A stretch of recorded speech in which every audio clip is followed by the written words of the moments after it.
Canal de lives diárias do jogo de Genshin Impact. Eu me chamo Patrulheiro X, vocês estão no canal do Patrulheiro. E hoje, pessoal, eu estarei fazendo essa missão aqui do Arconte, chamado Akasha Pulsa, a Chama Kalpa Ergue, que é a continuação direta dessa outra missão anterior que a gente fez, no caso, a missão do Arconte. Que ela está bem aqui no diário de viagem, ó. Ela vai ser a continuação direta dessa missão aqui.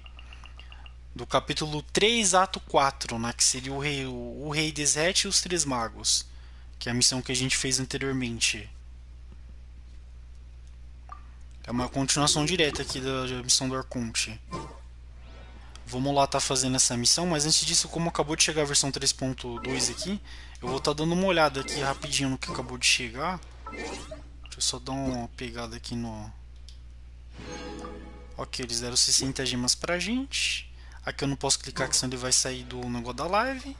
E vamos ver o banner, né? Vamos lá ver o banner. Aí, finalmente chegou a Arconte dentro. Vai ser 16 dias de banner. Ah, legal. A Arconte dentro na Ida. Sabedoria da Erva da Lua. Junto com os personagens que eu havia falado lá. E também o banner da Yami. O Rehum da Yami. Tá, deixa eu selecionar minha arma aqui. Vou selecionar a própria arma da Arconte mesmo. Ok, além disso vai ter esse aqui que sempre tem, né? Deixa eu pular. A historinha do passe de batalha de sempre, né?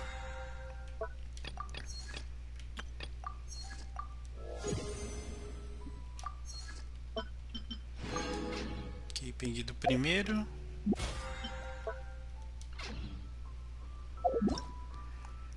Vamos lá.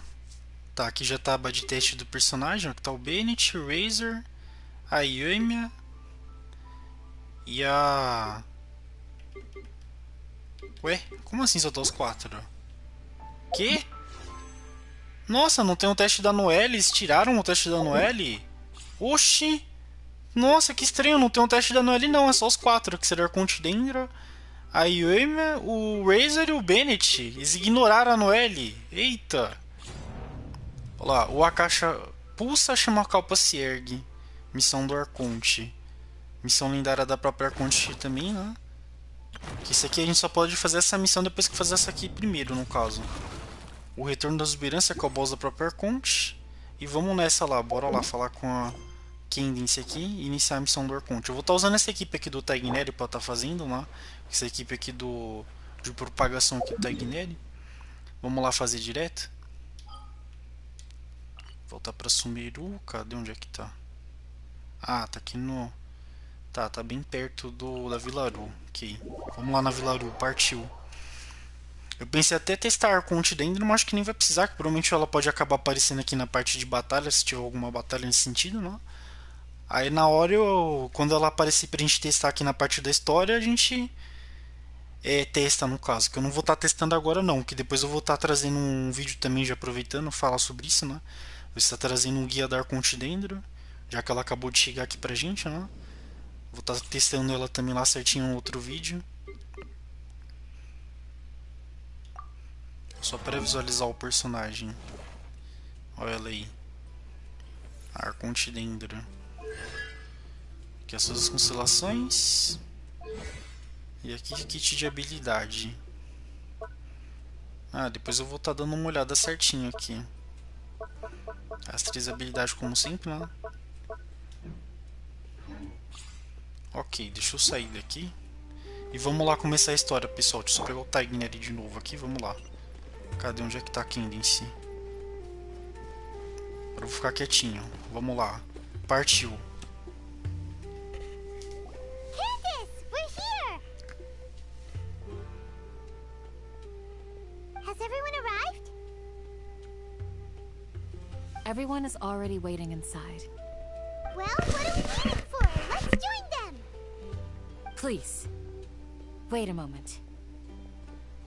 Before attending the meeting, I hope you can promise me one thing. What do you need? Promise me that you won't commit to anything too reckless. What do you think? Okay.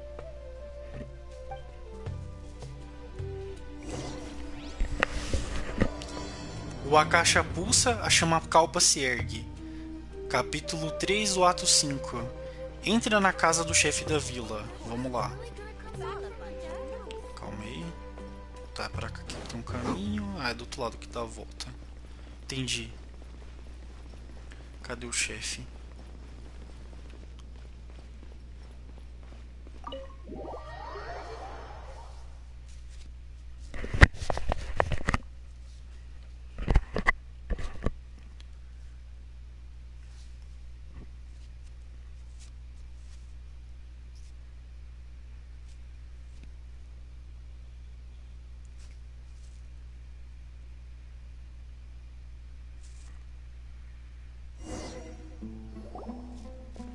Everyone's here so early! But why isn't anybody talking? We already discussed things a bit. Hey, where have you been? I've missed you too.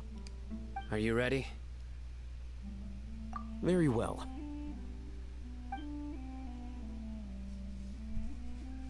Are you sure this is gonna work?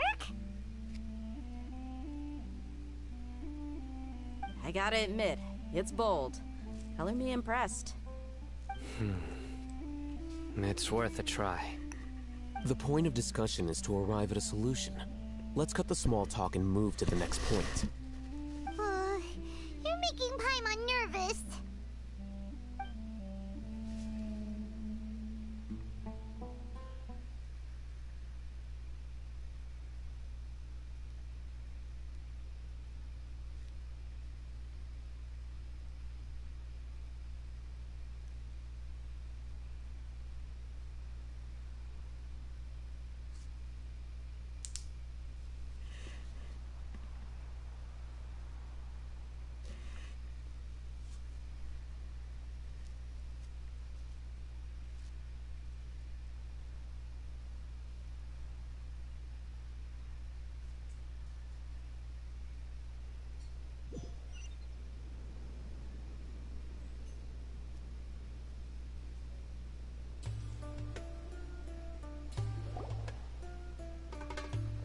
You're finally done.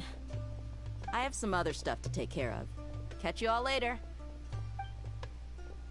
Come on, don't give me that face. I know what you're going to say. I'll be careful. That's what I wanted to hear. Take care.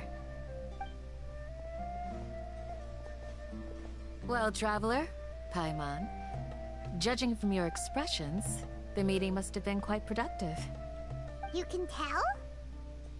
I'm not that good at scheming or strategy, but I can sense people's emotions. And based on your reaction, things must have gone quite well.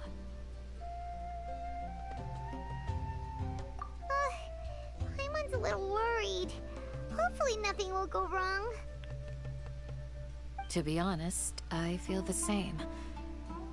But you're already some of the most capable people I know. So you have my trust. Candace gave us a compliment. Your deeds speak for themselves. Candace, we stayed behind to tell you that, although you won't be coming with us, we'll be sure to remember your words. I'm very glad to hear that. I've said the same thing to everyone here today as I said to you when you arrived. Your safety is the most important thing. Only when you're safe can the plan be successful. So please, take care. You're welcome. And thank you for taking my advice. Good luck with everything. I'll be here in the village praying for you.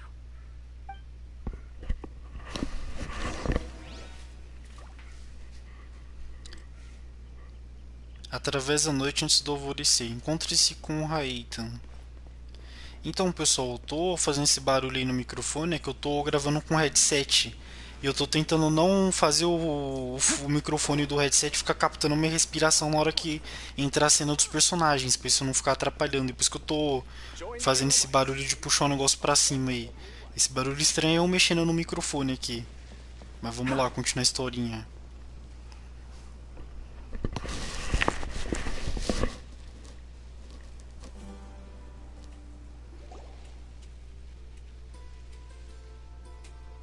Sounds good. I'll go make some preparations. Okay. I'll hit them! Have you finished saying your goodbyes? Yeah! Also, Candace told everyone to be careful. Yes, she did. But I think my point also bears repeating. Our plan is not child's play.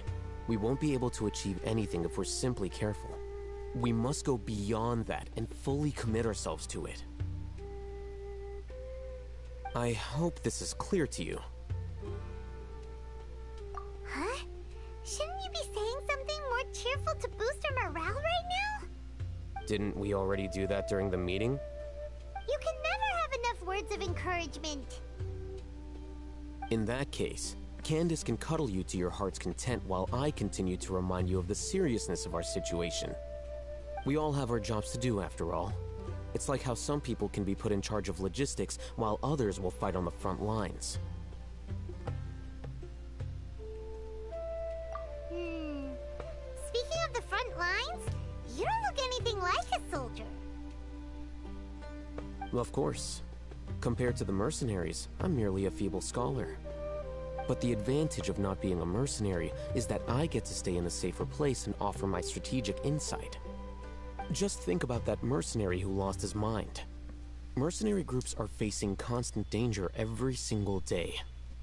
Well, being a scholar is also a high-risk occupation, and you are a scholar.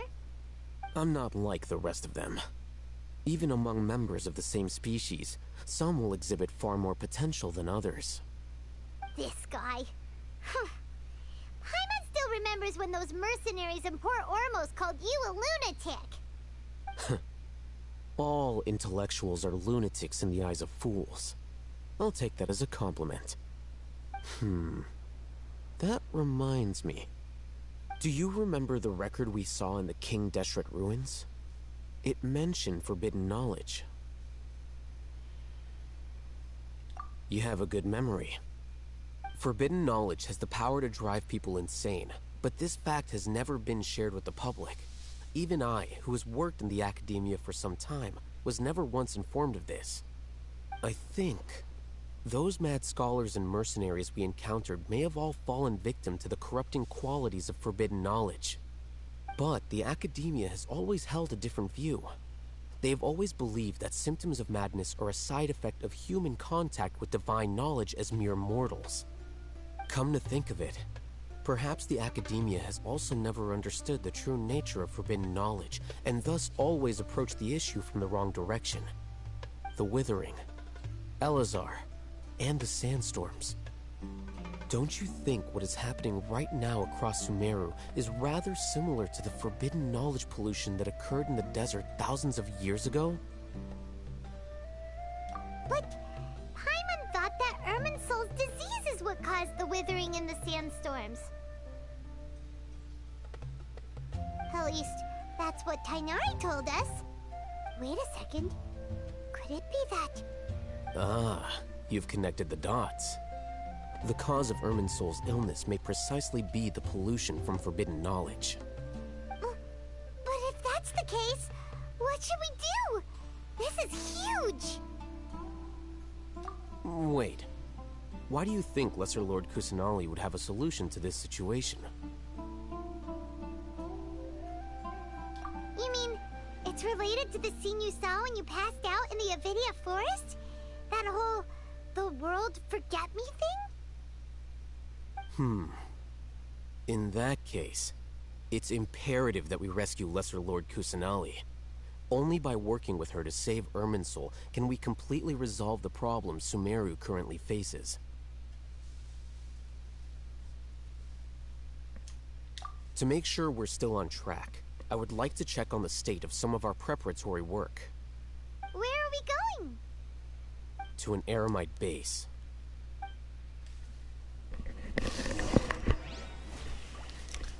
Vá até a base eremita. Cadê? Onde é que tá? Ah, vou ter que teleportar, que aí já tá muito longe. 700 metros é muito longe para ir andando. Tá, deixa eu ver. A base tá aqui. Nossa, o boss da Arconte dentro aqui, ó. Hipóteses dentro. Legal.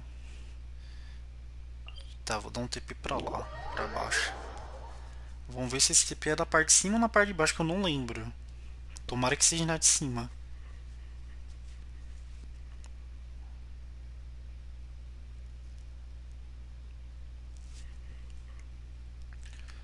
Ah, é na de cima, vamos lá. So hot. Even a mist flower would melt in this heat. Now that I think about it, it wouldn't. But you'll get what I mean. Oh.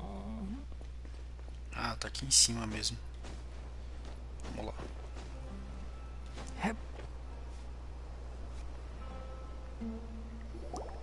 Oh, you made it. Huh? What are they doing here? I gave them some technical work to do. Ah, it's the scribe. And is that the traveler I see? How's the work going? Ah, yes! We have fixed the devices according to your instructions. One of them is already ready for use, while the others are still under repair. Aren't those devices for canned knowledge extraction? What are you doing with those? Look here. Huh? More canned knowledge? Are you going to put more weird stuff into his head again? What's that look on your face? Are you scared? Paimon's a little scared, but very, very furious! That's an interesting response. Anyway, we're not going to use this just yet. As I mentioned during the meeting, this knowledge capsule contains a decree I drew up in the past.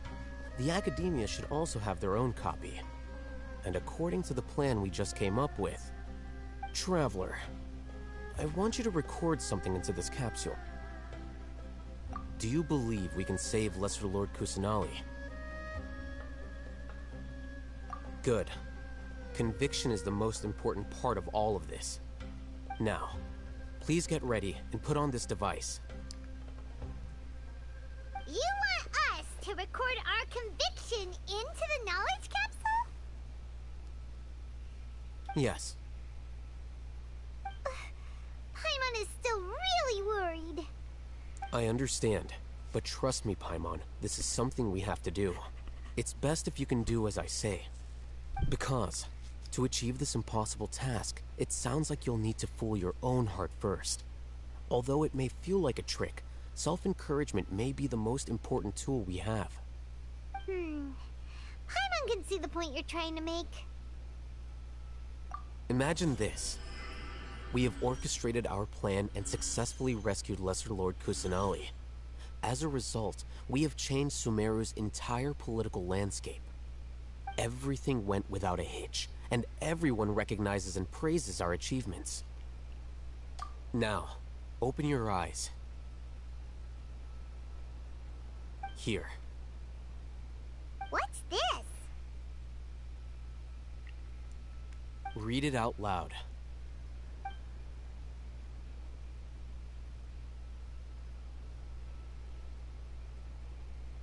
It's done. Is your head okay? Does anything hurt? It's just a recording. There should be no negative effects. But what was the point of doing this? Paimon doesn't get it. And that's perfectly fine. In any case, these capsules aren't meant to be used by you. Huh? What do you mean? Have you forgotten? Our plan needs to account for those who have long relied on the Akasha.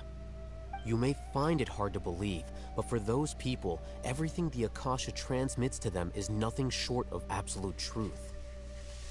Imagine if you've been using a device like the Akasha since the day you were born, and this device has always supported you during times of need.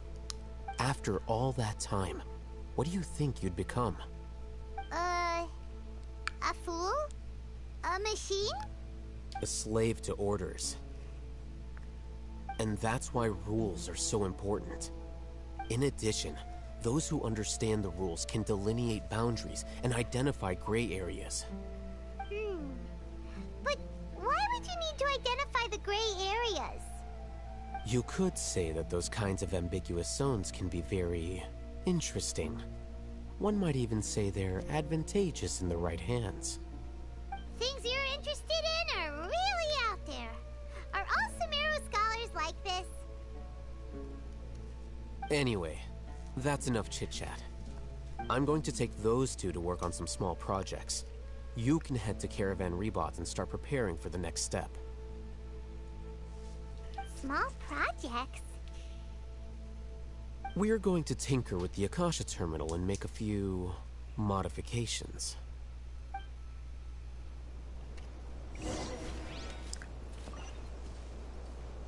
Valrich de caravana, vou falar caravanas. Caravanas para se encontrar com o Sim. Ok, né?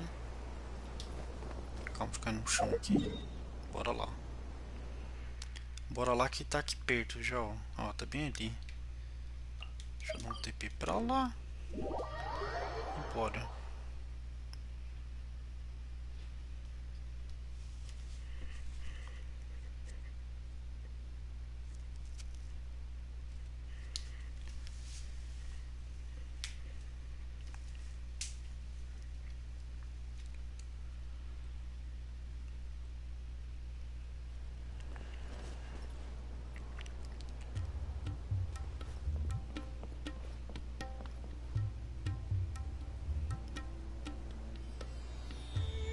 I thought we agreed on a plan. How can you go back on your word? The plan is too radical and carries a high risk for casualties. I've given it a lot of thought. And in the end, I still can't agree to it. But it's still the best plan we have. As a former Matra, you of all people should be able to see the bigger picture and recognize the innate advantages of our plan. I did. And that's how I saw the danger behind these so-called advantages. Alhaitham's plan is even more radical than I imagined. Huh? Why are you guys arguing? My friend, you're just in time. Why don't you help me persuade Sino? He's turned against our plan. We agreed to work out a plan at the meeting. As mercenaries, you're familiar with the local environment, so you'll take care of the specifics. But then, you went to Alhaitham for suggestions. Had I known Alhaitham would give you those kinds of suggestions, I would not have agreed to the plan. Look, you already know that we're all on the same side here, don't you? Mercenaries place a lot of importance on their bonds of friendship, but also will not hesitate to make sacrifices if they deem the situation to be sufficiently dire. I'm sorry, but as things stand, I can't accept your principles. Seems you really do understand the ways of the desert. Traveler, Paimon, this is also something you should know. Ramon's plan is to have me work with the Caravan Rebot guards in my capacity as a Matra. We will arrest the mercenaries and escort them into Sumeru City. Wait, how can we work with the guards? We can't get through that wall easily, remember? Caravan Rebot would never let so many unregistered members of the Eremites enter Sumeru City. My plan will clear us of any possible suspicion, and also let us enter the city as a big group. There is no better way. That also sounds like something Alhaitham told you. Am I right? Doesn't Alhaitham know how dangerous this plan is? Of course he does. He told me. There is no perfect plan, but this can get the job done. He also said that with the help of Sino and the Traveler, our chance of success would increase significantly. I never blindly trust anyone, and I've always had a good eye for people. I think he made a number of valid points. It's my own choice to trust you.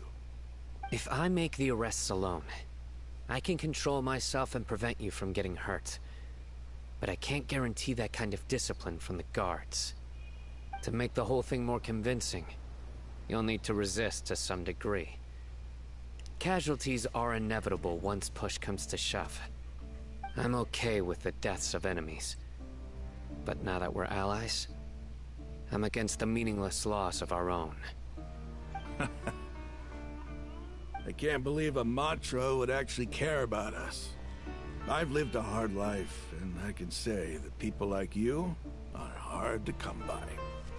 I've always treated my allies with honesty and respect.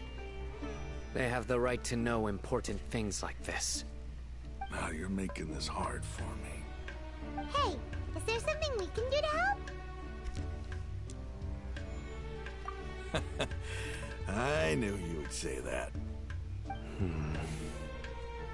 We can help fight some of the mercenaries, which should reduce the number of times you'll have to struggle directly with the guards. That should help at least a little bit. Sino, on behalf of my people, I thank you for your kindness. But this is a mission we cannot turn our backs on. We strongly value the lives of our friends, but the goal we are about to achieve is even more important. We have no fear of casualties, because we crave the spoils of victory. So please, lend us your support. We will show you the determination of us desert dwellers. Well, now that you've put it that way, I can no longer refuse. But remember, you need to follow the plan and not do anything reckless. Candace made it very clear that we can only achieve our goals if we can ensure our safety. Since you and I both recognize the significance of this operation, there should be no more animosity between the followers of the Dendro Archon and those of King Deshret. Everyone's life is equally important. Okay, you have a deal. Let's do this for our shared dream. The guards should be stationed in the courtyard nearby. You can find them there.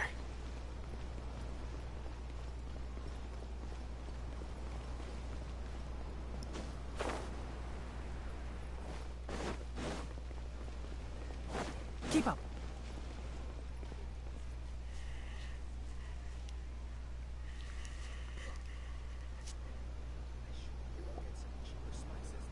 Guards!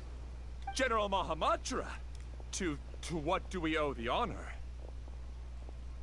Keep your voice down. This is a secret operation. I'm going to arrest a large criminal gang near this location. According to the Academia's Guide and Regulations on Secret Operations, I have the right to ask for the cooperation of Caravan Rebot. Ah, of course, of course. Mahamatra Sino's order is the Academia's order. Just let us know what you need. But who exactly are you planning to arrest, and how many people are you expecting? Depending on the scale of this operation, we may need to report it to our superiors. They're a squad of Eremites whose number is comparable to Ain el Akhmar in Port Ormos. They're involved in the theft and resale of supplies from the Academia. As many as Ain el Akhmar? This should definitely be classified as a joint operation. Then I suggest that you report this to your superiors as soon as possible, and treat it as a top priority desert operation. I will need personnel. Got it. Please wait a moment. I'll contact them immediately.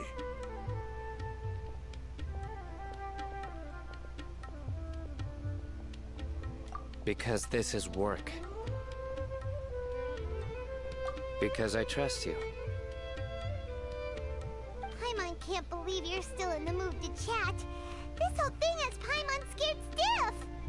Aren't you even a little worried? What if these guards already know that you have betrayed the Academia and are no longer their General Mahamatra? Even if that guard doesn't know, their superiors might, right? We discussed this, remember? The Caravan Rebot operation is of great importance. But don't worry, the guards there shouldn't know that Sino has stepped down. How can you be so sure? First, the other Matras still don't know why Sino has left, which proves that the Academia has been covering up the matter. Second, this is a crucial moment for the Academia's God creation plan. If something were to happen to the General Mahamatra, it's bound to attract a lot of unwanted attention. No matter how you look at it, they don't seem interested in sharing the news of Sino's departure. A reasonable inference. I agree. Which brings us to our next issue. I'm sure some of you have been wondering if the prediction function of the Akasha will affect our operation. The Akasha is still in operation, so I must remain on high alert. Actually, considering the power of the Akasha, it's quite strange that it hasn't already tried to interfere with my actions. I've given that a lot of thought. For now, I don't think you'll need to worry. If you remember, when you first came to Aru Village, all your actions and routes were predicted by the Akasha. It even gave that information to those who kidnapped the village keepers. But things like that never happened again after we met up with the Traveler. That's true. But why? Look at it from a different angle. Why do you think the Akasha will predict your actions? Because my personal data has been entered into the Akasha. That's true, but the key to this question is, how well can the Akasha make predictions about a person? Haven't you ever thought about it? Just how can it do this in the first place? Because the Akasha controls the entirety of Sumeru. The academia firmly believes that all human actions can be explained through logic. By sorting and analyzing entered data, the Akasha can derive behavioral logic and predict the actions of those who fit an existing logic model. However, at the risk of sounding like an advocate for fallacies, can everyone truly be considered logical at all times? Emotions are part of our behavioral logic, but can you guarantee that every experience of the same joy or pain would be equally intense? How can our feelings and opinions be predictable down to the letter in every single instance? Sino, in the past, you've always worked alone. In the absence of another person who could sway you or your thoughts, the Akasha could produce predictions that were similar to your real-life behavioral principles. Decisive and principled, you were used to solving problems alone. That's why the Akasha could figure you out. But now, you've joined a team. And I believe the Akasha hasn't yet figured out the full composition of it. Our thoughts and logic have intermingled and weaved themselves together to become a complicated, chaotic mess. Any one of us could potentially disagree with another. The Akasha lacks data on these interactions, and it's impossible for it to predict your actions in the future based on your decisions in the past. After all, there's probably a limit to just how much we can be modeled or controlled by data. So, in my opinion, you're probably safe for now. Makes sense to me. I agree. The Akasha is not alive, and I don't think we can be completely controlled by something without a mind of its own. Is that so?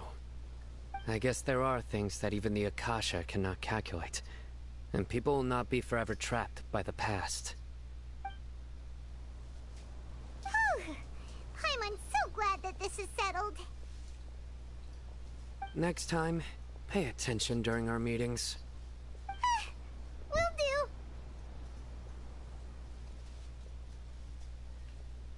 Just remember to stay vigilant. Footsteps! General Mahamatra, we were not expecting your presence here. I'm the security officer of the Grand Deshret Desert District. My name is Luxembarbo. This is my assistant, the Traveler. He will be working with me. The construct next to him is for his work. Beep! Construct, beep!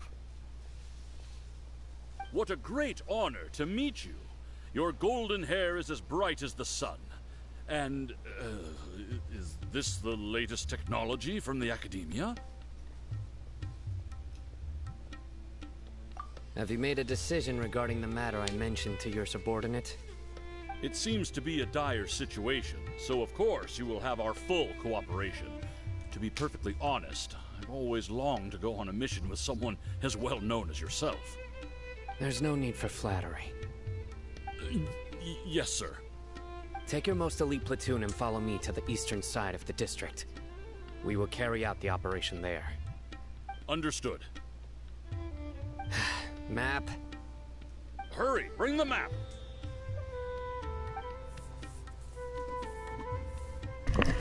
In 2 days, we will engage Rahman's Eremites and capture all of them.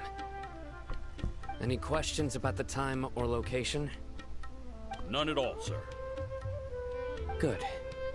See you then. Yes, sir.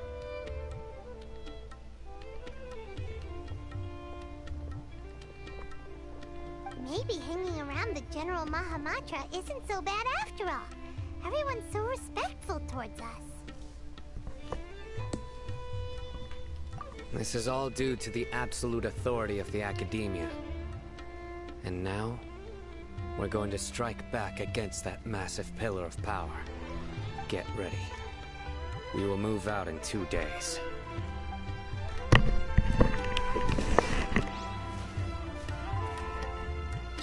Aguarde até a hora marcada, 2 dias depois. Vou ter que adiantar o relógio aqui pra gente poder fazer o esquema. Vamos lá. Aperta aqui. Adianta o dia. Põe pra cá. Bora. Primeiro dia. Então, pessoal, às vezes eu tô deixando o microfone um pouco longe aqui pra não ficar captando a minha respiração. Porque vocês estão vendo esse barulho estranho aí de eu mexendo nos negócios. E alguém tava me ligando ali. Deixa eu trocar de personagem pro Tainer para de ficar falando, né? Todo ele tá falando aqui, tá louco. Tá, primeiro dia já foi adiantado, vamos pro segundo dia. Vamos ver o que vai acontecer aqui, né? Bora lá. Pelo que deu a entender, o Sino tá fazendo tudo isso para evitar um conflito entre a tropa dos soldados, no caso do Sumeru, né, da academia, com os mercenários. Ele tá fazendo todo esse esquema aí pra não gerar um conflito entre eles ali e não dar ruim, né? Então vamos lá. Pronto. Vá para o lado leste do deserto. Ok, vamos lá. Ah. Tá bem ali. Tem que ir pra cá. Perto da estátua do 7.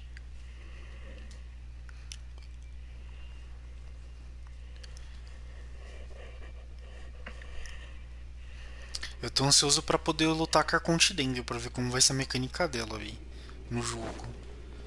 Mas vamos lá. Não sei se ela já vai aparecer aqui ou se ainda vai demorar pra aparecer.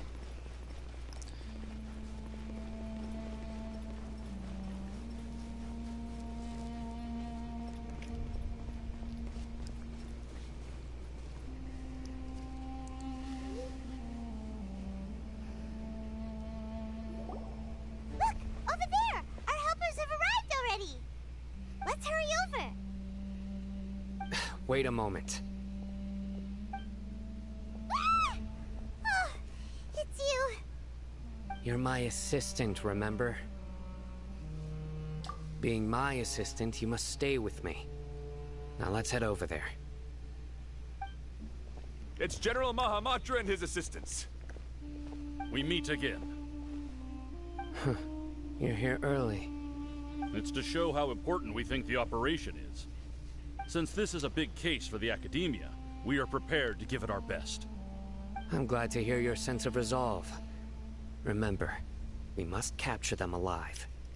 They are our only leads for the case. If they die, we will be unable to continue the investigation. Understood. Everyone! The Eremites are approaching from the west! Make preparations and be ready for combat.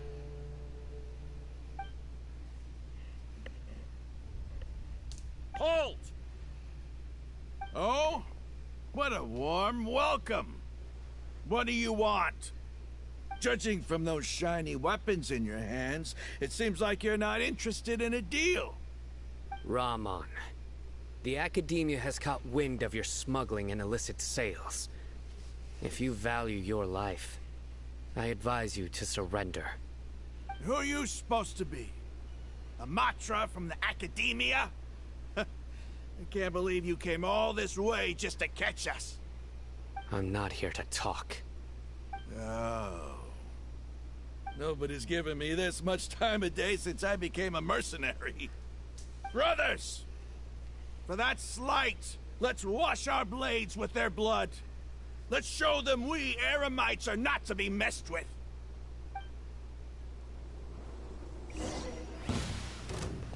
Vamos lá enfrentar os eremitas. Ai! Illusion shattered! Stabilize! I hear everything!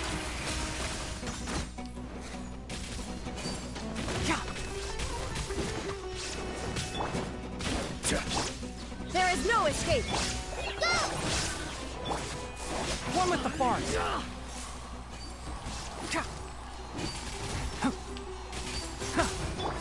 Shine down! Now you shall perish! Try this on for size! Hi! Can't see? I'll uproot you! Solidify! Order guide you! Illusion shattered! Enshroud!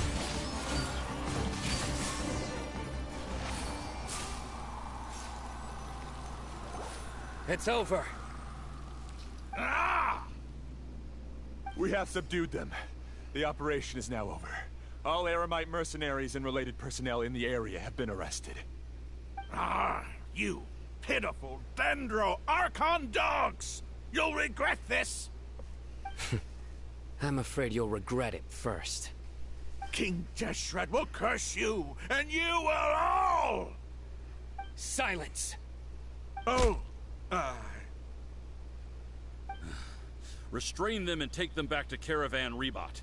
Count their numbers and send them to the Academia as instructed by the General Mahamatra. Yes, sir!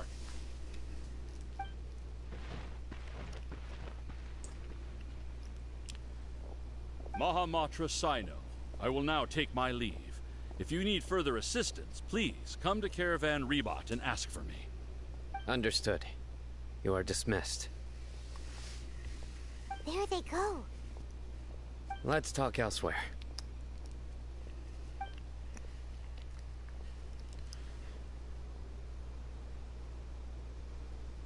This part of the plan went really well. Yes, things went perfectly. That's fantastic! And that punch you gave Ramon there sure looked convincing enough. Once we're done here, I'll return to Caravan Rebot and oversee the group's transport. I promise. I'll get everyone into Sumeru City safely. Yeah, you're the reason why everything went so well. It's not the time to celebrate yet. I believe Dia should already be waiting for you. Go join up with her. She will need you to introduce her to Tainari. Speaking of which, is it really okay for us not to share the full plan with Tainari? What if he'll feel miffed about it and refuse to work with us? I have a very close relationship with Tainari. Given how well we know each other, I believe my message alone should be enough to bring him to our side. He knows I won't make jokes about things like this. If we need help, Tainari is the best option. Get ready for the next phase of the plan. Don't keep them waiting.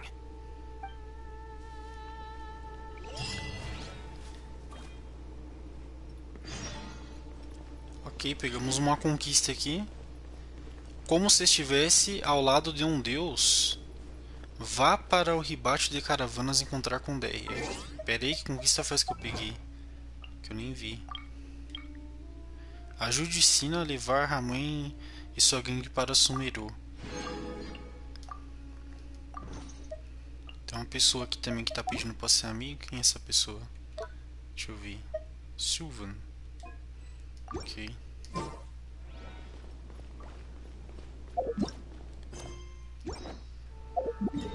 É, deu certo esse plano do Sino de infiltrar os eremitas dentro da cidade lá de Sumeru.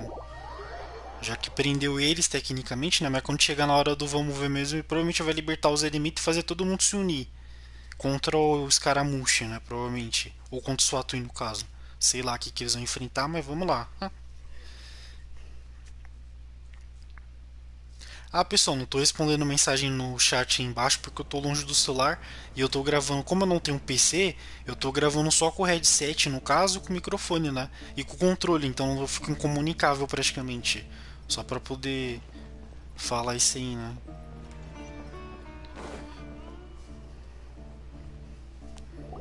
Dia! We're It's about time. Didn't you say our part of the plan is the most important of all? And here you come rolling in late. In the time it took you to get here, I already did 5 laps around the place, downed 7 drinks, and even did some clothes shopping. Sorry. We didn't mean to keep you waiting. I just wanted to fix your attitude and rub it in a little. After all, you took your sweet time getting here, and we've got important stuff to take care of. I just like seeing that serious look on your face. Alright, I'll stop. All joking aside, I'm glad you're here. Let's get moving and take care of this as soon as possible. But where should we start? Our responsibility is to get a status update on the Fatui Harbinger known as the Doctor. We need to make sure he won't get in our way when we rescue Lesser Lord Kusanali. Dealing with an institution that controls all of Sumeru is already hard enough. If the Doctor were to crash the party, it would be next to impossible for us to achieve our goals. Yeah, we sure don't want him showing up. Ooh, it really gives Paimon the creeps. Right?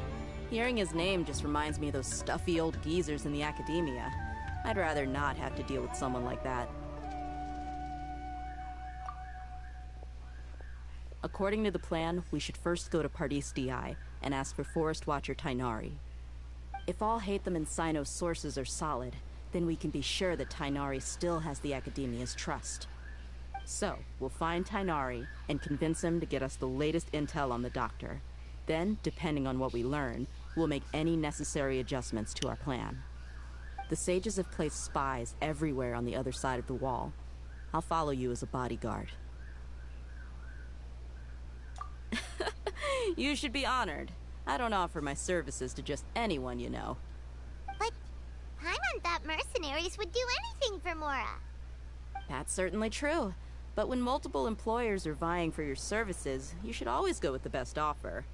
Let's see. If I were to charge you a bill, I guess I can apply a discount. How much more do you want? Paimon's not sure we can afford it. How much do I want? Hey, how about paying me with a smile? What do you say? I haven't seen you smiling much recently. If you ask me, someone like you must look lovely when they smile. Come on, give me a smile so that I can be less worried.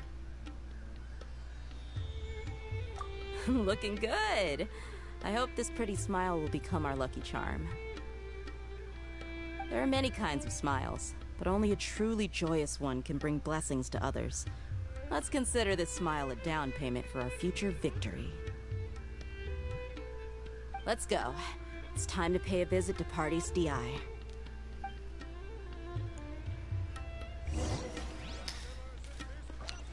Eu ia falar de um meme agora, mas é melhor não falar, senão o YouTube me cancela, né? De um certo artista bem famoso, né? Um meme aí. Quando uma mulher tão bonita como a DR fica paquerando uma pessoa, né? Ou tá dando em cima de uma pessoa. Mas é melhor não falar nada, senão vai dar ruim pra mim aqui, né? Então vamos lá, continua a historinha.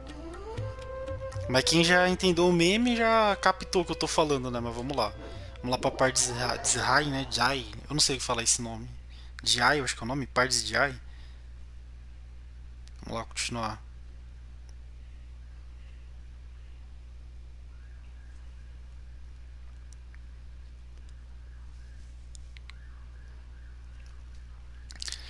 Então pessoal, eu não tô conseguindo abrir o negócio do celular, que como a minha internet tá meio do buchicho, eu tô com medo de ligar o negócio do celular pra poder responder as mensagens no chat e a live dar pau no caso, a live for lá e travar no caso. E acabar a live aqui da missão do Arconte, e eu não posso parar no caso. Eu tô com receio. O tag nele ali, patrulheiro. Deixa eu ir com a cola pra ficar mais legal.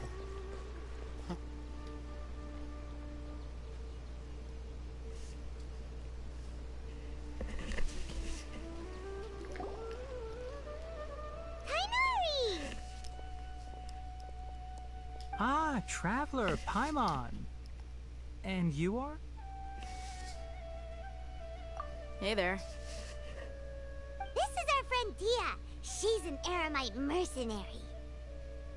A mercenary? You must have some big news for me.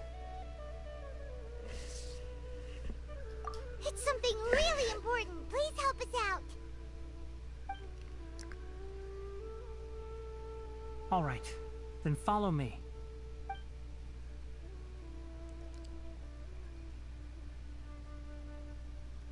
This place is better. We won't be disturbed by any passerby.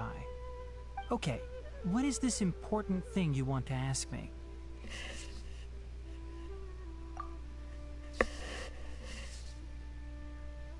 The doctor, huh? He's that strange-looking Fatui Harbinger with the mask. Paimon thinks he has blue hair. Yes, I know him.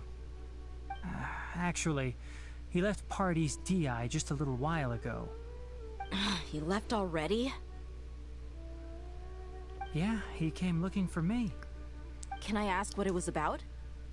Sorry to ask you like this after having just met, but your answer is very important to us. For now, all we can share with you is that your friend Sino is working with us. Sino, you say?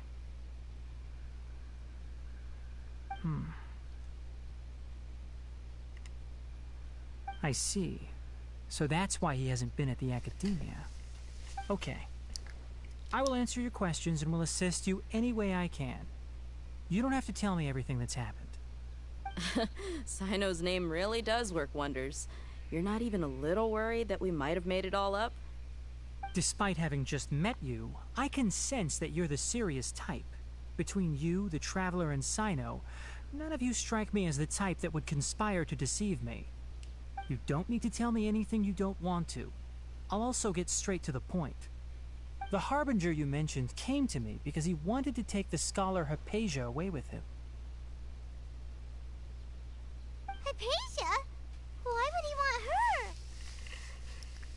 And what do you mean by take away? Is he planning to leave Sumeru? Yes. He told me his return to Snezhnaya is imminent.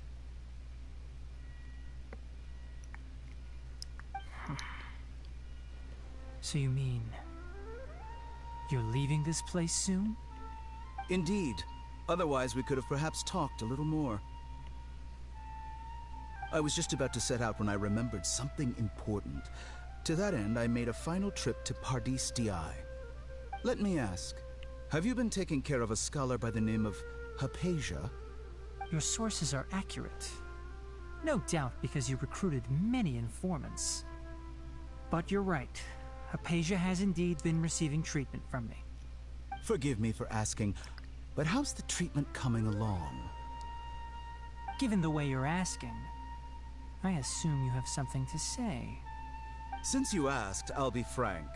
I would like to take Hypatia to Snezhnaya. It's incredibly difficult to transfer a patient. As a scholar yourself, shouldn't you at least be aware of this?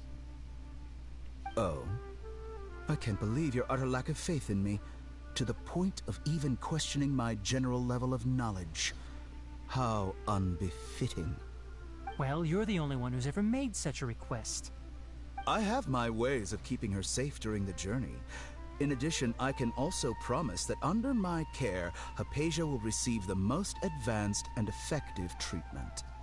I will personally supervise her treatment and see to her recovery. Would that be agreeable to you? Hypatia was born in Sumeru and remains a scholar of the academia. Her situation has not become dire enough to necessitate her transfer to another nation. Transporting her to Snezhnaya is risky, and the potential benefits are unknown.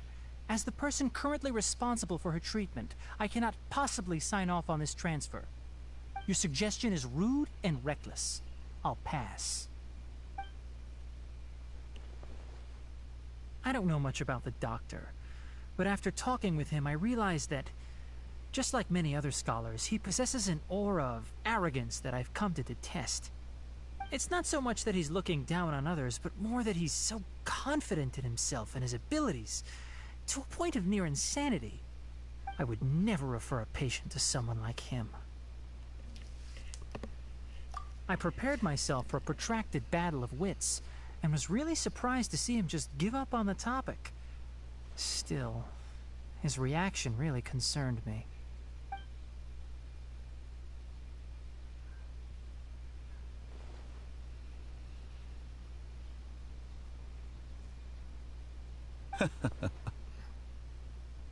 I see, I see. Of course, your opinion makes perfect sense. You're still young, but already quite stubborn. I must say, you are not like what I had expected. Under normal circumstances, I wouldn't just let you off the hook like this. But unfortunately, I'm in a hurry today, what with Her Most Noble Majesty the Tsaritsa calling for our return. Luckily, there is still some time left for me to take care of everything before I leave. It's just as the Academia said, you're a responsible and gifted scholar. Sadly, even with all of that, you're still lacking a bit of shrewdness. And that's also why people like you can never realize that sooner or later, everyone must pay the price for what they've learned.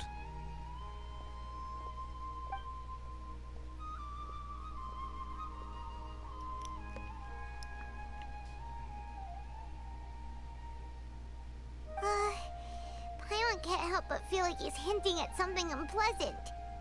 He asked a question, yet didn't care for my answer. Perhaps I'm nothing but a talking rock in his eyes. He never came off as malicious, but an utter lack of compassion permeated throughout our conversation. From his tone, I can sense that he's always looked down on others.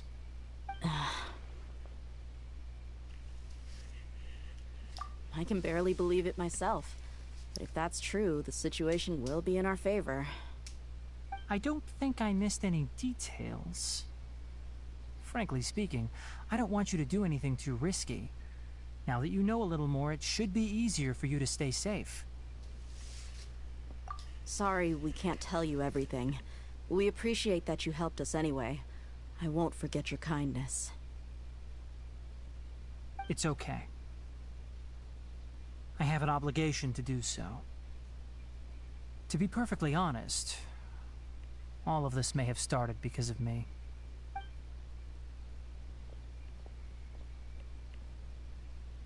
Recently, my master wrote several letters to me, asking me to return to the Academia and assist him with his research. Hasn't he already asked you several times before? Yes, but there's something off about this most recent batch of letters. The handwriting and tone are both familiar, but some details have been omitted. My master will occasionally leave a few dots on the back of the letter. 1 dot means that he wrote the letter on a sunny day, and 3 dots stand for a rainy day. This has been a habit of his for many years, but I didn't find any dots in his recent letters. I believe something may have happened to him. I get it. Since you are always at Gandharvaville, you would like me, someone already working at the Academia, to investigate this matter, right?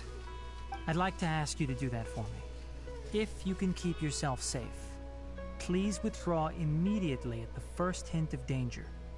I can do that, but I have a feeling it won't be that simple. The Academia has been working on a big project. I'm not quite sure what it is, but your master might be involved with it. If the higher-ups really are hiding something, then it will be difficult to remove myself from the situation once the investigation starts.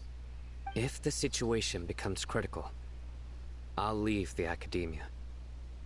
If you don't see me there for an extended period, that's your cue. All right, we've got a plan. I'll stay at Gandharvaville to support you. If that scenario comes to pass, you must be extra vigilant. And be wary of any messages or direct requests from the Academia. I must say, I didn't expect a warning like this from the General Mahamatra. Being loyal to the Academia doesn't mean blindly doing whatever the sages say. I know what I'm doing. On that note, aren't you also being quite distrustful of your alma mater? The Academia, yes, but my master is a man of integrity. Even when I was a student, I was worried he'd get in trouble for sticking to his beliefs. I suppose he's lucky to have lasted so long. But in the end, it still caught up to him.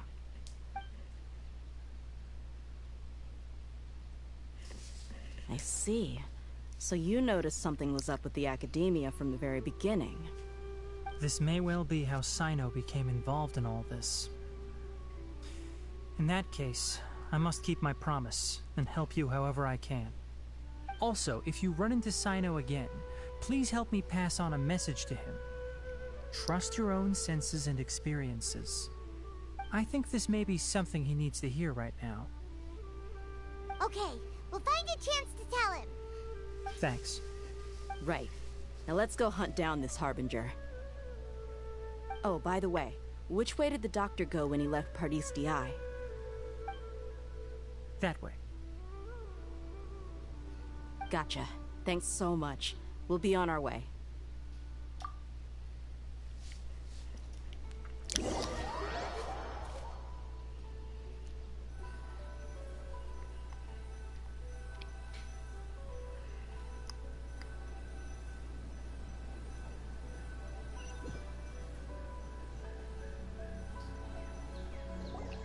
According to Tighnari, the doctor is leaving Sumeru soon. I want to check if the doctor was actually telling the truth. He also said that he'll take care of everything before he leaves. What did he mean by that? We need to be extra careful when dealing with a person like him. Just to be safe, let's chase him and see what we find. But we have no idea where he went! How can we start chasing him? We'll do it the mercenary way. I'll find leads as we go. All you have to do is just follow me. That Harbinger may have tried to cover his trail, but he still left some traces. Or perhaps he never even thought about concealing his whereabouts. Maybe that's just how arrogant he really is. Yep, we're headed in the right direction. The traces are still fresh, but there's no sign of his entourage. Clearly they're in a hurry. It's just as I thought.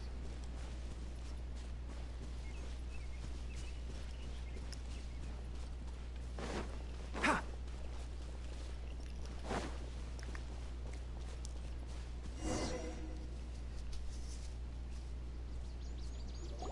We can stop here. I think I know where the doctor went. To the south of here is Port Ormos, which seems to be where they're headed. Port Ormos? They're going to leave by boat? That's right. Let's go to the port and have a look for ourselves.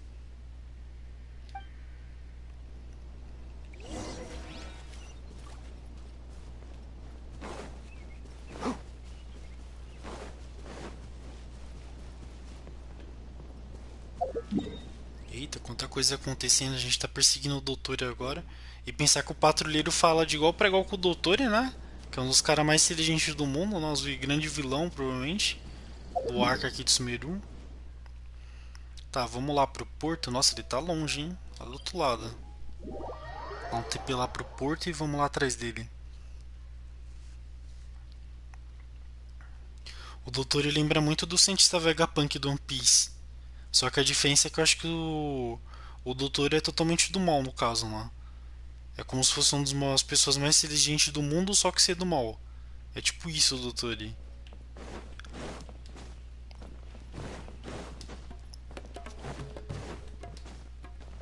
Keep up. Vá para o porto Ormos. Deixa eu pegar o elevador. Look! Fatui soldiers! Thanks to Dia's tracking skills, seems we found the right place. Shh! Don't draw their attention. The port is crawling with Fatui soldiers. Let's keep going and see what we can find.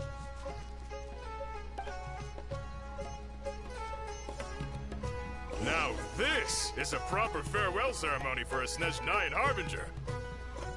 The Lord Harbinger is leaving. I've still only seen him once or twice.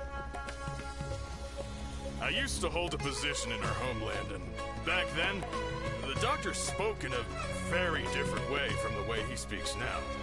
Maybe the way people talk in Sumeru has rubbed off on him? It's always like that when you spend too long away from home. When he gets back to Snezhnaya, perhaps it will also take him some time to get used to the life there again. Huh? But, sir, that can't be right. No, I remember it like it was yesterday. Both his expressions and tones are now very different. Also, for some reason, he seems like he's all smiles now.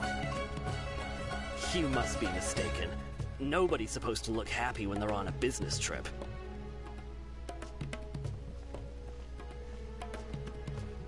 The doctor is on that boat. So he told the truth after all.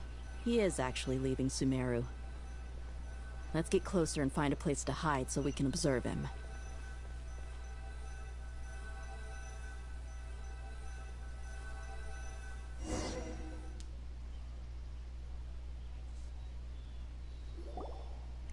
This place will do.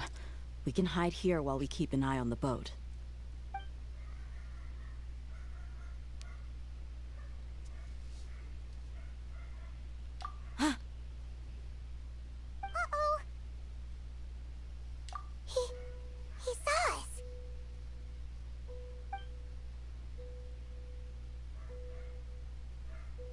Huh?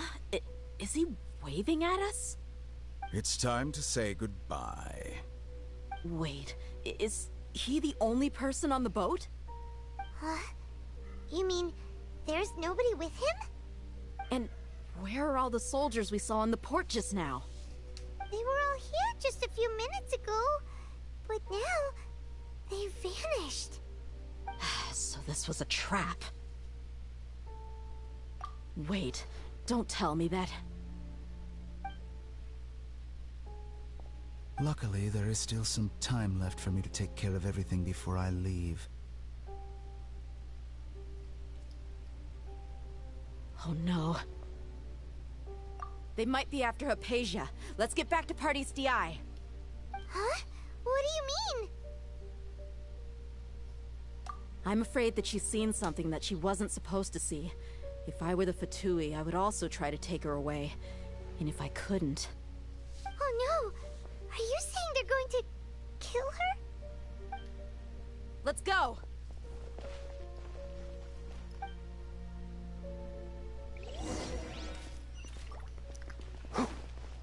Eu não falei que ele é um vilão? Olha lá, agindo que não é um vilão certinho. O vilão sempre fica falando dessa forma enigmática. Meu Deus, hoje eu tô ruim. Travei. Enigmática. Mas enfim.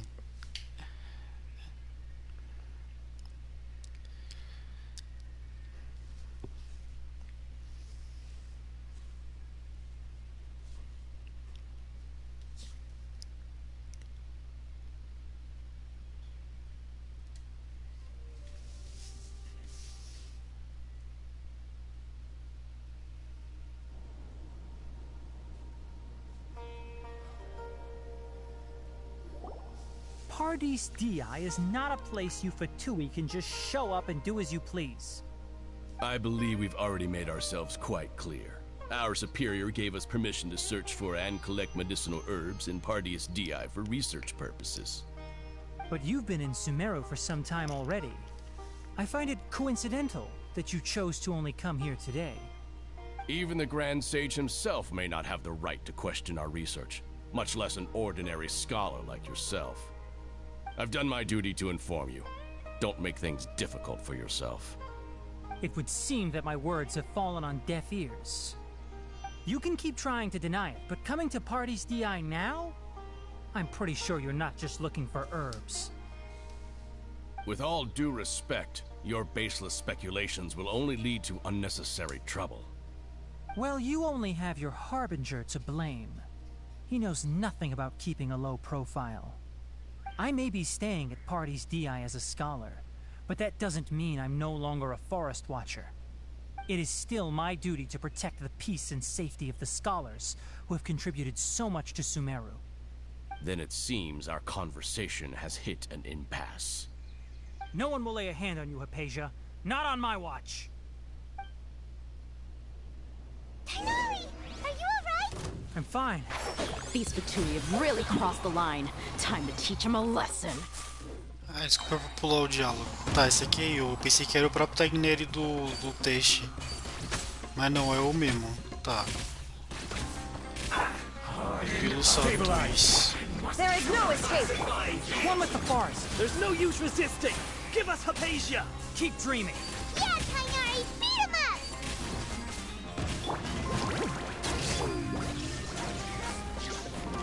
Torn to oblivion.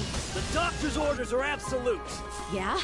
You've been someone's lapdog for so long that you don't know anything else now.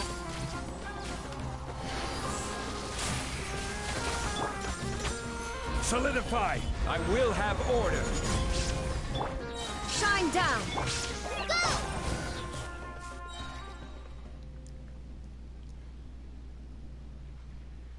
We're not getting anywhere. Traveler, Paimon, please go to Hypatia. We need to make sure they don't try to sneak around and attack from behind. Got it!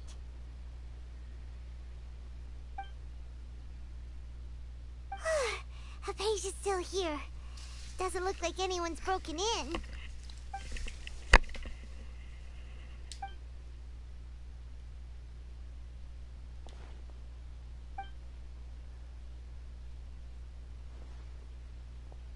Well, how is she? Oh, that's good.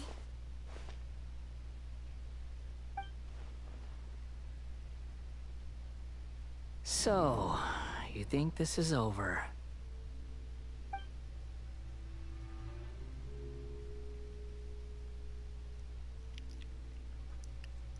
What?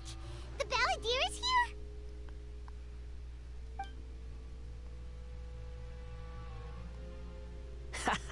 here? I've missed that look of abject horror. You've given me that look every time we meet. But, where is he?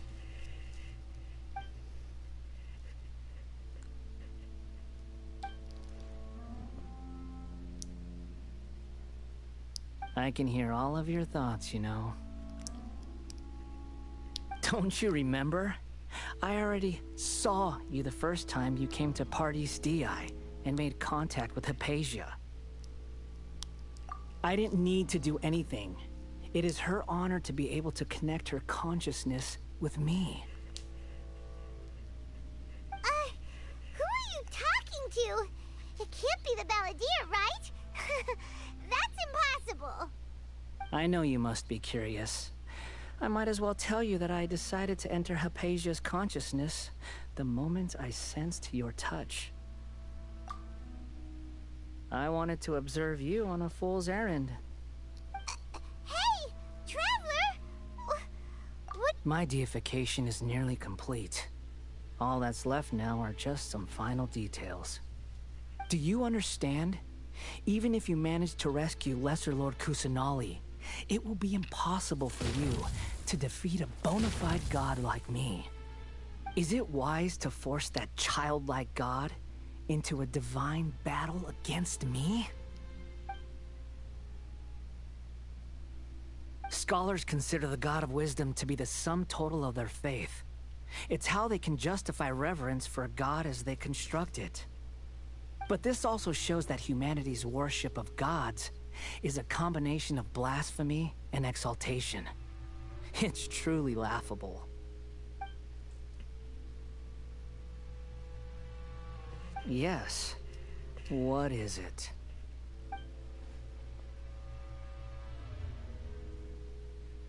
Yeah, I'm in a good mood, which is why I'm talking to you like this.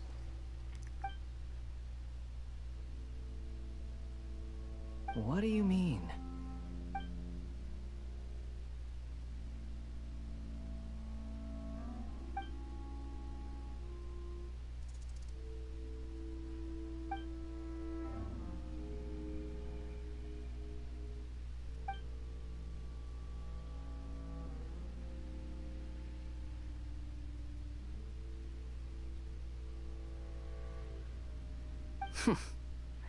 Those words almost make you sound like a friend who actually cares. But you're wrong. I'm different from all of you. I was born to become a god. My entire life up until this point has just been a meaningless routine. Just think about a sheet of paper. By itself, it holds no meaning. The content recorded on it is what gives it value. All I had recorded down before were some painful memories and boring human feelings. Such senseless drivel should have been erased a long time ago. Indeed, to me, the sight of you fools in your futile struggles is far more amusing. Tell me, just what has this world done for you to protect it with such zest and conviction?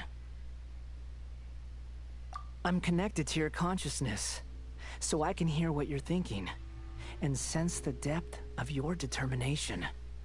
This is a good conversation we're having, so here's a word of advice.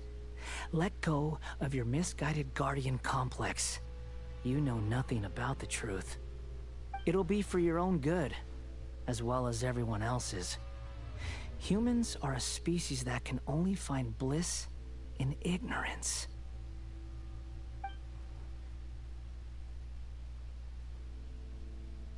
Ah, you've seen my affection for her.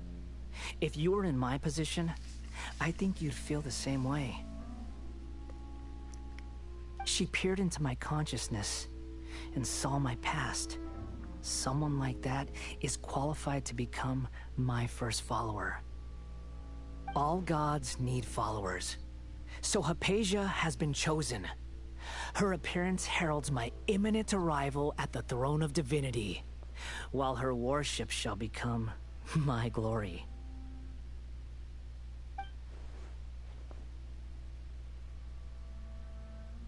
You're doubting me again?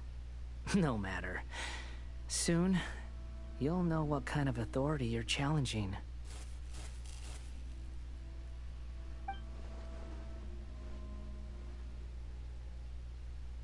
Who wants to hurt my devout follower?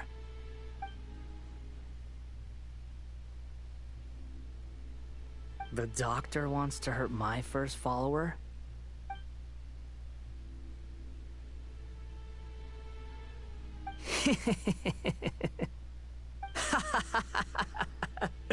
How very amusing. Has anyone ever told you that you're not good at sowing discord? The doctor has never known his place. Even now, the puny human thinks himself capable of interfering in the business of the new god. You're still too naive if you think a few words will be enough to convince me to destroy the doctor. But I'm willing to give you a gift, just like my expression of affection towards Hypatia. It is an honor for you to be able to stand here and speak with me. As my listener, you will be rewarded.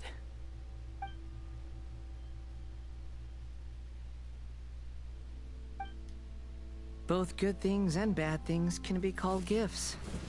After all, gods have never needed to be reasonable. Paimon used thunder! That person Paimon couldn't see was the Balladeer? Oh, he sure chatted with you for a while.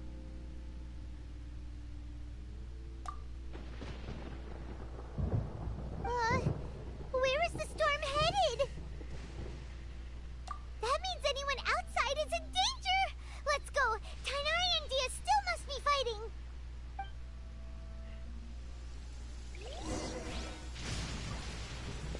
Eita, nós, agora a coisa ficou tensa.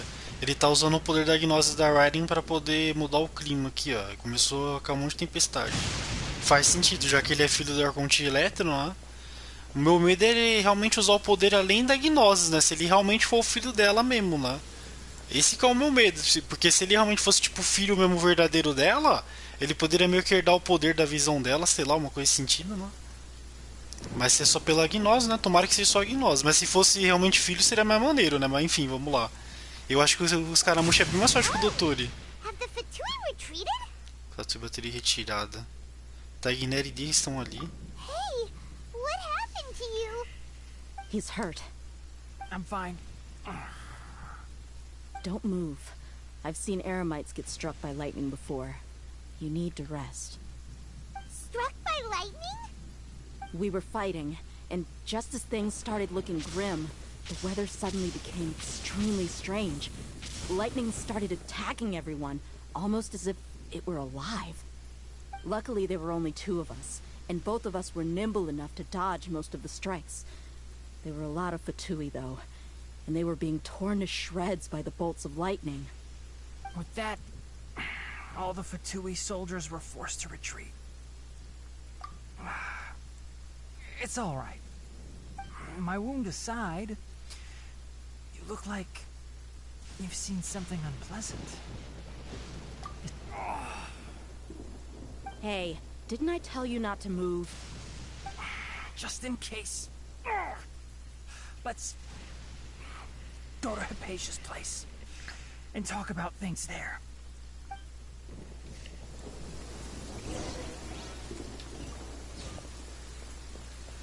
Nossa, ele tomou um ataque direto do poder do escaramuche. Que doideira. Ainda bem que eles têm um poder elemental, né? Que se ele fosse um humano normal já tinha ido de base pra tomar um raio pra queimar a roupa. Tomar um raio assim.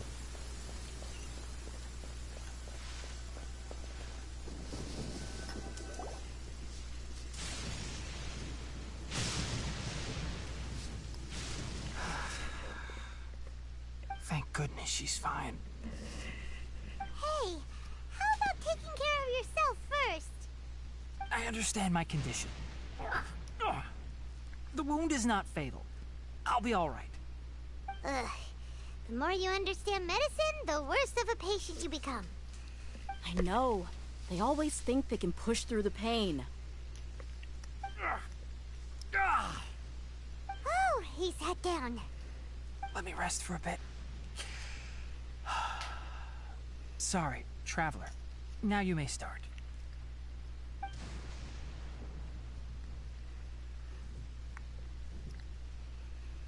So that's what you were talking to the balladeer about? Oh, Paimon can't believe what he's thinking. The Academia's God creation plan. How ridiculous. That sounds, ambitious, I guess? Anyway, this is all way beyond me. As long as I can enjoy every day with a drink in my hand, tasty food in my stomach, and a good night's rest, that's enough. I'll only work when I have to. I must be the least ambitious person who's ever set foot in Party's DI. Don't say that.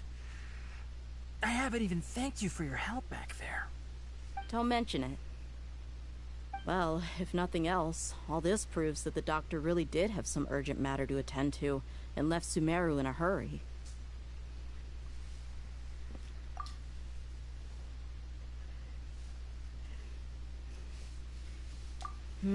Maybe the Fatui want to cover up some secret of the balladeer. Is that why they tried to seize Hypatia? You said the balladeer claims that Hypatia has seen his past. So, what could be there? Have you noticed? The balladeer is not happy with the doctor's actions. He thinks the doctor has no right to consider himself as his equal. So, if the doctor was to show up again, would the balladeer zap him with lightning? Based on what the traveler has said, I think he would. Having the doctor gone benefits him as well as us. In other words, we've successfully completed this stage of the plan. The doctor is out of the picture now. Yay! That's a big accomplishment! I'm also happy for you. Thank you for the help, Tainari. Make sure you rest up for now. Yeah. All right. Okay, that wraps things up for us here at Party's DI. Traveler, it's about time we rendezvous with the others at the Grand Bazaar. Let's continue to keep a low profile. You can head there once you're ready.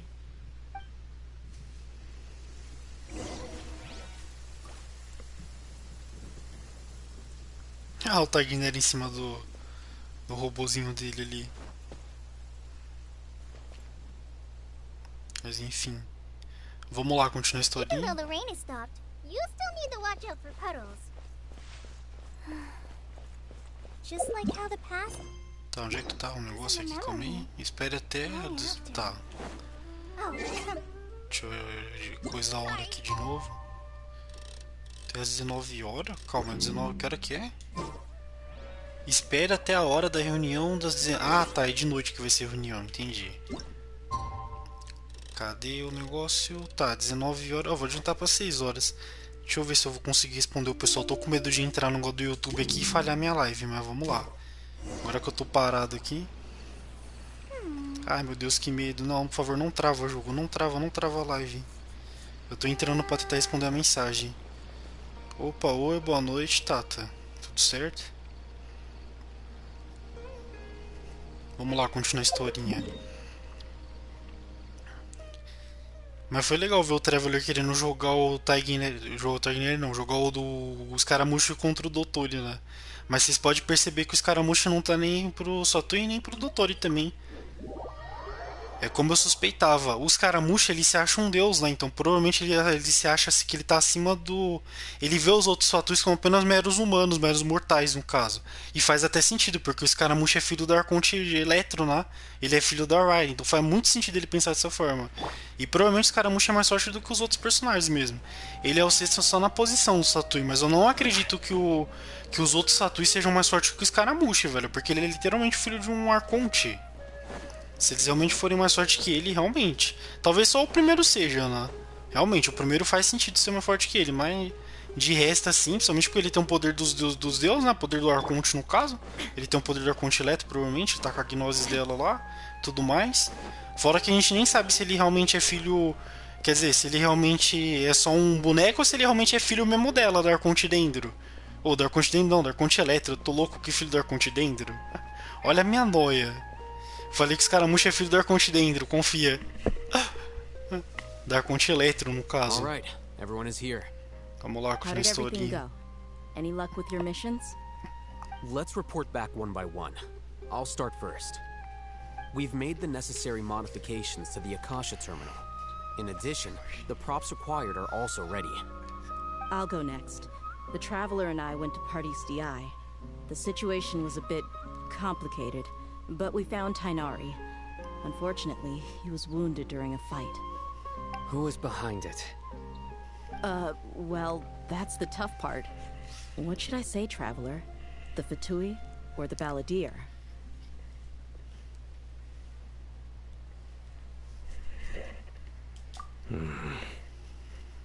After some back and forth, we confirmed that the doctor has left Sumeru by boat. He has something urgent to attend to back in Snezhnaya. So, we've successfully removed the doctor from the picture. Also, Tainari's already resting, so he'll be okay. Good. Oh, Tainari also asked us to tell you this message. Trust your own senses and experiences. Alright. I'll remember that. Everything also went smoothly on my side. The Eremites should have arrived at their destination by now. To avoid alerting the quarry, they will stay there for now. I can't believe you actually got so many Eremites into Sumeru City. It's all thanks to Rahman and his brave team, as well as their bold strategy. It appears to have been very effective. I'm glad to hear it. Well, is that everything? Okay, this meeting is adjourned. Huh? Wait, you mean that's it? Well, what else is there to discuss? Shouldn't you end with some words of encouragement? You know, to fire us up now? Personally, I'd rather we all go home and get some rest. I'll hate them, you... Ugh. Oh, and if you wanted someone to say something to that effect, then I must reiterate that I'm here to strategize and not to lead. So you should find someone more suitable to do that. But I thought all of you Academia big shots were great speakers. Then I should remind you that I'm the scribe. I know that. So what? A scribe is responsible for recording meetings, not speaking. Fine, whatever. Well, Sino doesn't seem to be much of a talker either. I guess that leaves it to my employer. Employer? Yep. The Traveler hired me.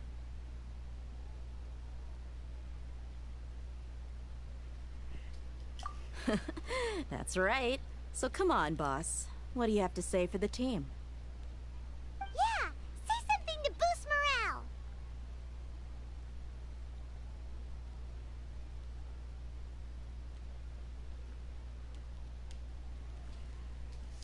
Huh? What are you all doing here? Oh, it's Nilu! Hey, everyone. I'm not disturbing you, am I? Not at all. I was actually just about to go find you. Judging from the group and all your serious faces, you were discussing something important, weren't you? But you also look like you're up to no good. Seems pretty interesting. Welcome, Nilu. Would you like to join us? Huh? Join you? You mean, you also want to discuss something important with me? Yes. Something very important. Nilu, are there any breaks in your performance schedule in the upcoming days? Huh? Wait, you're seriously inviting me?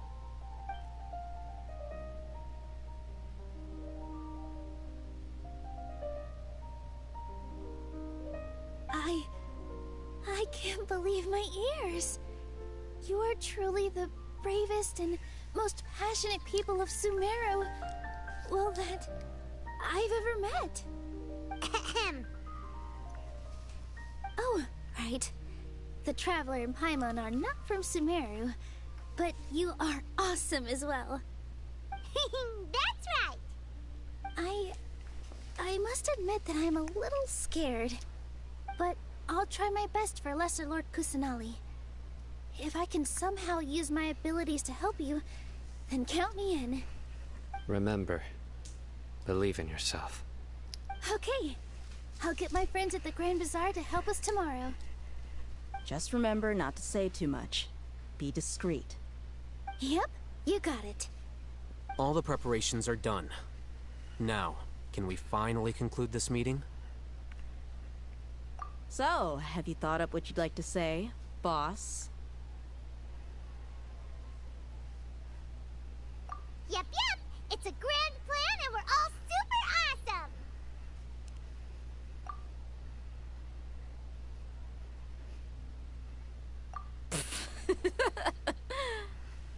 Well said.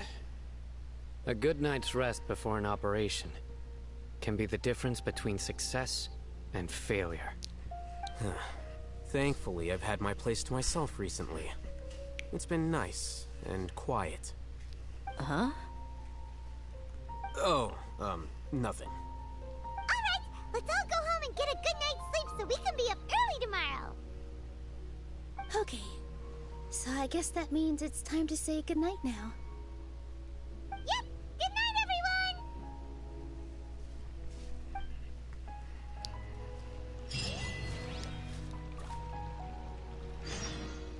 Nossa, é tão estranho ver a Nilu e o Sino juntos na mesma cena, né? Porque tecnicamente não foi o ancestral do Sino que ficou com a deusa que a Nilu gosta? Será que isso vai se repetir? Não sabemos, né? Mas enfim, deixa a dica aí, né? Deixa eu descobrir pra vocês, ó.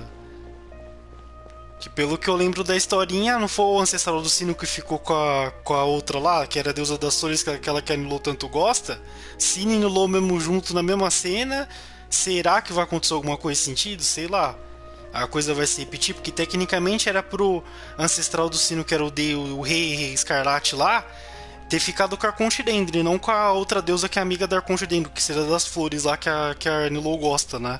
Mas enfim, isso daí é acaso, né? Vamos lá, continuando a historinha aqui. O legal, eu tô torcendo pra que eles lutem junto contra os Caramushi, porque eu vou ficar realmente bem decepcionado se for só o Traveler com a Arconte dentro contra os Caramushi, velho. Que pelo amor, né, mano? Que raio de amigos são esses que o Traveler tem, que eles não ajudam o cara na hora da batalha, velho? Deixa ele sozinho com o Arconte contra o outro que tem o poder de um deus também. Aí fica difícil, né? Eu peguei uma conquista que eu nem li. Vamos lá, continuar a historinha. Espera até 8 da manhã.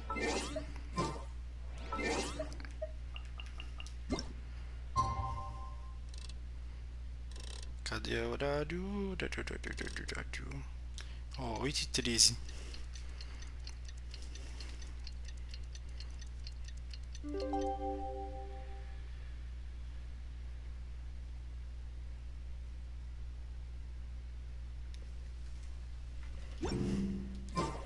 Today is the Academia's Nia Garbaha Day. We can finally put our plan into action. mission. Já vou até com o Zong aqui. Should be waiting for us. Ai, desculpa, pulei o diálogo sem querer.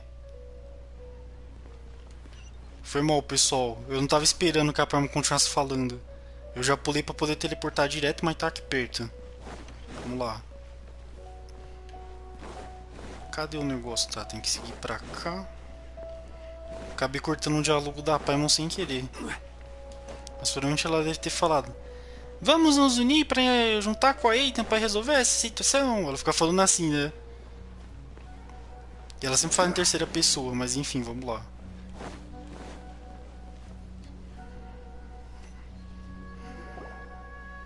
Hello, you two.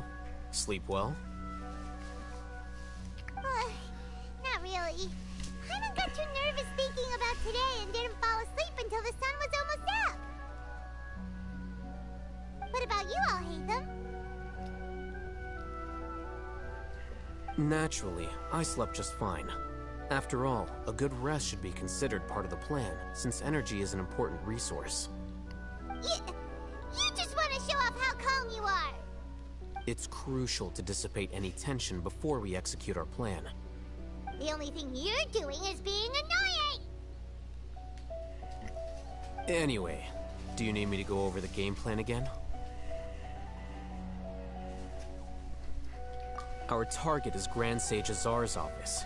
Everyone in the Academia knows that's where the Grand Sage's console is. Only they can operate it. Many restricted commands and operations are executed via that console. I'm sure that console has a way to free Lesser Lord Kusanali. You know, Paimon's been thinking, what kind of technology could let the sages imprison even a god? That isn't something they could have accomplished with their scholarly talents alone.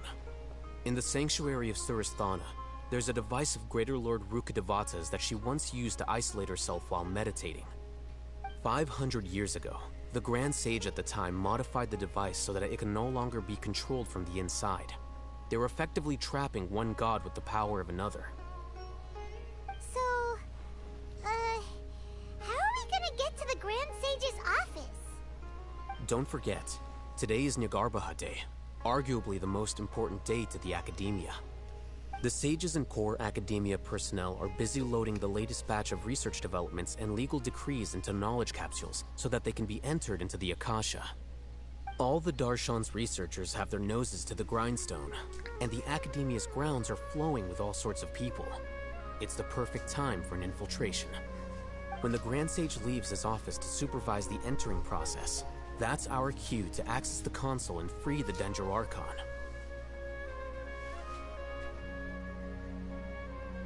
Well, yes. That's just the visible side of our plan, after all. If precedence holds, the Academia should have already started preparing for Nyagarbha Day. Everyone should be in position. All that's left is for us to lead the charge. Let's go.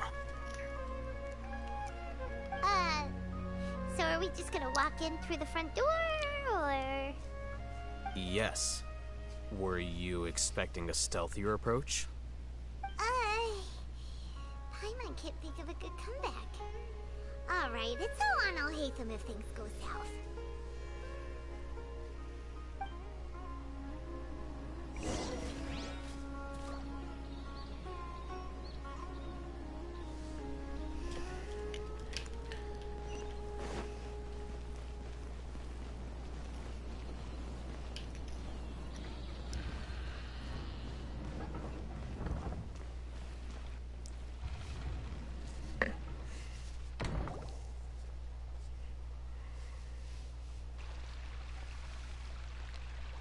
Scribe? Please, wait. Are you Scribe Al-Haytham?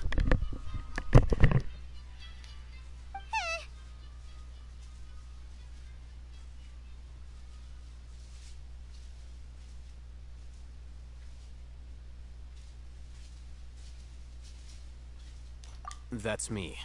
Is something the matter? I'm in a hurry. No. I was just surprised to see you here. I had heard that the sages were looking for you not long ago, but I didn't know what for.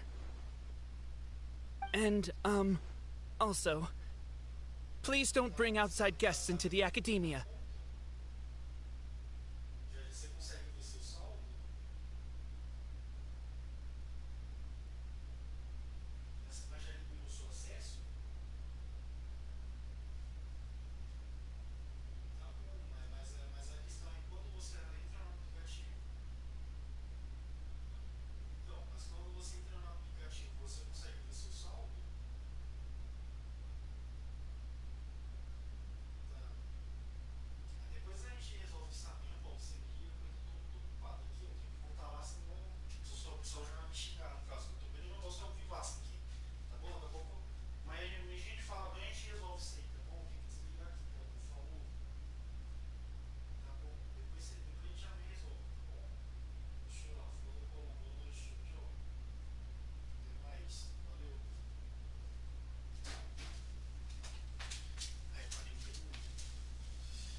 Outside guests?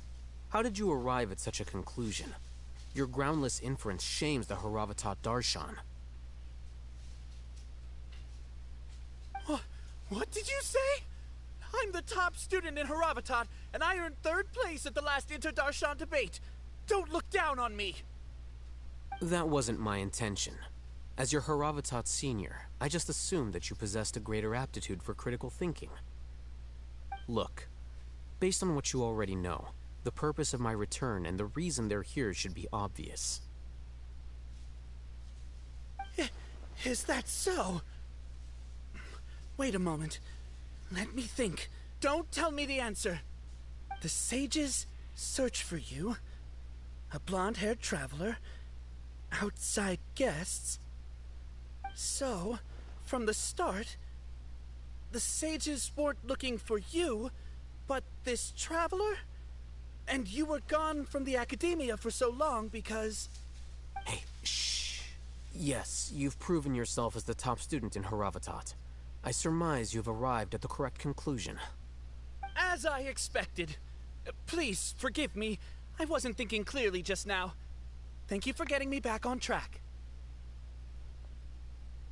It's nothing. We'll be on our way then. All right. Thank you for your contributions to the academia, Scribe.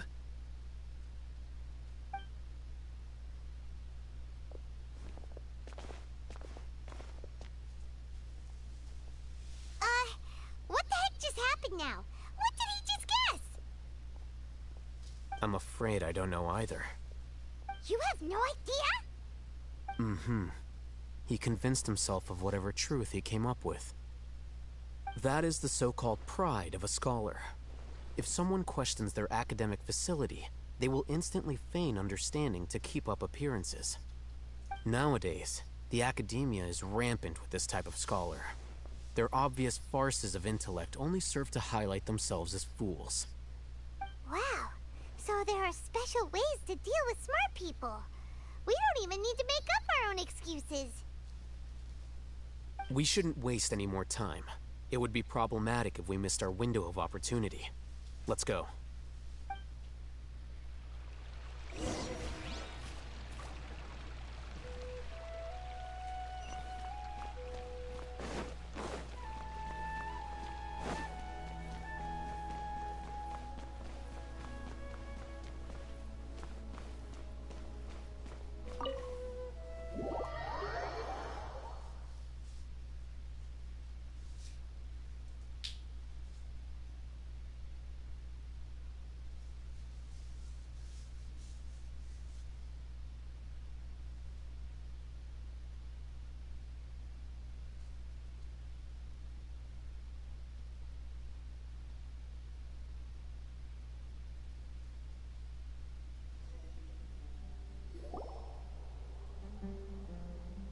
Is this the Academia's library? Indeed. Known as the House of Dana, it is quite possibly the most extensive special collections library in Teyvat. There are a lot of students going through here. Is it really okay just to waltz right in? The Academia marches to a fast beat, especially since it's Nyagarbaha Day. They're all occupied with their own matters. Just act natural. Now, hurry along.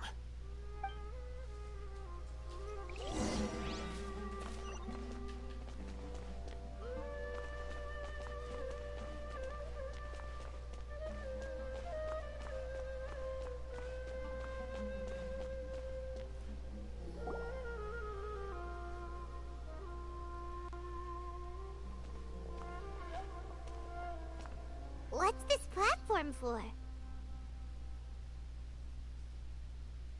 It's a lift that Academia personnel use to access higher floors. Are we gonna take it then?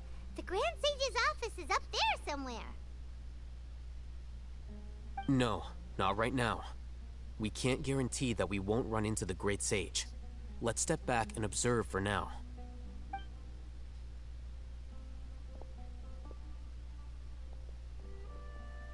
You think the Grand Sage will exit from there? And after he does, we'd sneak past him? Oh, Paimon thinks that's really dangerous. Who knows? However, if we can confirm Azar's current location, our operation will be much safer if we... Allow me to offer you a hint. If you wish to know his location, look behind you.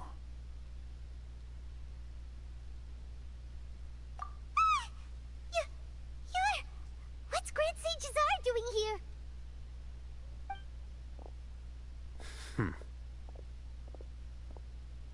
Do not tell me you believed the Academia would not grow suspicious of you after such a prolonged absence, scribe. An eyewitness had informed me of your whereabouts, so I came to personally welcome you. Great Sage, I didn't expect you to care so much about me. I'm truly flattered. I'm sure, but compared to you, I am far more interested in these two unexpected guests. You are the Traveler and Paimon, correct? It's a pity that only now have I been afforded the opportunity to formally meet two of Sumeru's most esteemed guests. I do apologize for my lack of decorum. Excellent. You immediately initiated discussion instead of attempting to prepare some perfunctory excuse. You clearly understand the situation at hand, and have no intention of making a reckless stand. The foot traffic here renders this place unsuitable for discussion. Please, follow me to my office.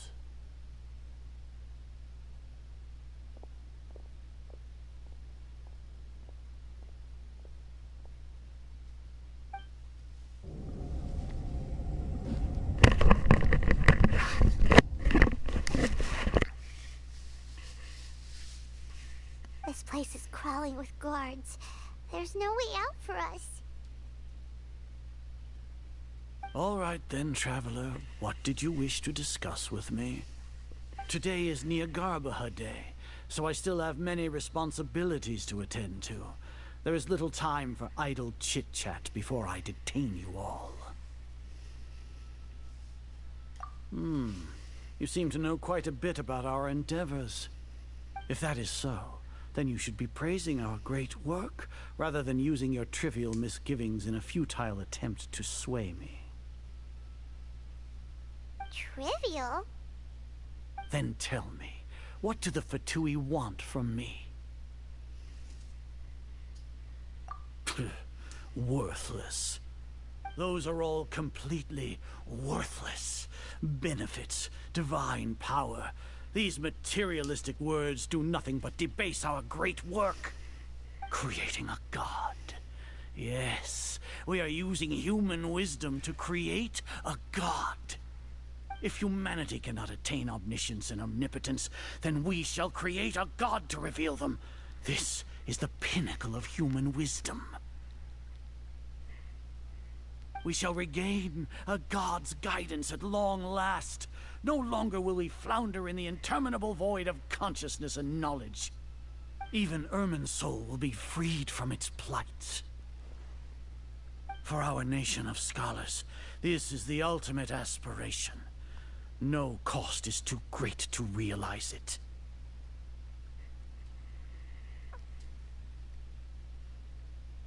You will never understand the rapture of having a god be born within your very hands. With your degree of knowledge, you cannot even comprehend such an emotion. Gods exist on a plane that far eclipses humanity's. Lesser Lord Kusanali, what can she even do? Care for the people? Fend off sandstorms? Fabricate silly fairy tales? These are but child's play for the academia. Does that make us equal to the gods?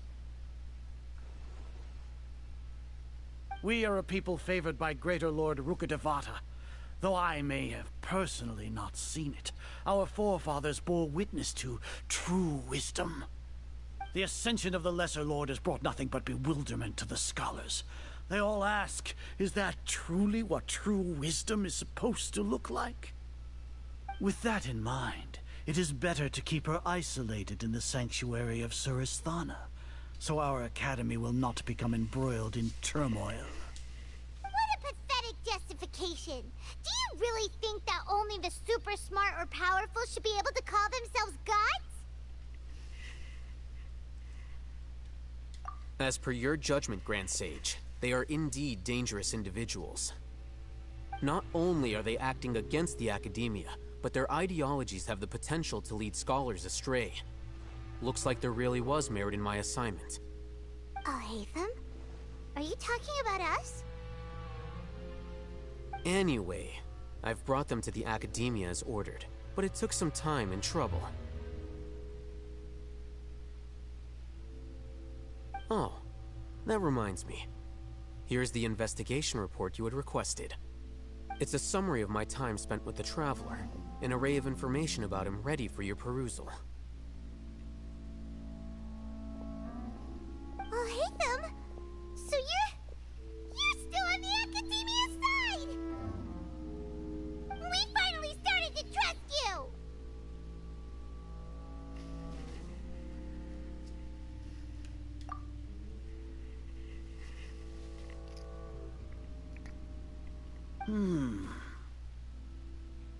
Excellent. Detailed contents with no errors. I would expect nothing less than an immaculate report from the scribe. As it is Niagarbha Day, I'll enter the information on you into the Akasha. Surely you know what that means. We'll be monitored, just like Sino. With the Akasha's calculation prowess, all of your actions will be predicted with an accuracy of at least 98%. Furthermore, your data will be updated in real time whenever new information presents itself. To put it into words you can understand, wherever you go, you will be walking under an invisible leash. This is Sumeru's greatest penalty for dishonest persons. Are you not familiar with the concept that great responsibility begets an equally great suspicion? In any case, you are Sumeru's most concerning external variable. Locking you down will greatly decrease the chance of any undesirable outcomes coming to pass. You're despicable! Despicable? Perhaps from your perspective, but I suppose you had mentally prepared yourselves for this, no? Your ploy was to sacrifice the Traveler here, was it not? Lord Azar, I know what you're trying to say, but I've been following your plan this entire time. Why are you doubting me at this juncture? Must I delineate your entire plan? Very well. I will spell things out. First off, I received an eyewitness report that you were spotted with the Traveler at Caravan Ribat. However, you immediately departed for the desert and escaped surveillance range. Judging by the time, you all likely encountered the truant General Mahamatra in the desert. Am I correct? Maybe Paimon shouldn't have mentioned Sino just now. The Academia had not received correspondence from its scribe for a prolonged time. You were also in the company of the Traveler, a close associate of Lesser Lord Kusanali and General Mahamatra Sino, who had defected from the Academia. With their instigation, what was the probability that you would betray the Academia? Rationally speaking, 50%? 70%? What do you think? Regardless, that's only a guess. The facts are that I've brought the Traveler right before you, and I gave you my report. Indeed, your boldness deserves praise. To think that despite status as an outlander, the Traveler is still willing to sacrifice for the sake of your plan. If I'm correct, you have a contingency plan to save Lesser Lord Kusanali and ruin our great work. Sneak into the Academia on Nia Garbaha Day, using Alhaitham's status as the scribe, for there is a good chance that an opportunity to save the Lesser Lord will arise. Should your intentions be discovered, Alhaitham will turn traitor and sacrifice the Traveler, thus proving his innocence. He can then stay inside the Academia and continue searching for a way to proceed forward. As for Sino, according to the Akasha's calculations, he will soon return to the Academia and confront me in person. I suppose this is also a part of your plan?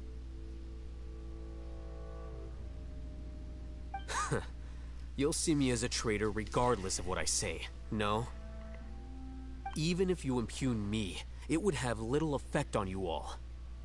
You misunderstand. Losing our scribe would irreparably damage the Academia's regular operations and the development of Sumeru's future academic systems. However, under the current circumstances, even that is trivial compared to what we stand to gain from our great work. You said that I betrayed the Academia, but you, Azar, you've betrayed all of Sumeru, betrayed its Archon. So flight has turned to fight at long last. Guards!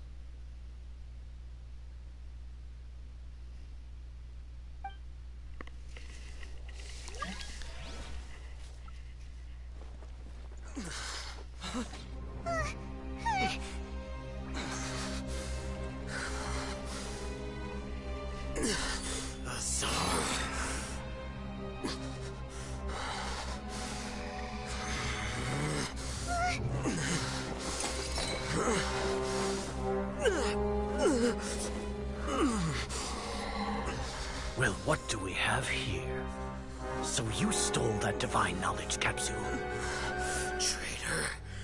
You traitor! Even the most rational scholar will yearn for the power of a god in a moment of desperation. Aren't you doing the exact same thing as me, Alhaitham? Unfortunately for you, no god will lend you their power. Azar!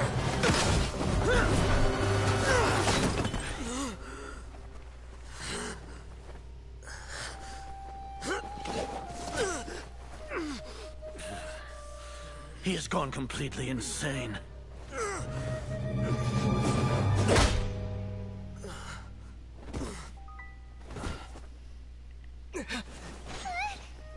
Take him to the Matra and exile him to Aru village.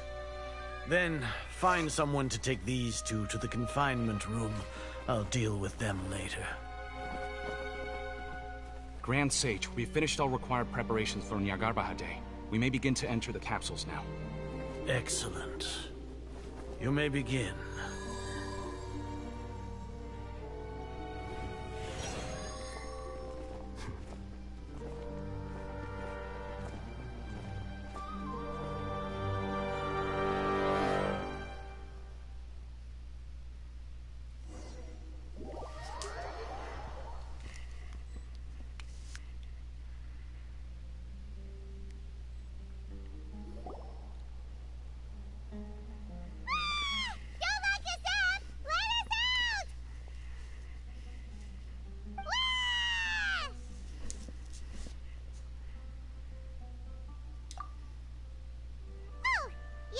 Paimon got a bit carried away there.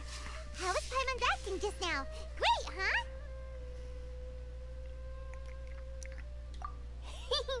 Everything's going according to plan so far. We made it into confinement, and Alhatham's probably done with his part too. We even managed to trick Grand Sage Azar. Alhatham sure knows how to cook up a plan. What are we doing next? Paimon has trouble remembering things when she's worked up.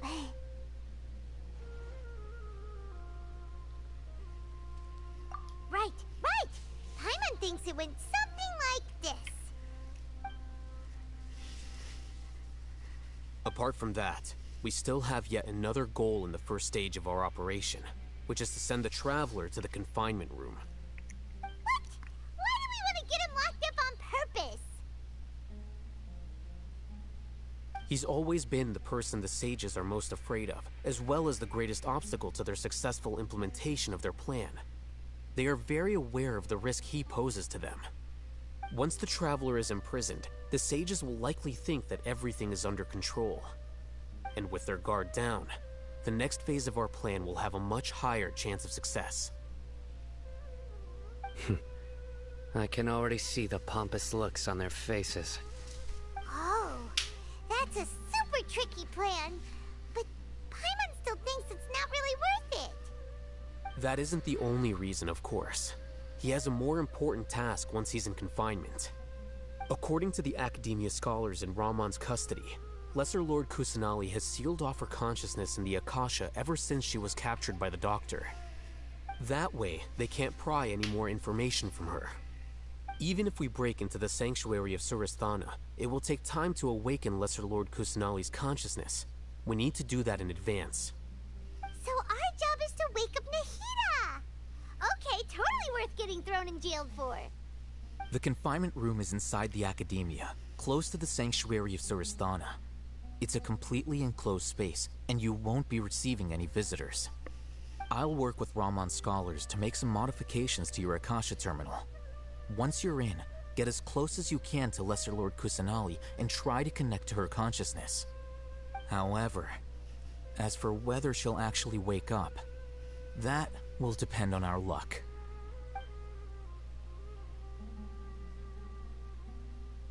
Oh, no wonder you've been wearing your Akasha terminal today. It's the one that Alhatham modified. Paimon thought they'd take our Akasha terminals when they locked us up in here. Were they being careless? Alright, so what now? Sounds easy enough. We can finally talk with Nahida after all this time. Let's do it. There's a light flashing on your Akasha terminal. It's almost like... the faster it blinks, the better the signal. Então, para poder explicar o que aconteceu foi que quando o Aiden descobriu essa traição do Sábio, ele ficou com raiva e a raiva entrou no negócio do Akasha, por isso que o Akasha ficou vermelho, por causa da raiva. Igual aconteceu, ele perdeu, tipo assim, teve um descontrole emocional, né? Aí isso acabou afetando o Akasha, igual aconteceu no outro vídeo lá. Anterior, no caso. Pera aí, eu encontro o melhor sinal usando a frequência do terminal. Ah, vou ter que usar o meu superpoder, ok. Frequência do terminal, frequência do terminal. Pera. Ah, entendi, vai ficar a luz piscando, ó. Whoa, it's Mora. Ooh, Mora. No, Paimon, we're not here to hunt for treasure. Tá vendo que tá brilhando, ó? De acordo com o brilho, ó. Aí você tem que pegar a sequência aqui, ó. Eu tô usando o poder da visão elemental pra poder ter noção do brilho, pra ver quanto o brilho tá mais perto e mais forte. Aí quanto mais forte fica o brilho, melhor acho que é o sinal, provavelmente. Calma, tá ficando forte. Não, enfraqueceu. Vamos lá, tem que pesquisar e procurar. Opa. Tá piscando mais forte. Deixa eu pular ali pra frente. Ah. O sinal caiu de novo.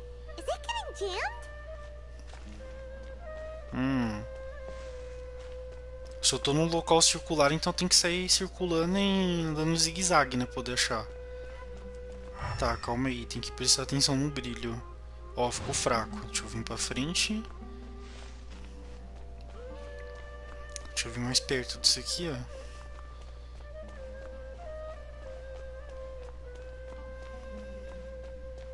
Tá, deixa eu tentar ir pro fundo aqui, ó. Tem uma coisa no fundo. Here? No signal again. Is it getting jammed? Pera que eu não tentei na parte de cima, eu não tinha visto esse caminho aqui, ó. Vamos pela árvore. Eita, que isso, travou? Ele travou do nada, velho. Tá, vamos pela árvore aqui, que eu não tinha pensado nisso. Não, não dá pra escalar. Tá, deixa eu tentar aquela outra ali. Ele não escala, que bacana.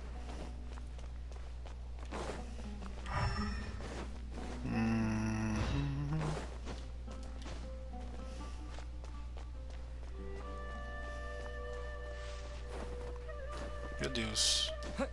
Olha esses bug doido. Cadê o sinal? Cadê o sinal? Calma, deixa eu tentar usar a visão elemental de novo. Tá, o sinal tá fraco. Opa, pera aí que piscou pra lá. Ó, piscou. Pra lá. Ó, piscou de novo. Piscou de novo. Tá aqui perto.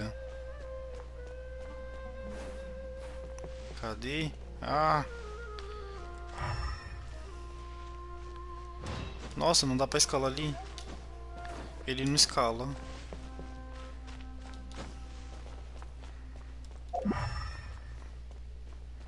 tenho a menor ideia de onde tá esse negócio. Deixa eu tentar vir mais pra frente. Deixa eu tentar circular esse negócio aqui, eu já aproveitar. Ó, ele tá piscando, mas eu não tô conseguindo pegar o... É, aqui perto acho que não tá, deve estar pro fundo, ó. Porque aqui eu tô circulando toda essa área aqui. Ó lá. Ele não tá brilhando. É, deve estar no fundo. Deixa eu circular a parte de trás agora, vamos lá. Ó, vai circulando, vem circulando. Cadê o sinal? Tá, vamos circulando essa área maior aqui. No fundo. Posso usar a espada? Posso.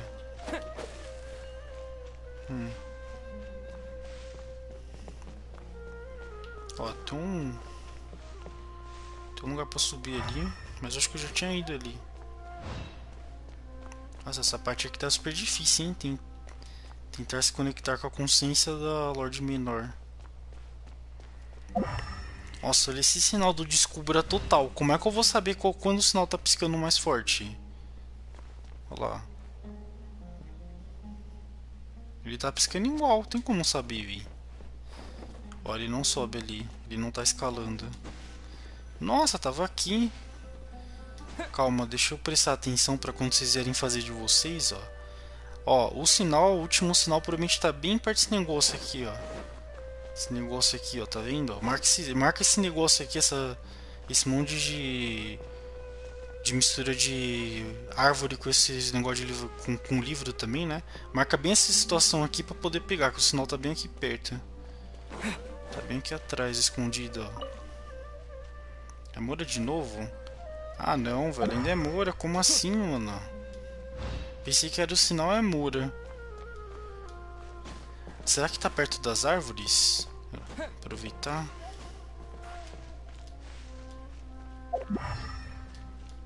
Tá, vamos tentar ir perto das árvores então. Ó, tem mais uma ali. Meu Deus, depois de 15 minutos achei. Is this the right spot? Are you getting anything?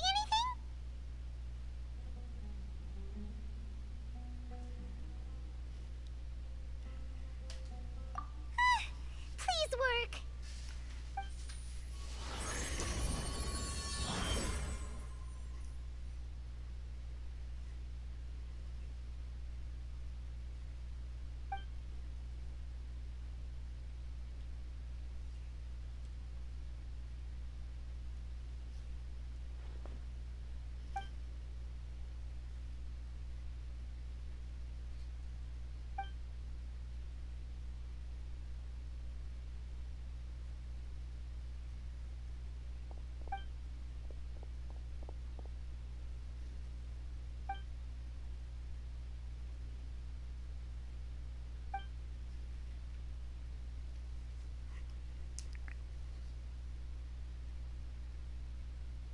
Nahira!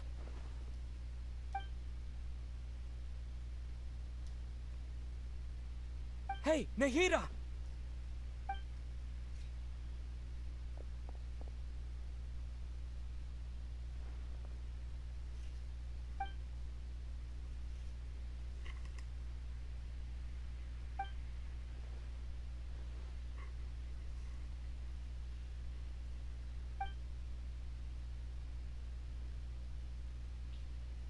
When did it first start? Oh, right. It started from the moment I was born. I wanted to become a worthy Archon. So I've kept studying.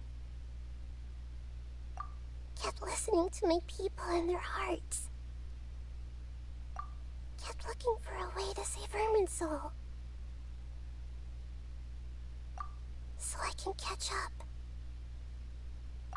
Catch up to Greater Lord Rukkhadevata. But I'm stuck in the sanctuary of Surasthana. The sages are creating a god to replace me. And I'm forced to lock my consciousness in this boundless darkness. Nahida!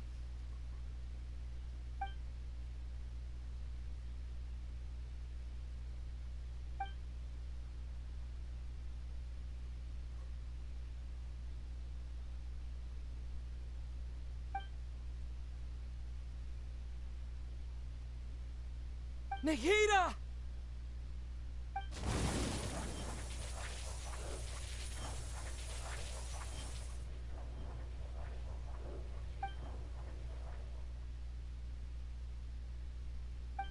It's so quiet here.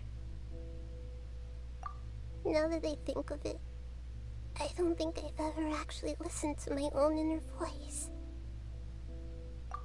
Do Archons have them? Should Archons have them?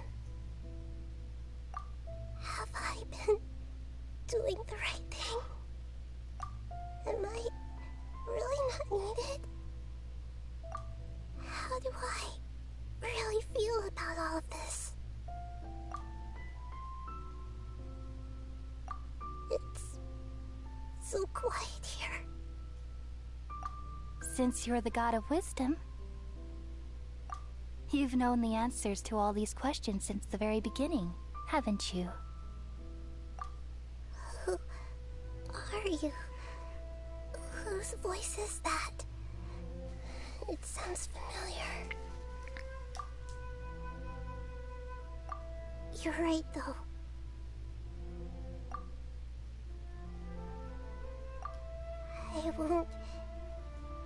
I won't ignore my own voice anymore.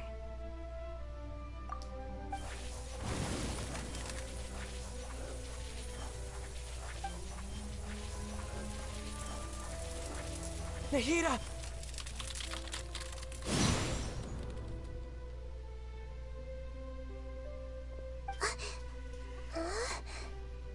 Nahida?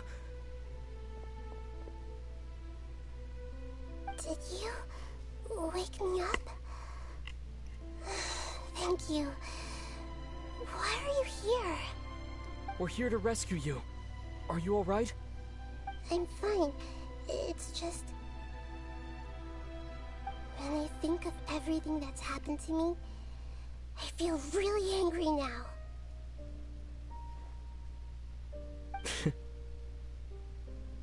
You should have been angry ages ago.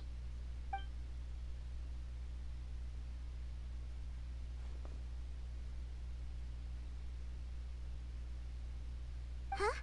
Oh, you're back! How's everything? That's wonderful news! Great! We weren't locked up for nothing! When you went to wake up Nahida, Paimon was listening for any sounds outside. You were out for a long time. There are fewer and fewer scholars going about now. You think everyone's done with their Nyargarbaha Day stuff? Yep, so that means our next act is Nilu's performance!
you sure about this? You're taking such a great risk for them. I'm sure, and I'm going. You know that I don't like to pass up any opportunity to dance, and this one is especially important. All right. You seem to have a lot of trust in them, so I won't say more on the subject. But if anything happens, the few of us here may not be able to help you. Don't worry. They've been through worse. Everything's going to be fine. All right. You know, if you really do get arrested, we'll do everything we can to get you back. Be careful, even if it's only for our sakes. Thanks, Mr. Zubair. You're so very kind.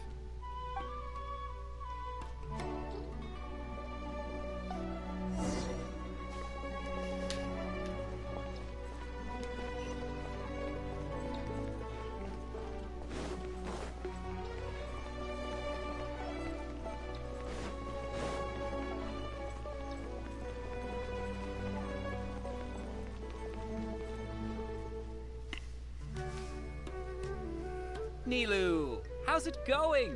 Nervous? Definitely more than usual. But it's because I'm worried I won't dance well enough. It's okay. Just focus on your performance. We'll take care of everything else. You sure know how to talk. Taking all the credit, even though we came here together to help out. Well, thank you both. I'll have to treat you to a meal after all this ends. I really, really appreciate all of your help. Ooh, that sounds great. Huh? How can we say no to that? All right, let's get back to business. Nilou, we'll be here to keep people from going to the academia so they don't interrupt your performance. I was planning on telling them something like, the Academia's been conducting a weird experiment, and some of their test subjects escaped. It's really dangerous there, so stay away. Oh, you couldn't think of anything better? Oh well, I guess it does sound like something the Academia would do. I think it sounds great. I'm counting on you guys. Don't worry, it'll be a piece of cake.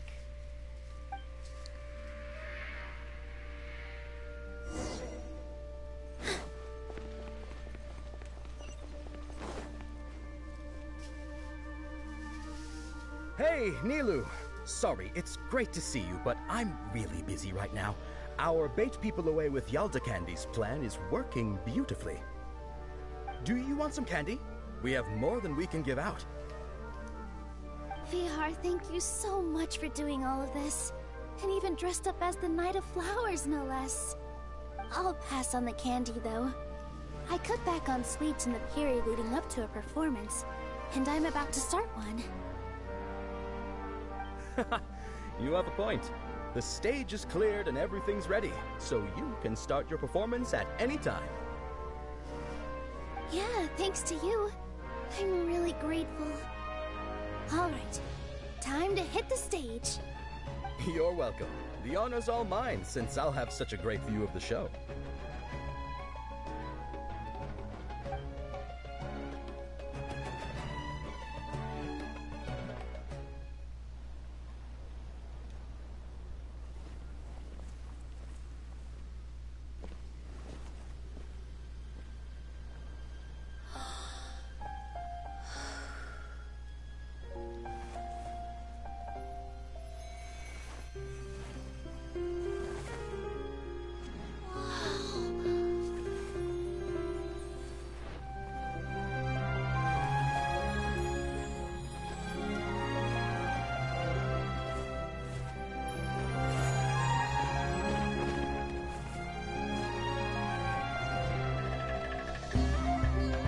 I've never seen a performance like this. This is incredible. Yeah, but I heard that public performances like these have been banned.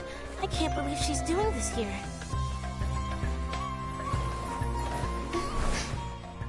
Grand Sage, there's some commotion outside. How uninteresting. Issue the new Prohibition Act from the Akasha to the guards. They'll know what to do.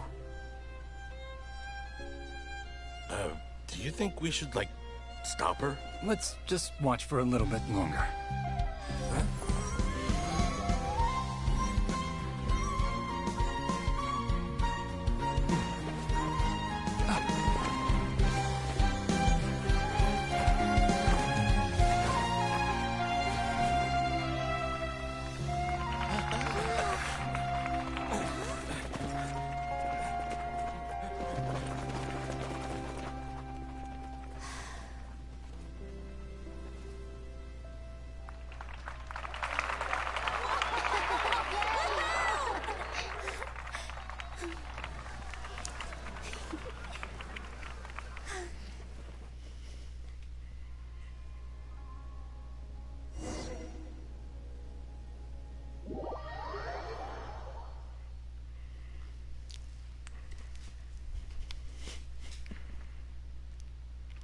É, a dancinha do ventre salva vidas, é um negócio incrível mesmo. A maior wife é a Alice? Eu não, acho que a Arconte era mais wife do que a Alice. Com certeza. A Arconte, no caso, a antiga aparência dela, né? Provavelmente.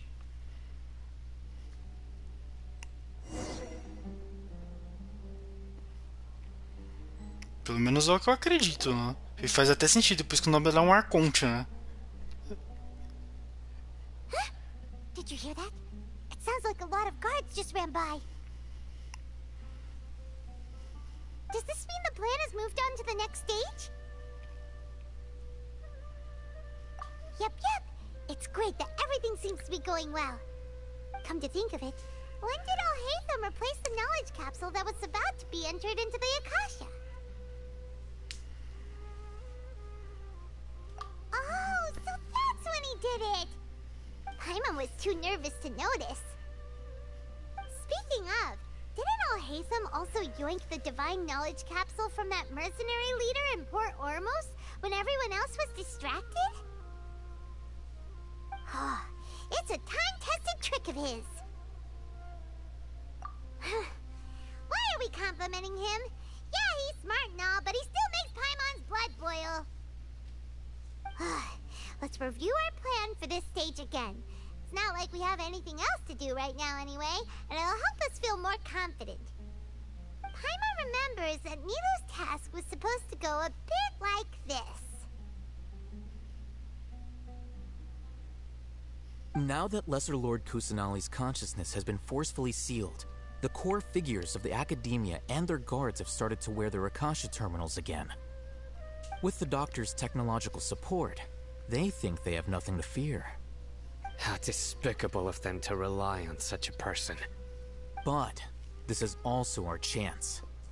I was originally asked to draft the knowledge capsule for the Artistic Performances Prohibition Act when I was still at the academia.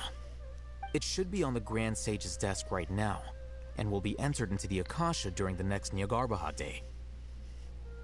Are they really going to stop all artistic performances? That's horrible! I'll make an identical knowledge capsule, but this time, I'll smuggle some misleading information into it. We only need to find an opportunity to switch the capsules. Once it's been entered into the Akasha on Nyargarbaha Day, if someone were to be seen performing in public, the sages would definitely use that opportunity to announce the ban, and so the misleading information will be disseminated amongst the guards. Sure sounds complicated, but it seems like if everything goes well, we'll be able to get rid of all the guards in the academia without any effort. That's pretty clever, getting right into their heads. I just have one question. Even if we manage to get the misleading info out to the guards, how can we be sure that they'll believe it? People who are used to relying on the Akasha become less inquisitive, and their ability to distinguish truth from misinformation is significantly reduced. They will view everything the Akasha releases to them as the unequivocal truth. The Akasha will turn humans into machines. I've seen it happen many times. Yikes. Good thing I didn't wear it for long when I was working in Sumeru City. At first, I thought it was a good thing too. By the way, this plan still requires a performer, right? Do you have someone in mind? Nilu of Zubair Theater. I know her really well. We can trust her. I'm kinda hesitant to ask her to participate in a dangerous plan like this, but we can ask her in person. All right. After the guards and the Academia are gone, then it'll be time for me and my stowaway brothers to shine.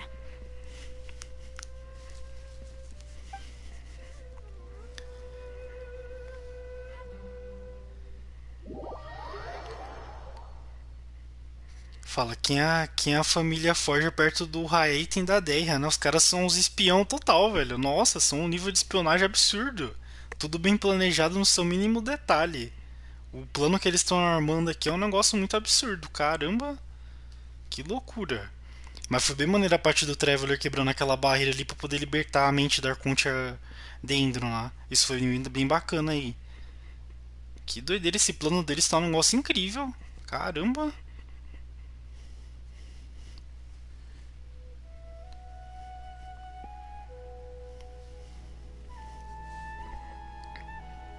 Here they come. Did you see that, Raman? They came out from the Academia in droves.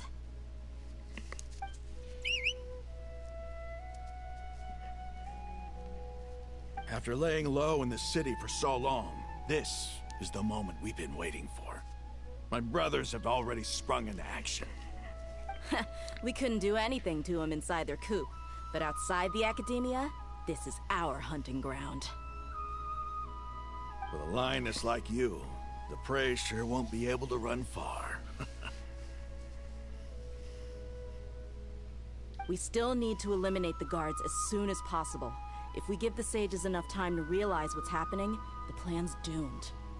Yeah, all they've done is to sit on their cushy salaries and twiddle their thumbs all day while we fought and struggled every day in the desert. The only advantage they might have is their numbers. Speaking of which, most of the guards who report directly to the Six Sages belong to the Corps of 30, but they have a completely different reputation. Following those blasted sages every whim, throwing away all the principles of being a mercenary. As someone in the same profession, I'm obligated to teach them a good lesson today. Indeed, the trap has been set. All we need to do is lead them there. All right, let's each take a road and herd those scattered guards back into one place. Make sure to attract their attention. Isak will be the key. You gave such an important task to that child. Will he be okay? It'll be fine. Isak was so determined to help, so let's put our faith in him. Besides, even if he's caught, the guards would be too scared to do anything to him. They've never seen Lesser Lord Kusanali in person, after all. You've got a point. Anyway, I think I see them coming. Let's head out. Good luck.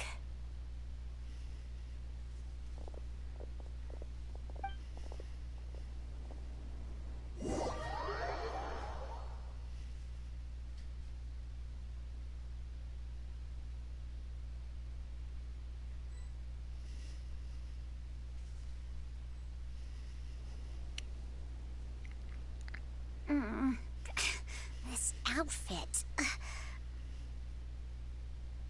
Hey, do you remember what you need to do, Isak?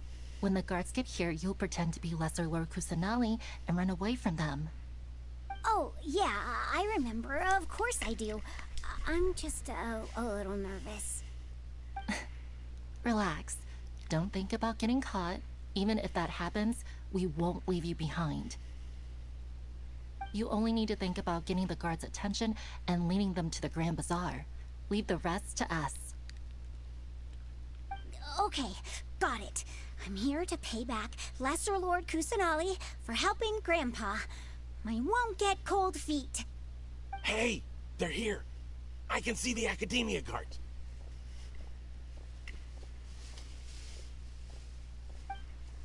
All right, it's time, Isak. Take a deep breath and go. You can do this.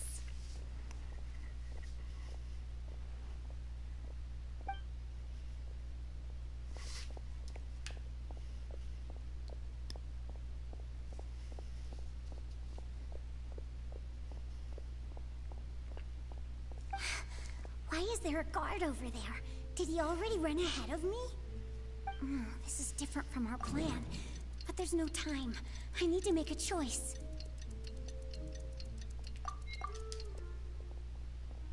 Huh? Did I just see something dart by? I'd better go have a look.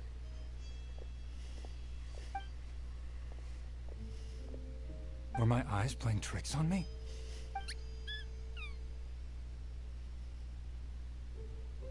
I should go check to see if someone's hiding over there.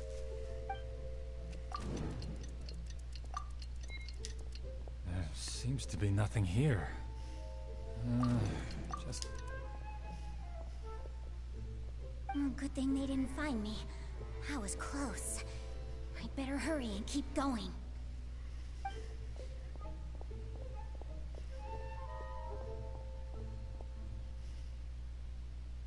Hey! Lesser Lord Kusanali's over there! Stop! What?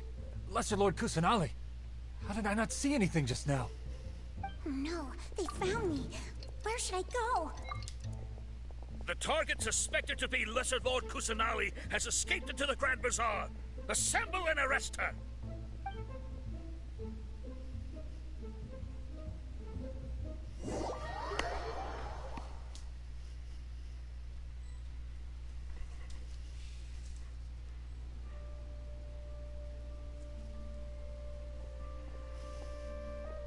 Where did she go? How did she disappear? Did we lose her? Hurry up and find her! Hey, why is your team here?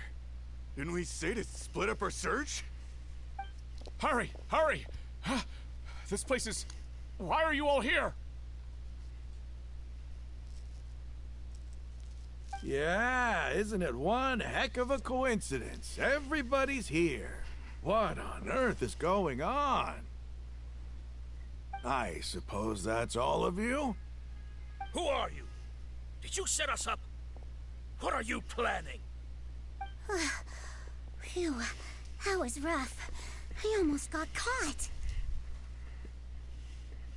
Little brat! So you're not actually Lesser Lord Kusanali. Who exactly are you all? Eremites from the desert? Just some colleagues. Think of this as a business competition, or a personal grudge. After stepping into our traps, stop thinking of yourselves as hunters. Behave like the prey you are.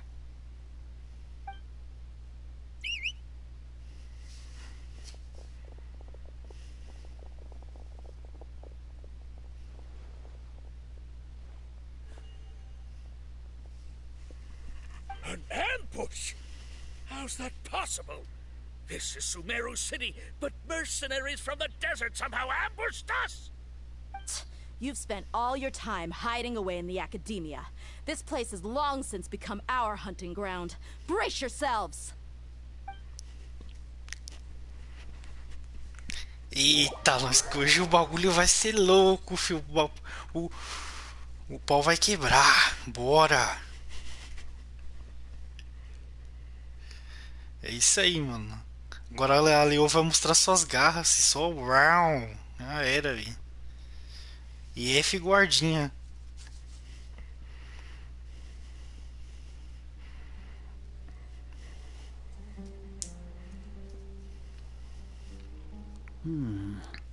This is odd.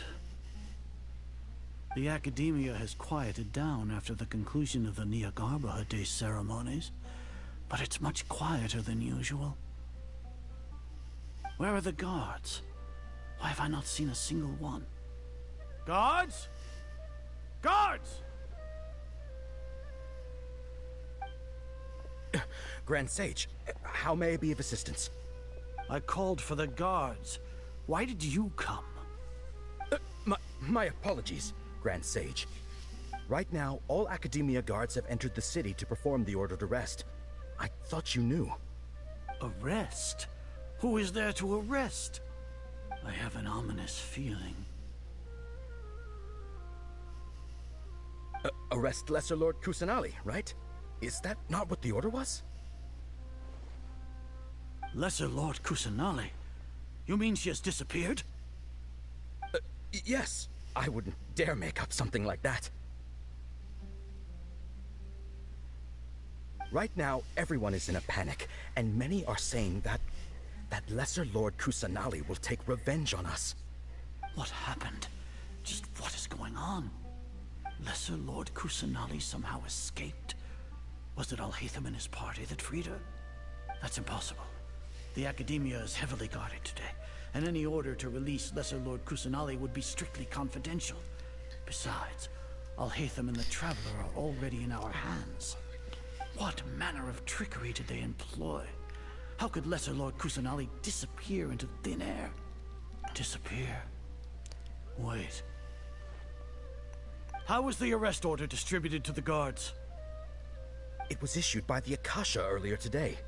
Only you have the authority to send messages like that, so I thought it was your order. Let me check.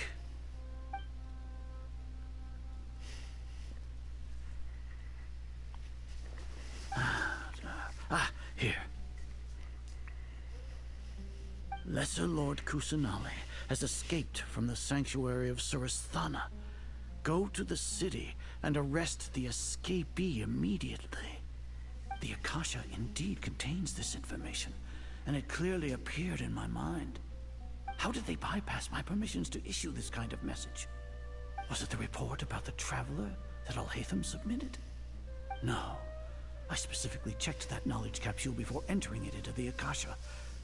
Could that have been a red herring? Well, even if I figure it out now, it won't make any difference. The important thing now is to confirm Lesser Lord Kusanali's status. Have you been to the sanctuary of Surasthana to confirm that Lesser Lord Kusanali has indeed escaped? Confirm? No, I haven't. It may be a bit offensive to say this, but Grand Sage, what you're saying doesn't make any sense. How can the information in the Akasha be inaccurate? What the Akasha decrees is fact. That is common knowledge to all of us. If we have to confirm the information and knowledge from the Akasha ourselves, then how is that any different from us learning that information ourselves? Wouldn't Greater Lord Rukkhadevata's legacy lose its meaning that way? In the beginning, it was I who asked you to believe in the Akasha, to believe in the legacy left by Greater Lord Rukkhadevata. Are you trying to use my words against me? No, Grand Sage. I'm merely confused because I believe in you. I never meant to refute you. Stay here and see if there are any suspicious people around. I'll go to the sanctuary of Surasthana on my own. Yes, Grand Sage.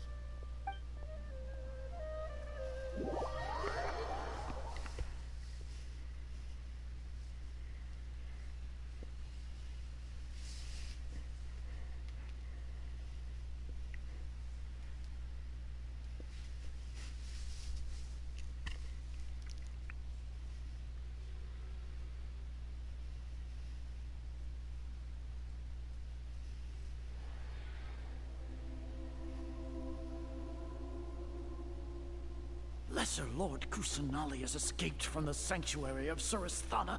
Go to the city and arrest the escapee immediately. How can that be? Stop thinking about it. Stop. It must be a trick of theirs. As long as I personally confirm it. Ah! Impossible. That's impossible. There must be something wrong with my eyes.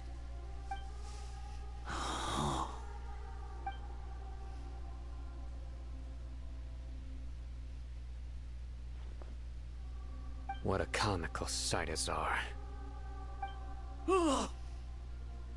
Once the Akasha has put certain thoughts into your head, even the Grand Sage can no longer see what's right in front of him. You all can only see the world in your mind, the one you think you know. And precisely because of this, you disregarded Lesser Lord Kusanali's existence. She has been a wise and worthy Archon. Sino, have you been waiting for a chance like this? The Akasha predicted that you would return to the Academia to confront me. But I didn't expect it to turn out like this. I was careless. No, you were blinded. Your faults stem from your reliance on the Akasha.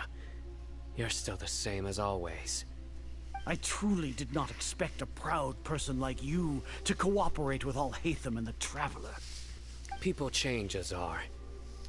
Admit it. The Akasha can't predict my actions anymore.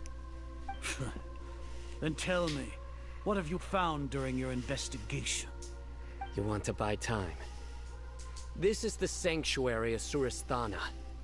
Under your own regulations, even Academia staff are forbidden to come here. No one will come to save you. As for the investigation, I've at least confirmed that you are guilty of insurgency against the Archon. A serious crime. So what? Did you do all of this so I would plead guilty in front of you, General Mahamatra?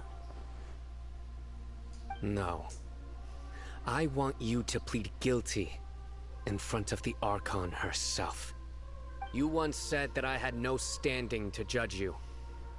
So now, how about judgment in the name of a god?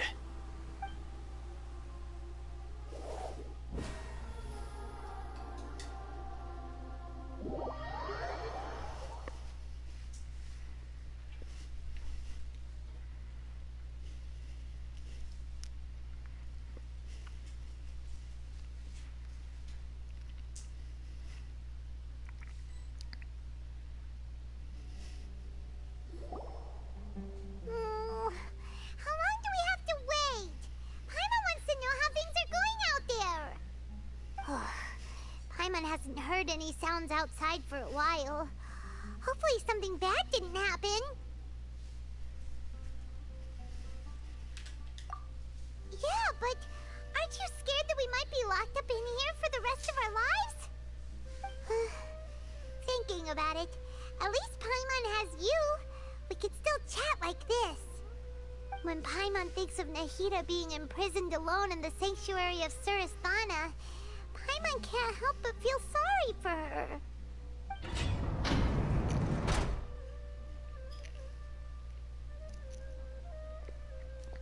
Here comes your savior. Yeah! Paimon just knew you would come to rescue us! You two really owe me some big thanks. I had to search through who knows how many guards to find the key here. It felt even more tiring than whacking them. I'm exhausted. Thanks a lot. Need Paimon to rub your shoulders? No, that's, I'll pass. What are you afraid of? Oh, are you ticklish? Now isn't the time to talk about being ticklish. Things in the city and on Sino's side are both going well. The guards that stormed out of the Academia are all taken care of. The Corps of 30 is in charge of the city's defenses, but we already talked to Asfand. They've been fed up with the sages bossing them around. As long as it doesn't break their employment contracts, they'll turn a blind eye. That's probably because you've been super great friends with them for a long time. So, how's Sino doing? The Grand Sage is in his custody. Even I know how terrible it is to fall into Sino's hands, so he probably does too. Sino forced him to release Lesser Lord Kusanali. He has no choice but to obey. So, hurry to the sanctuary of Surasthana. Assuming nothing weird happened, we should have already rescued our Archon. Honestly, I didn't expect our ragtag bunch to do this well. We just came together last minute to save the Archon, you know? Alright, you two better go. I still have to clean up some messes in the city. See you around.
Vamos lá conferir, né, pessoal? Quanta coisa que aconteceu, eita.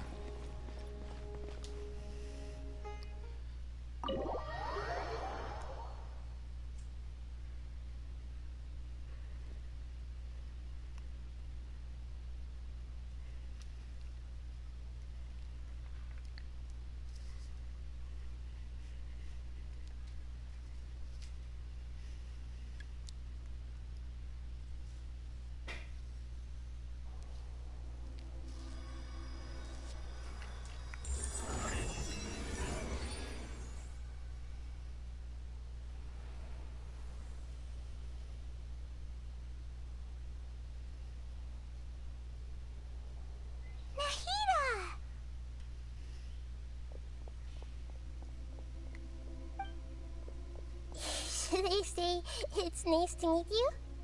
This is the first time we've met in real life. Before, we've only met in dreams, consciousness, or when I was in someone else's body. Thank you so much for coming to rescue me, but I also need to apologize.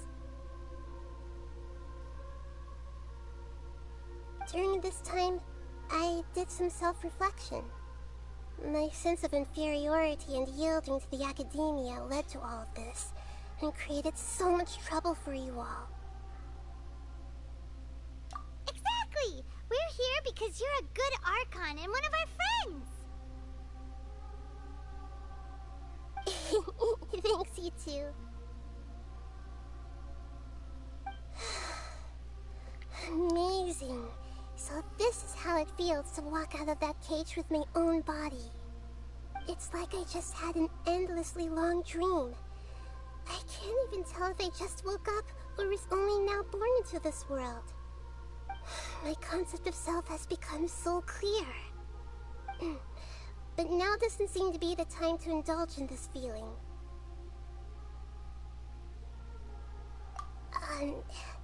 This is really embarrassing.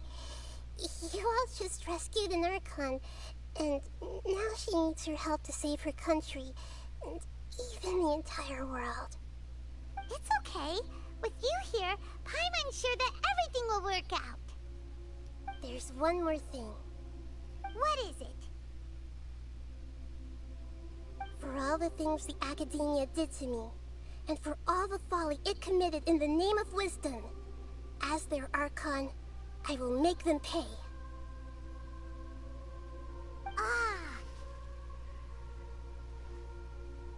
Wow! That's the spirit! You're finally standing up for yourself and not letting people walk all over you! I understand now. To be a better Archon, I first need to better myself. If you haven't even figured out how to be a caterpillar, how can you be a butterfly? Yes, true. That reminds me. I wonder how far along the academia is with their god creation plan. We need to hurry and prevent the birth of that false god. I need to make some preparations. Since I'm now free, I can establish a direct link to the Akasha and control it. First things first. I need to remove the restrictions that the doctor put on me in the Akasha. After that, I'll make some adjustments and revoke the sage's permissions. The Akasha will then be like how it originally was, only operable by the Archon.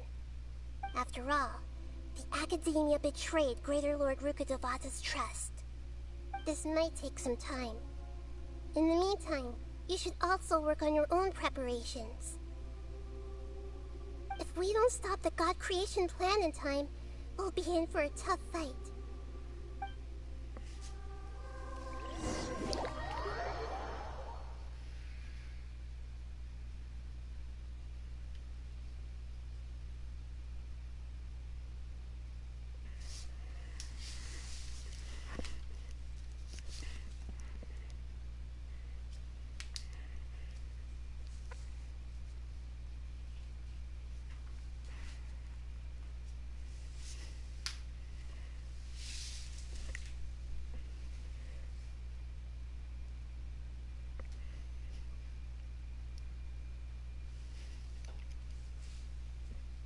as well prepare for a fight.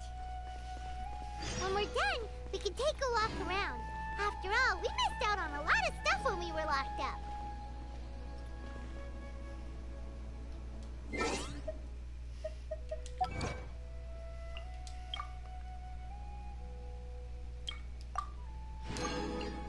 Pegamos mais uma conquista.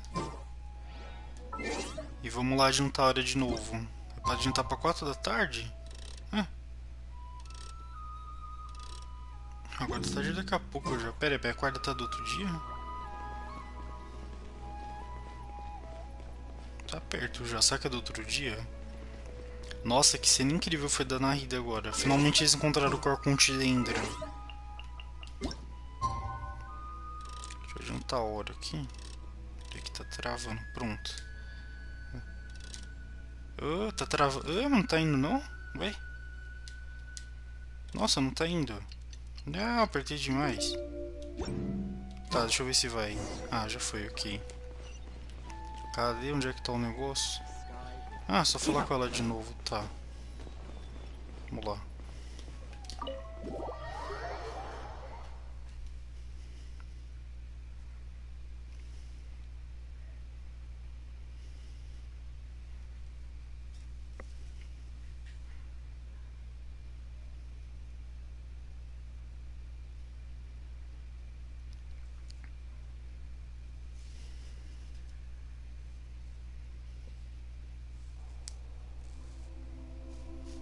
How's it going, Nahida?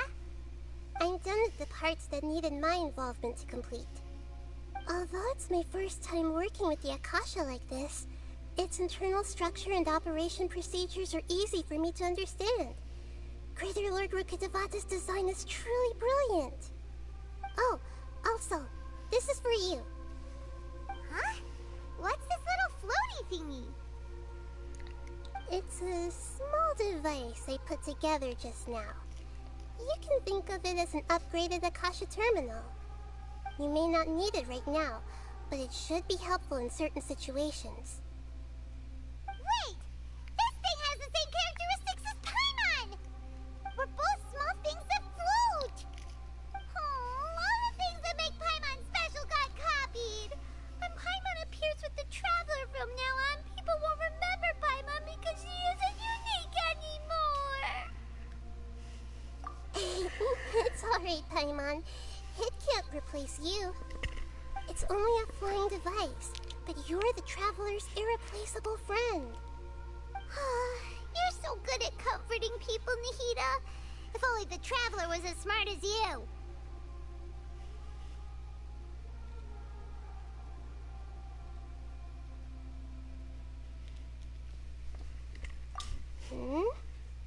I was simply telling you what I feel to be the truth. I wasn't trying to comfort you. Nahida, you're natural at this. What you just said made Paimon even happier. By the way, there's something I need to confess. Even though I'm the Archon and in control of myself again, I'm not very good at fighting. You may have heard that an Archon's power is derived from their people's faith. However, I'm not as well loved as Greater Lord Rukkhadevata. If we get into a situation where combat is our only option, I'll have to count on you, and I'll do my best to provide support. I'm glad I can rely on you. So the God of Wisdom isn't good at fighting? That actually sounds about right. I've located where the false god is. Time is of the essence, so let's get to it.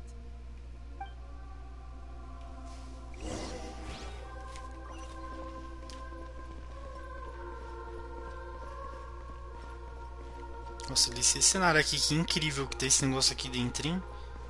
Deixa eu só ser feliz e reparar no cenário 2 segundos, ó. Tá bom, já reparei muito, vamos continuar a história. Ah, entendi, a saída é o próprio... Nossa, que da hora! Fundição da divindade. A criação de uma divindade. Divindade. Nós estamos usando o gênio humano para criar um deus. Azar. São todos esses monstros aqui. Tá, soldado Satui. Ah, vamos lá, né? Eu não sei se vai ser muito bom, talvez, enfrentar o escaramucho com a Raiden, né? Que eu acho que vai dar ruim. Mas vamos nessa, vamos nessa. Propagação neles, partiu. Vamos ver se a propagação é forte contra os escaramuchos. Eu não sei nem se vai ser escaramucho mesmo, né? Mas enfim. Eu quero ver muito essa luta da mãe contra o filho, confia. Dá umas palmadas no escaramucho. A chinela vai cantar, que hoje a chinela vai cantar pro lado do escaramucho.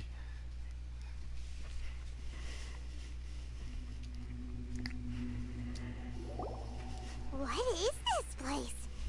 Is this really the way we need to go? Wow. Who would have thought there'd be a place like this hidden right smack bang in the middle of the city? The sages wanted to realize their god creation plan without being discovered. The safest and most convenient way would be to build within the academia itself. That's true. They were already hiding one god, so why not two? Judging from the structure here, the project is a huge undertaking. The sages really saw the god creation plan as their ultimate goal. But this place doesn't look like it could have been constructed by the academia alone. The Fatui under the Doctor sure didn't hold back.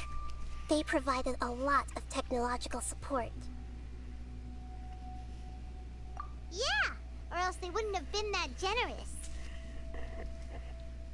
Is that it, though? I've always felt that this Doctor is different from the Academia sages. He doesn't seem to share their sense of urgency. Instead of being interested in the end product, it's like he's enjoying the experimental process.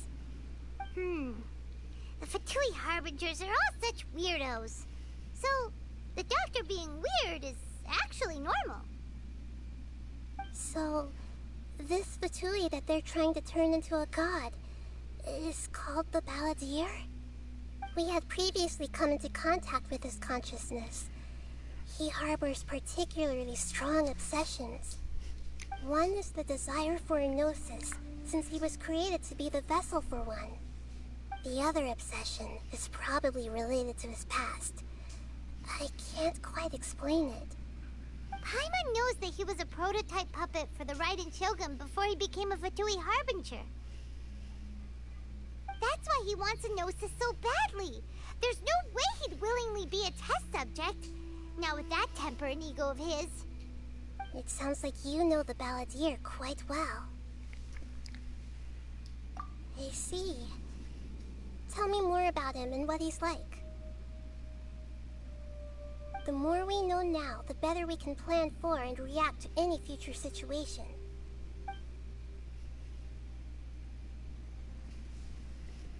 I see. How fascinating. Alright, time to go.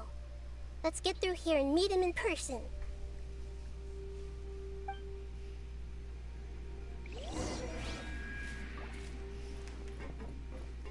Passe pela passagem e encontre o escaramuche. Vamos lá. Stabilize. Illusion shattered. Try this on the side. Aye. Inazuma shines eternal.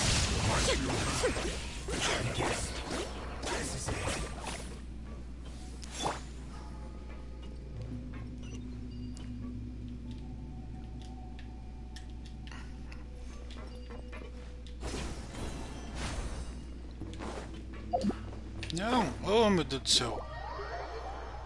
Ué? Tinha um buraco ali? Eu não tinha visto o buraco.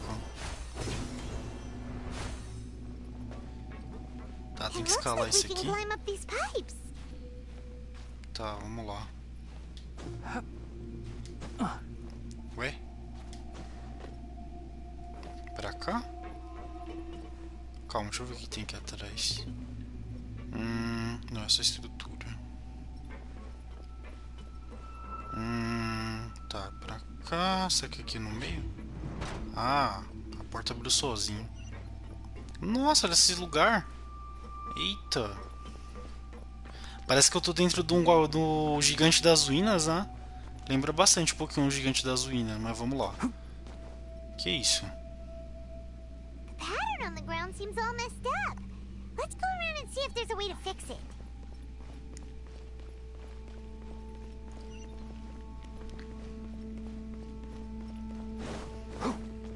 Ué. Que isso? It seems to have stopped. Let's continue. Ah, legal. Agora o negócio virou Crash Bandicoot, né? Mas enfim, vamos lá. Só essas referências. Tô me sentindo dentro do Crash agora. Tá, pra lá. Cano de novo. Calma, sobe aqui. Cano de novo. E mais monstros. Tá, tem um soldado aqui grandão. Shine down. Toma ele e vem. Então vem. Receba. Ah, esse é pra girar a parte de baixo. Tá, mas calma aí que eu não tô... Opa, ativou. Beleza. Só marcar a posição, ó. Ativou alguma coisa, mas enfim. Tá, teleporta. Mais cano de novo. O negócio virou quest, pronto, é isso. Virou quest mesmo, várias questzinhas, ó. Ó lá. Mais um monstro, mais uma quest.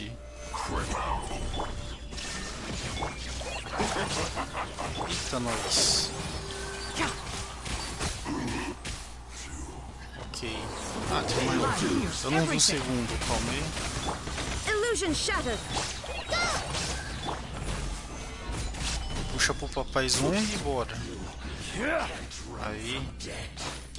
Vocês estão ligados que o pai descaramucha o Zung, né? Vocês já estão ligados nisso aí, mas enfim, vamos lá. Olha lá. Opa, mais um concluído. Vamos pro próximo. O que é isso aqui? Maybe there's something wrong with the tracks. Ah! Não, não, volta aqui. Ah, fugiu. Tem que chegar do outro lado.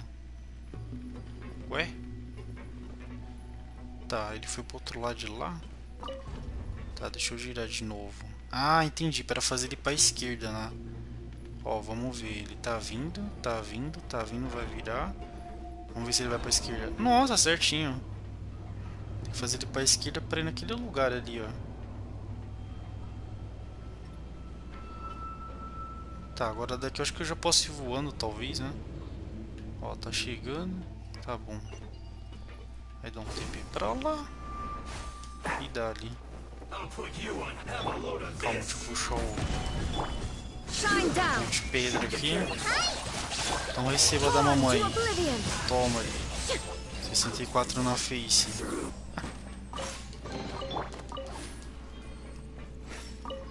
Aperta lá. Aperta de novo. Tá quase, vamos lá. Mais um concluído. Próximo.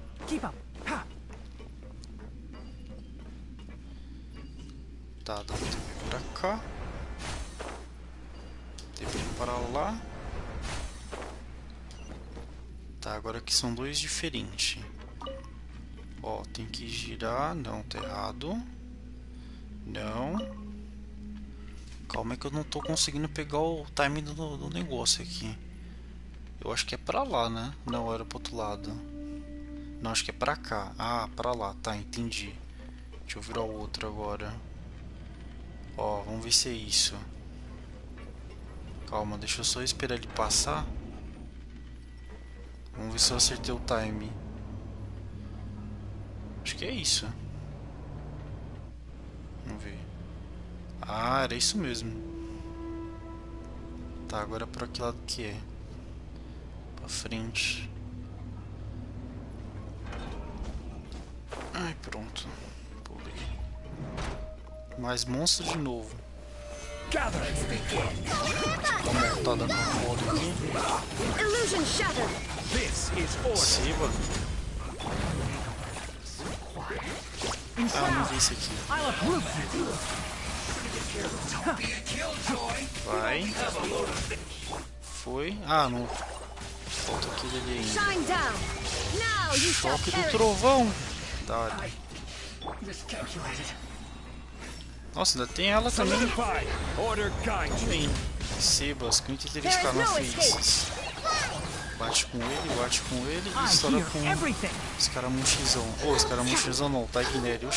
Eu tô chamando Tagnério escaramucho. Olha a minha.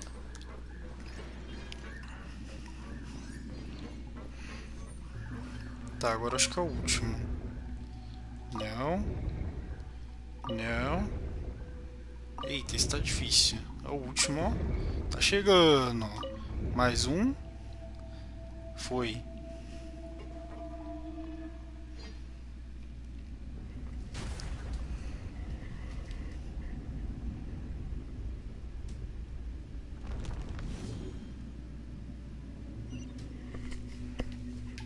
A Mika, ela é prima do escaramucho, pessoal. Ela é filha da irmã da Raiden. Só pra relembrar vocês aí.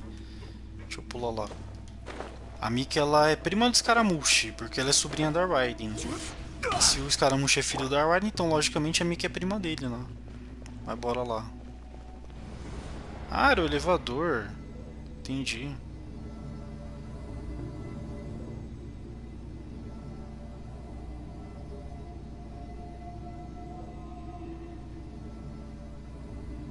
Tá, vamos lá chegar. Olha lá. Da hora essas interações da Raiden aqui, hein? Cadê onde é que tá o negócio? Looking at its operational status, we must prepare for the worst. The god they wanted to create is likely close to completion or already completed. Oh no! What should we do?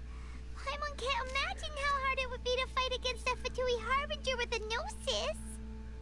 Are you nervous, Paimon? If you really want to know, of course Paimon's nervous. Aren't you too, Nahida? Yes, I am. This is probably the first time I faced with a calamity of this degree since my birth. I feel not just nervous, but curious as well. Curious? Curious about what?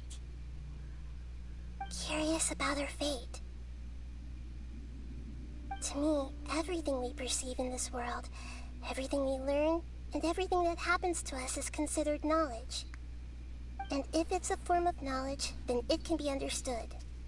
However, only fate is about that which has yet to occur, so it has always drawn my curiosity. So to me, fate is the ultimate knowledge. That's also why I love observing humans and all the things that happen to them.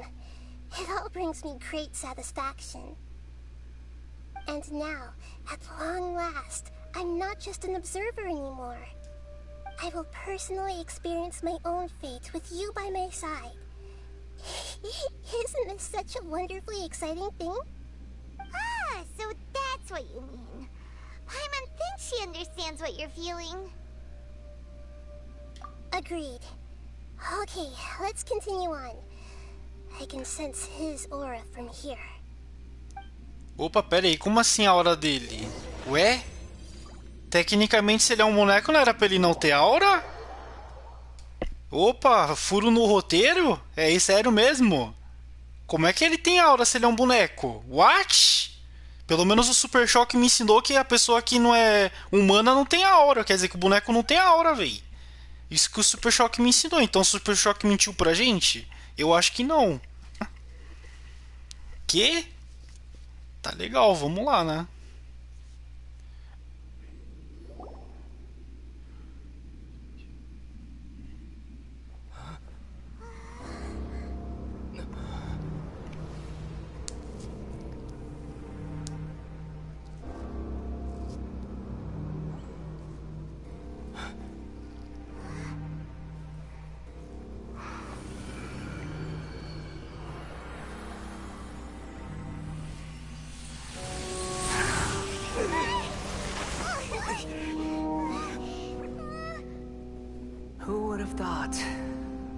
would be so eager for my birth.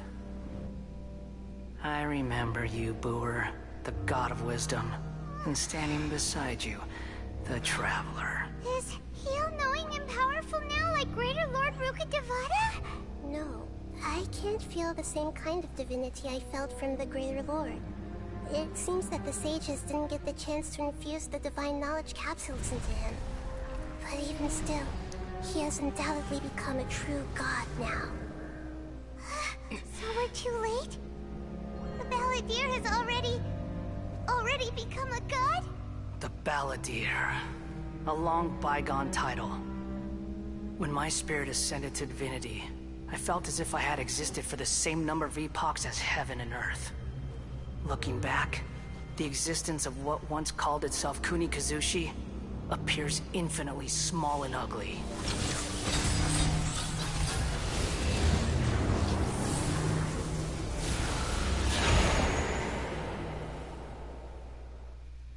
This imposing aura, it really feels like a god's. A body that capitalizes on the Balladeer's original construction as a mechanical puppet, with the Gnosis serving as a constant power supply. How much effort and resources did the sages put into this? From a purely technological perspective, it's a commendable achievement indeed. It's no exaggeration to say, this is the culmination of human wisdom. You sure are something! Dishing out compliments at a time like this? But I don't think he's reached the spiritual height of a god.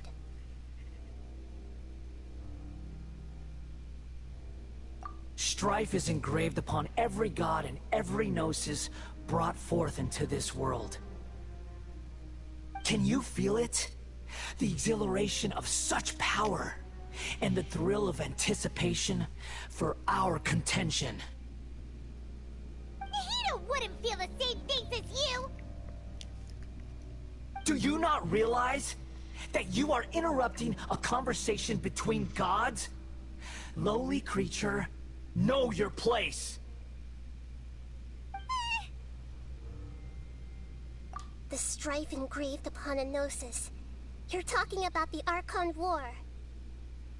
Tevat's current peace was not easily won.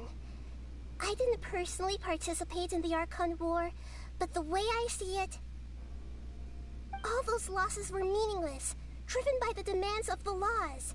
There's no point in bringing it up again. Is that so? Yet I am deeply disappointed that I was never allowed the fortuity to personally participate in the Archon War. This is a first. Encountering a god in this world who does not crave power. No wonder your own people have abandoned you, god of wisdom.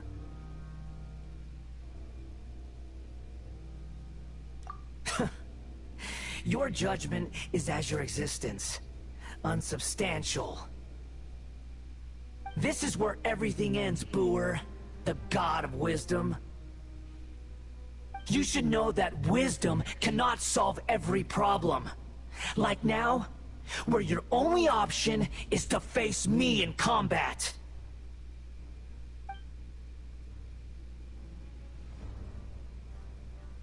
Come! Let us reenact a scene of the Archon War. Come and inaugurate my birth as a god.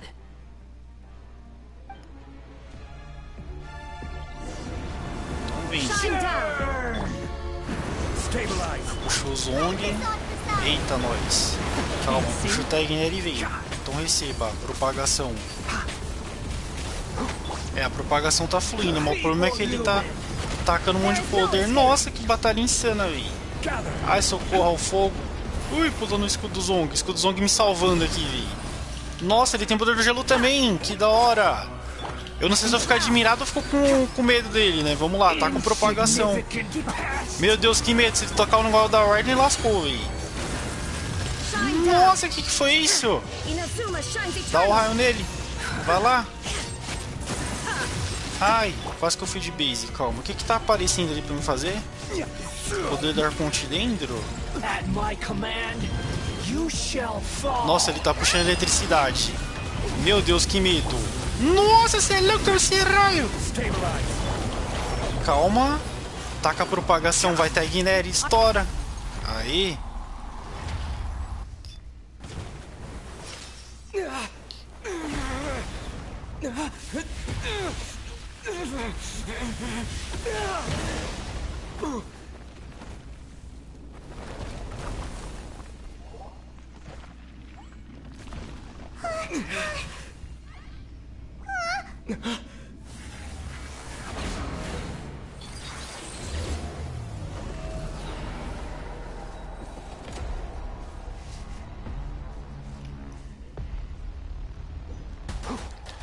Nossa, também dele ficou gigantesco, é Megazord. Calma, deixa eu pensar, calma, tá com o Radar Ride. Nossa, ainda bem que eu tô com o Tagneri aí. Ó, tem que bater naquilo ali, talvez. Calma, dá pra acertar ele? Não, acho que tem que quebrar esses negócios aqui, ó. Provavelmente, ó, alguma coisa afetou, vamos lá que afetou. Estoura isso aqui. Ai, tá lá, calma, vira o Tagneri. Nossa, ele teleportou. Dele. Cá? Ah, tá fugindo. Porra, não. Nossa, ele tem uns arrastão muito louco, hein? Acho que eu tenho que chegar perto do pé dele pra bater, né? Vai lá, ó, bati. Taca a propagação, taca a propagação. Taca o... Puxa os ombros dele. Tirei um pouquinho de vida só. Nossa, o que foi isso que aconteceu?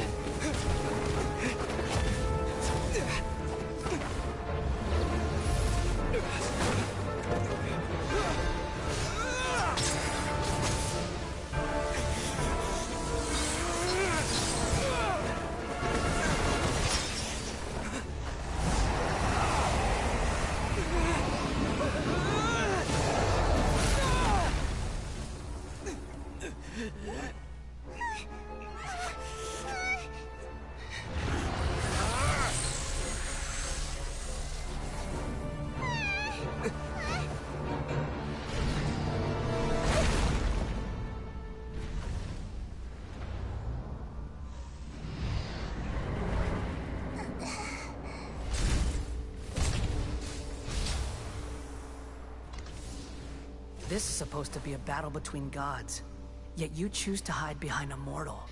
And now, you're acting like you'd sacrifice yourself for a human. Are you having fun proving a false sense of heroism to yourself, Boor?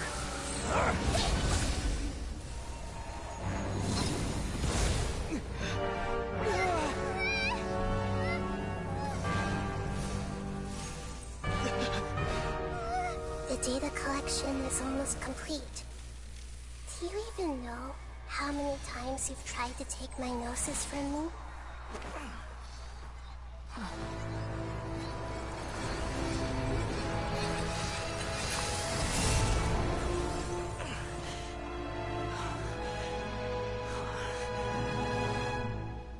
We just concluded the 168th loop. Did you know that in the effort to create you, the people of Sumeru were forced to live through the exact same number of Sub-Zerus festivals and Samsara cycles? The power of dreams. When did you use it on me?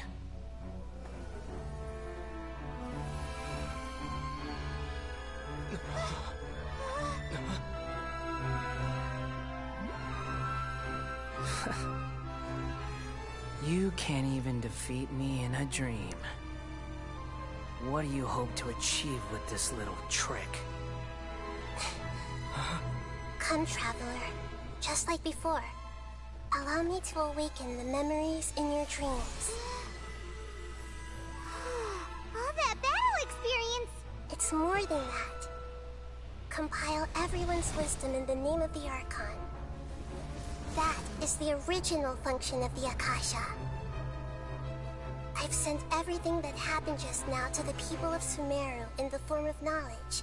I've asked them to help you find a way to defeat the false god.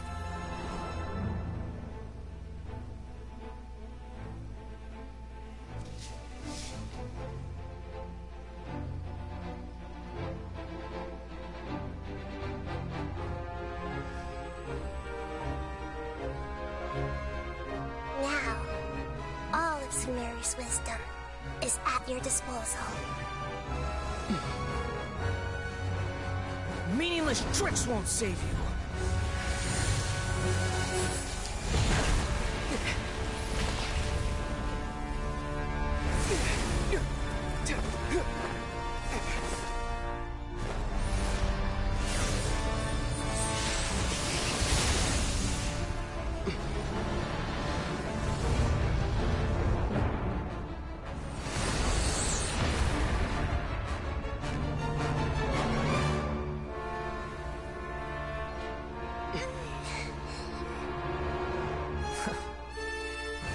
Are you done with your tricks? Can I finally take this as a real battle between gods?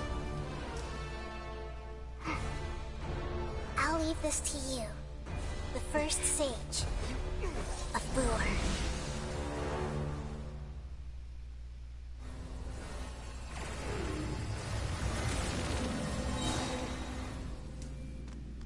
Vamos lá, né, Vi? 1,000 eons, mine to dominate. Deixa eu trocar pro zumbi de peraí, que o negócio aqui tá tenso. Bate aqui, taca a outra lá. Deixa eu tacar o poder da Arconte dele. Chegar perto do perigo, né? Você vai pra bater, ó. Taca eletricidade, taca propagação, taca, dá uma montadinha de leve. Deixa eu chamar a Arconte dentro aqui, ó. Lá, volta. Deixa eu vir pra cá pra perto. Nossa, que feio de base. Dele, vem cá. Ah, apertei errado. Deixa eu virar a Riding de novo. Aí tu deporta pra lá.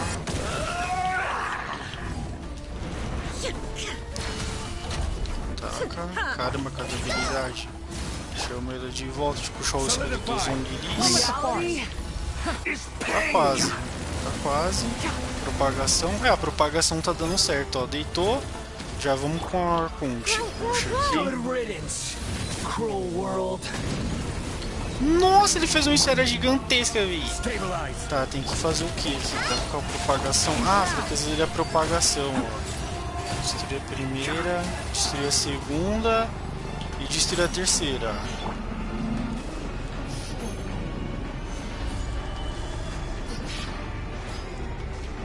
Pega, pega. Dá um tirão. Dá o tirão de novo. Dá o tirão de novo. Tem que acertar ele, né?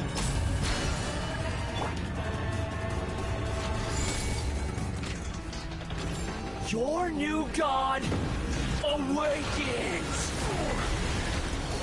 Nossa, eu fui de base. O zumbi já foi de base, mas ainda tem outro aqui. Tá afetando, ó. Calma aí. Traz aqui, pega a comidinha. Deixa eu usar o zumbi de volta, puxa o escudinho. Deixa eu puxar a Arconte dentro aqui. Calma que eu tô morrendo. Bate lá. Corta pra cá.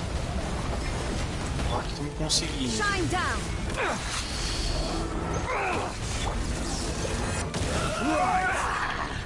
Puxa aqui, puxa o Tagneri e já vem.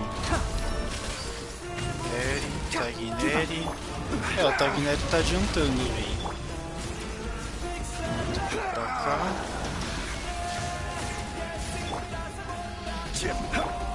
Puxa o Arconte dentro. O poder dela aqui. Taca de novo, taca novamente. Dá um tirão. Toma. Quase foi de base, vamos lá. Tagneri e já era.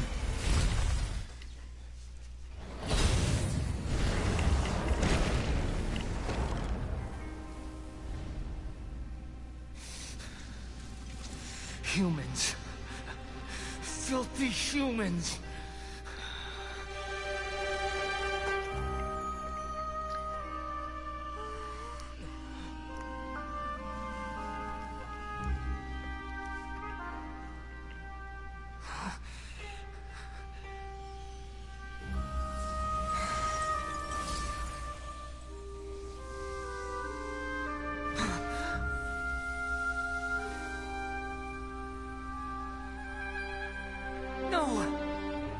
Wait!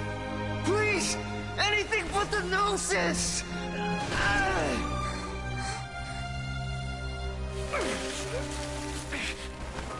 That's mine! Don't even try! I'll never go back!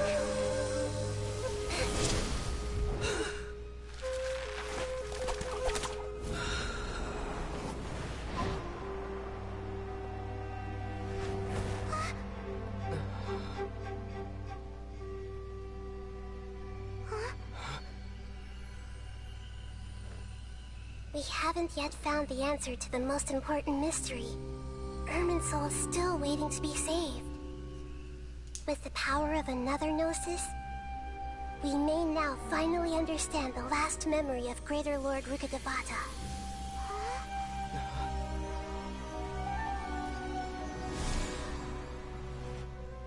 This is... That's right. This is the last memory of my predecessor.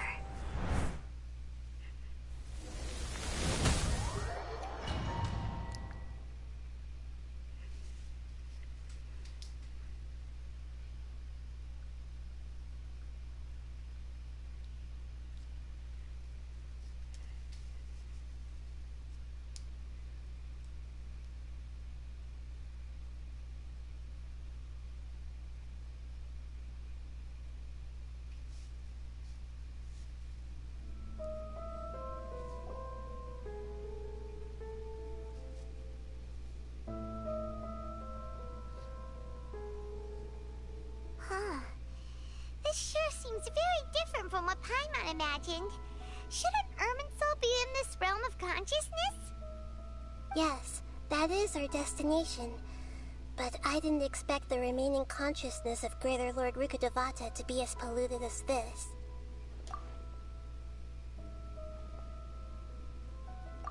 Forbidden knowledge? It seems you know about a concept that even I don't completely understand. Could you tell me what you know?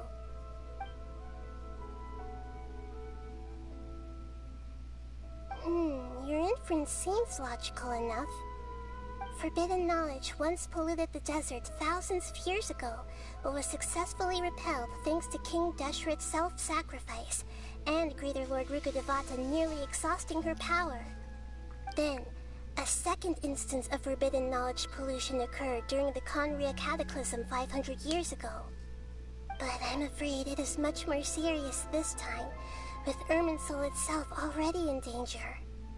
So, if we're in the remaining consciousness of Greater Lord Rukkhadevata, and it's also been affected by forbidden knowledge pollution, then does that mean, in order to save us, Greater Lord Rukkhadevata?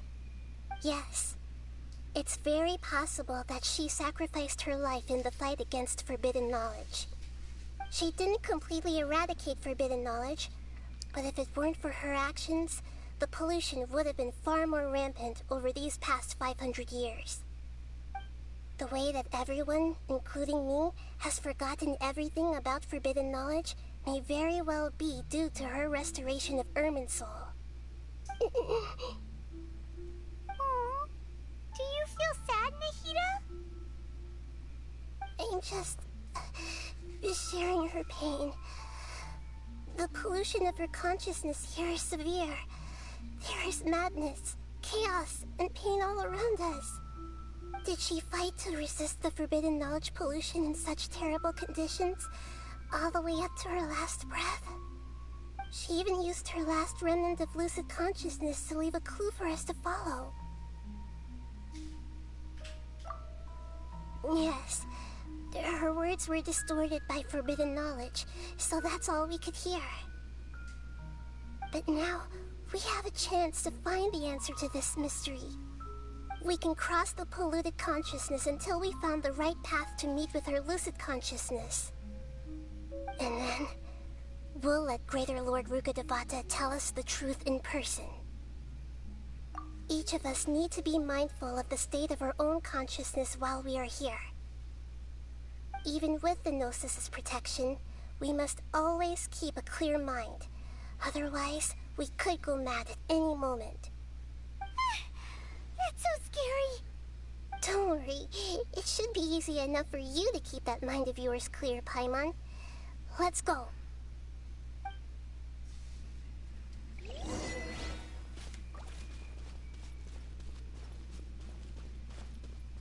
Are we in the air? And why is there a huge boat? That's the boat of consciousness, which symbolizes reason here. Its course is the direction our consciousness is traveling towards. If we lose control over our consciousness, we will fall into madness. So let's make sure the boat stays on course.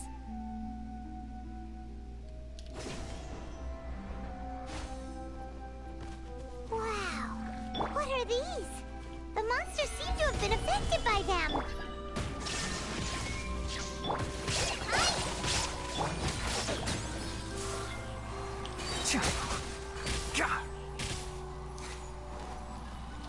I hear everything!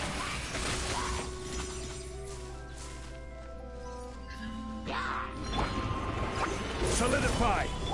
Shine down! One with the bars!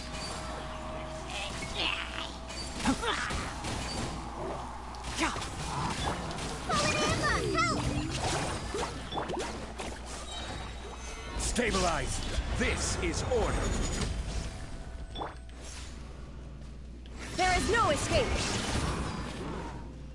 Inazuma shines eternal!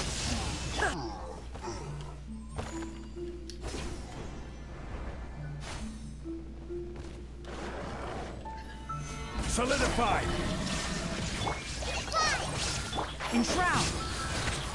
I'll uproot you! Ha. Keep up! Illusion shattered! Order guide you! Can't see? Look! The four-leaf sigil has appeared in the sky!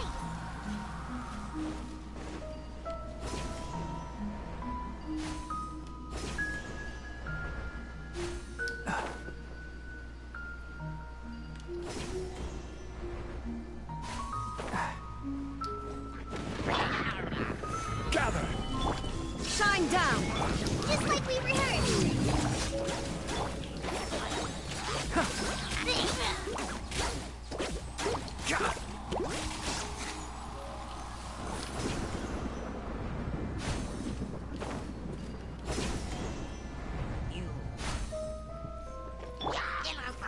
Solidify!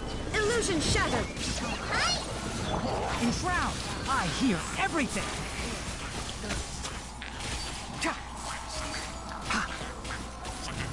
Try this on to sun!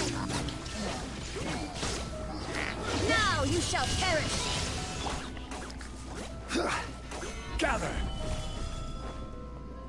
This is order!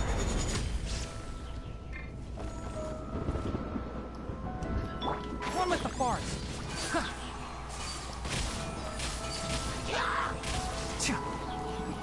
I'll uproot you! Solidify! Shine down! Can't see?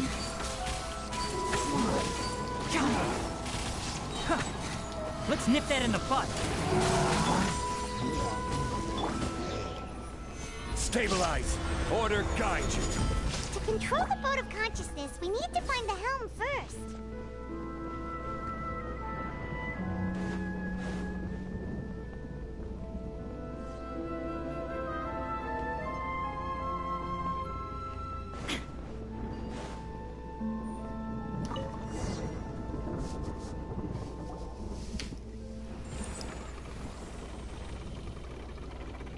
We changed direction. Are we still going the right way, Nahida? Mm-hmm. Judging from the current route, the boat of consciousness will soon take us out of here.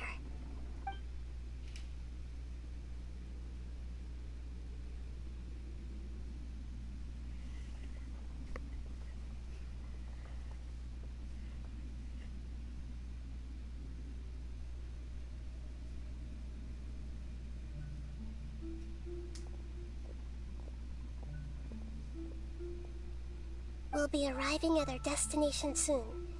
How are you feeling? Are your minds still intact? Huh? But everything's been completely normal for Paimon. Hopefully there won't be any more interruptions. This time, we should be able to meet Greater Lord Rukkhadevata. Are you saying you've never met Greater Lord Rukkhadevata before? No. It seems that my birth and her death took place at the same time. Otherwise, I think she would have given me a little more guidance, and I could have done a better job. Hey, you've done a great job, Nahida. Let's get out of this creepy place and go meet her.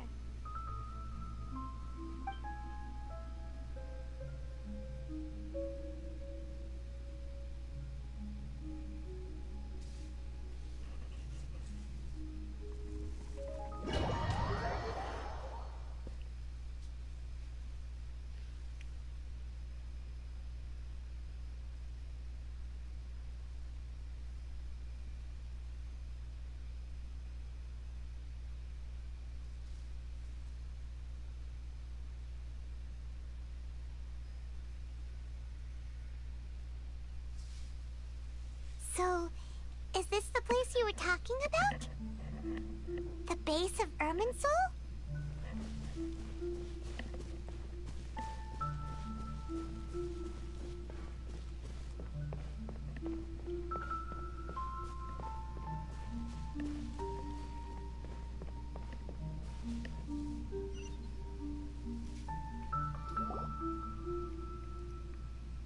Well, this is the place.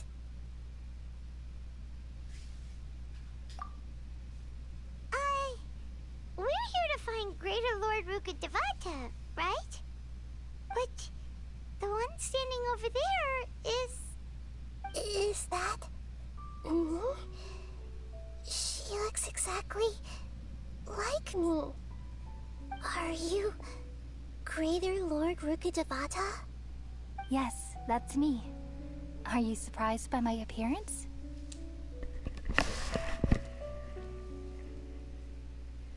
Irminsul and the surrounding lands have been reproduced here as they were years ago. But this is just a realm of consciousness. We are manifestations of the same nature. Hence why we would appear exactly the same. We're of the same nature? Why? Because you are me, and I am you. You are me in the new samsara. The new samsara?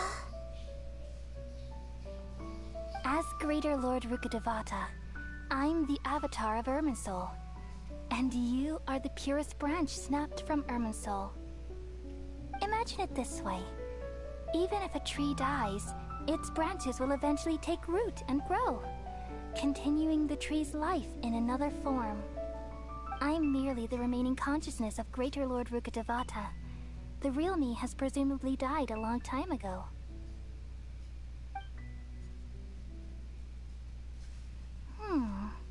Judging from your appearance, I've probably been dead for 500 years. But you're finally here. My new self in the samsara. If this is true, then am I going to be a great Archon like you someday? Though we share the same nature, our fates are bound to be different. All things have their own fate. When a branch grows into a mature tree, it won't be the same as the original tree. That's why fate is the ultimate knowledge, isn't it? That's a great insight. Yes, very good. It's also precisely why you won't become like me. Really? But perhaps you may become an even greater Archon than I. I already see a determination in you that I didn't possess in my time, and the future that it leads you to will be yours alone, along with the blessings from your past experiences. Don't worry. The growth of wisdom is like that of a plant. You only need to wait quietly for the flower to bloom. Come to think of it, the sages never had the faintest inkling of the meaning of wisdom! Thank you. Nothing makes me happier than discovering that the Archon I always admired was in fact myself in another fate. It's so nice to speak with you, Greater Lord Rukkhadevata. I've always wanted to meet you. The feeling is mutual. From the moment I snapped the branch off Irminsul and created you, I've also looked forward to talking with you. Could you tell me why you wanted to create me? And what exactly happened when you died? Ah, I see. You're here seeking answers, right? Everything that day, even the sky itself, changed into a color like this. At that time, the Seven were all summoned to the nation of Conria. Except for me. I had a more important task to attend to.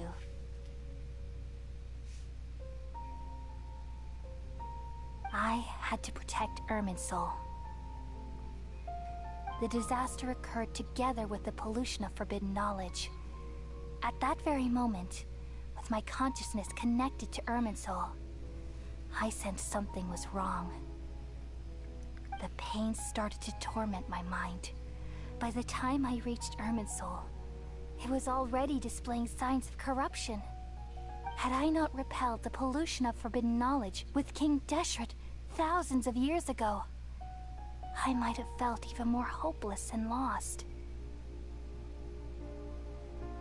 So what exactly is forbidden knowledge? It's a kind of knowledge that doesn't belong to this world, and a form of truth that can't be understood.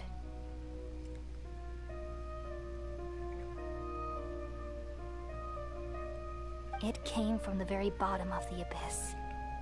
Even I could never understand it. The world is constantly rejecting it, leading to all kinds of bad phenomena.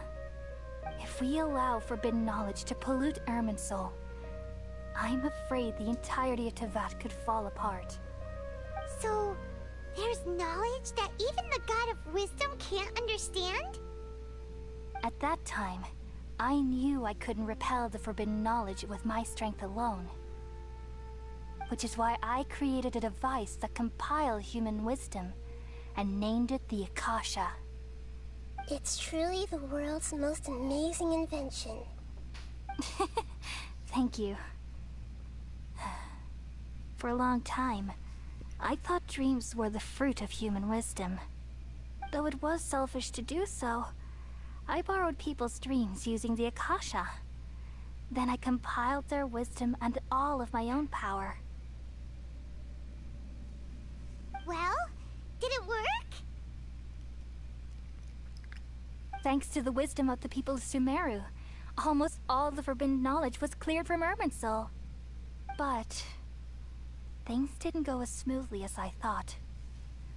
I had a terrible headache, which gave me an uneasy feeling. And then I remembered that my consciousness was also connected with Irminsul. It brought me knowledge and wisdom, but vile corruption as well. From the very beginning, my existence had been polluted by the forbidden knowledge. Oh no! How could that happen? I've experienced that pain in your consciousness. It must have been a horrible experience. Yes, but my feelings weren't important. The important thing was that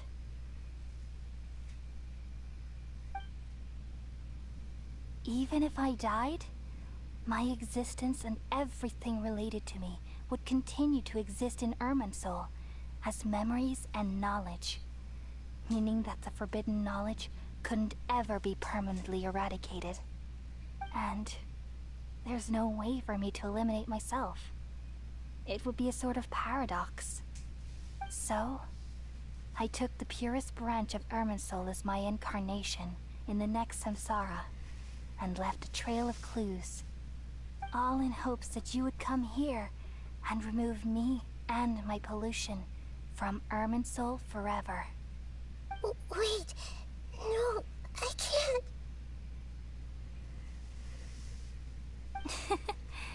So you realize what that implies.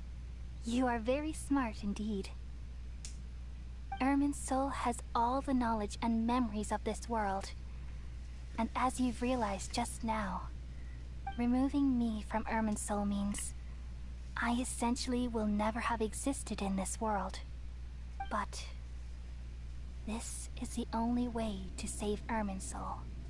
People love you so much, and they've missed you so much over the past 500 years. I am exactly the same. So how can we just forget you like this? Is there really no other way? There must be something else I can do. You're the god of wisdom, Booer. You should know that there is no other way. But this is so cruel. I don't want to forget you. No need to feel so sad, Booer. As someone who delights in wisdom, you should feel joy at finally finding the answer. These are the words in their entirety. The answer you've been seeking all along. Let the world completely forget me.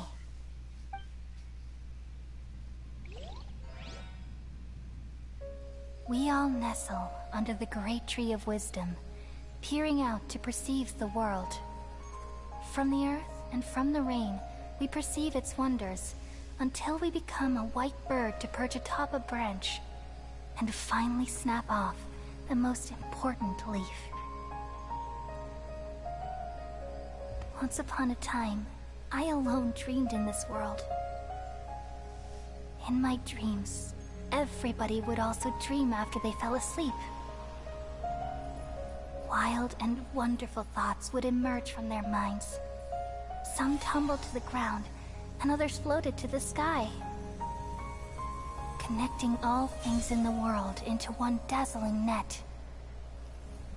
Among a plethora of worlds were numerous smaller worlds, all of fate, finding within the tapestry their brilliant glow.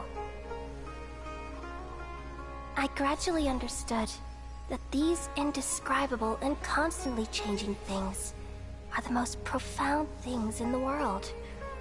Only they can completely repel the madness. Only dreams can awaken consciousness from the deepest darkness.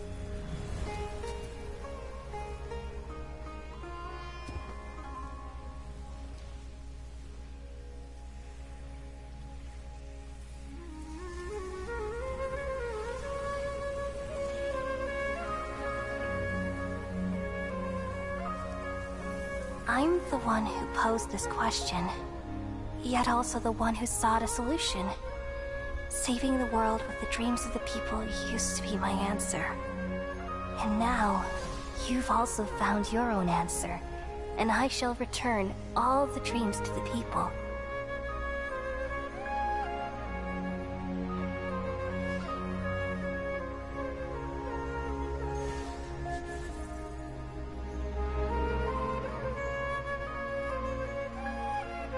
Goodbye, people of Sumeru. May you be blessed tonight with the sweetest of dreams.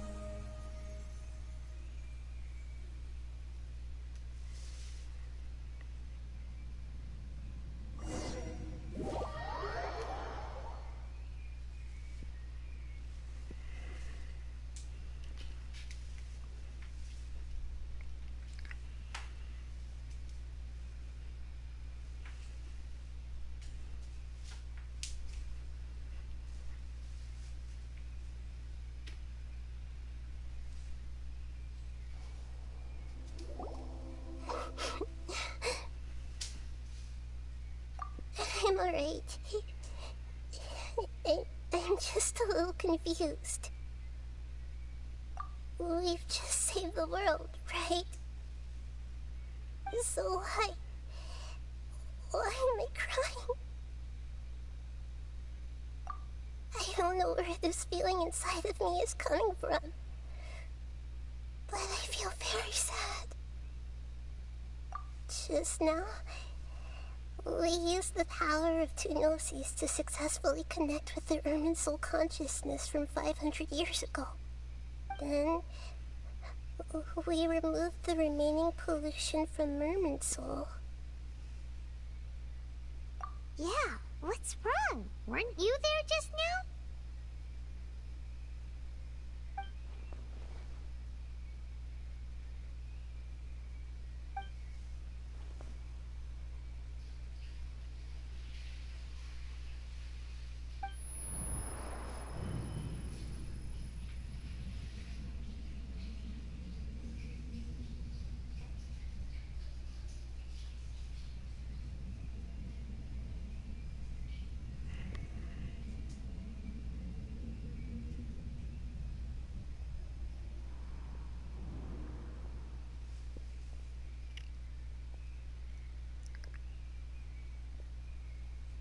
Huh? That sound. Traveler, Paimon! I've been waiting here far too long. But finally I have the chance to be alone with you. All the precious time I wasted has finally paid off. The doctor! What have you done? Just a type of sound wave that can quickly put defenseless people into a dream. As I expected, it doesn't have any effect on gods. This is the only thing of interest I found among the sage's research. I thought I'd take it for a little spin. Don't worry. I know you would never forgive me if I actually killed them. I'm here to negotiate with you. Naturally, I won't do anything dangerous that could potentially damage our relationship. Negotiate with me? I heard you had already left Sumeru. Why are you here again now? I left Sumeru, but I also stayed in Sumeru. Even the God of Wisdom is restricted by the habits of cognition. How disappointing. You mean there are many different versions of you in this world? An astute guess. Even the same individual will have different cognitions at different ages. A long time ago, I made a major decision in hopes of preserving all my perspectives of how I observed the world. Observation is the first step of any experiment, but observing the current world doesn't satisfy me. It lacks an important dimension, that of time. So I saved segments of all my ages and made them into independent individuals. That's all there is to it. Indulge me. How does the God of Wisdom find my method of seeking knowledge? It's an insult to the very concept of life. Life inherently has many rules and restrictions, each with its own significance and reason to exist. They can't be broken on a whim. Good. Amazing, even. Indeed, it's difficult for humans to make peace with themselves, not to mention oneself from a different period. Since you were in the academia, why wait until now to show up? You could very well have stopped us and helped that fake god. Simple. Let me ask you this. Would any staff member ever help the subject in the middle of an experiment? It was my experiment. So why should I interfere with the results? The academia saw the plan to create a god as their ultimate goal, yet you only saw it as an ordinary experiment. You really are crazy. If the experiment succeeded, you would have had a new god on your hands. How would you have faced your own god then? Would you still take the same stance? Would you still hold the same view of yourself?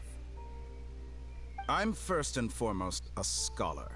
These results should be left to the judgment of the hypothetical me confronted with that outcome. But you're right. And that's exactly why I'm disappointed with the conclusion of this experiment.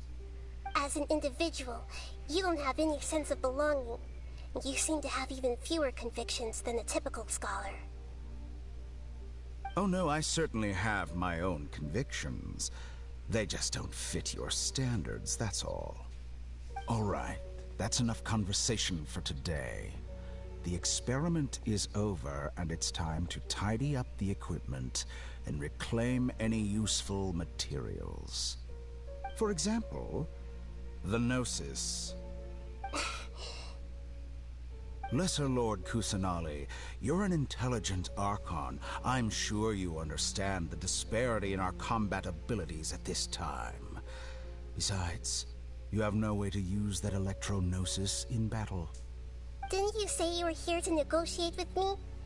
Somehow, it's starting to seem like you intend to take it by force now. I'm merely stating a fact. After all, I'm also a scholar. Naturally, I hope to show proper respect and dignity to the God of Wisdom.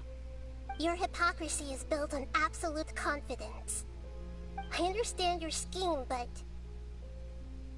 what if I were to destroy the Gnosis now and awaken the heavenly principles? Awaken the heavenly principles?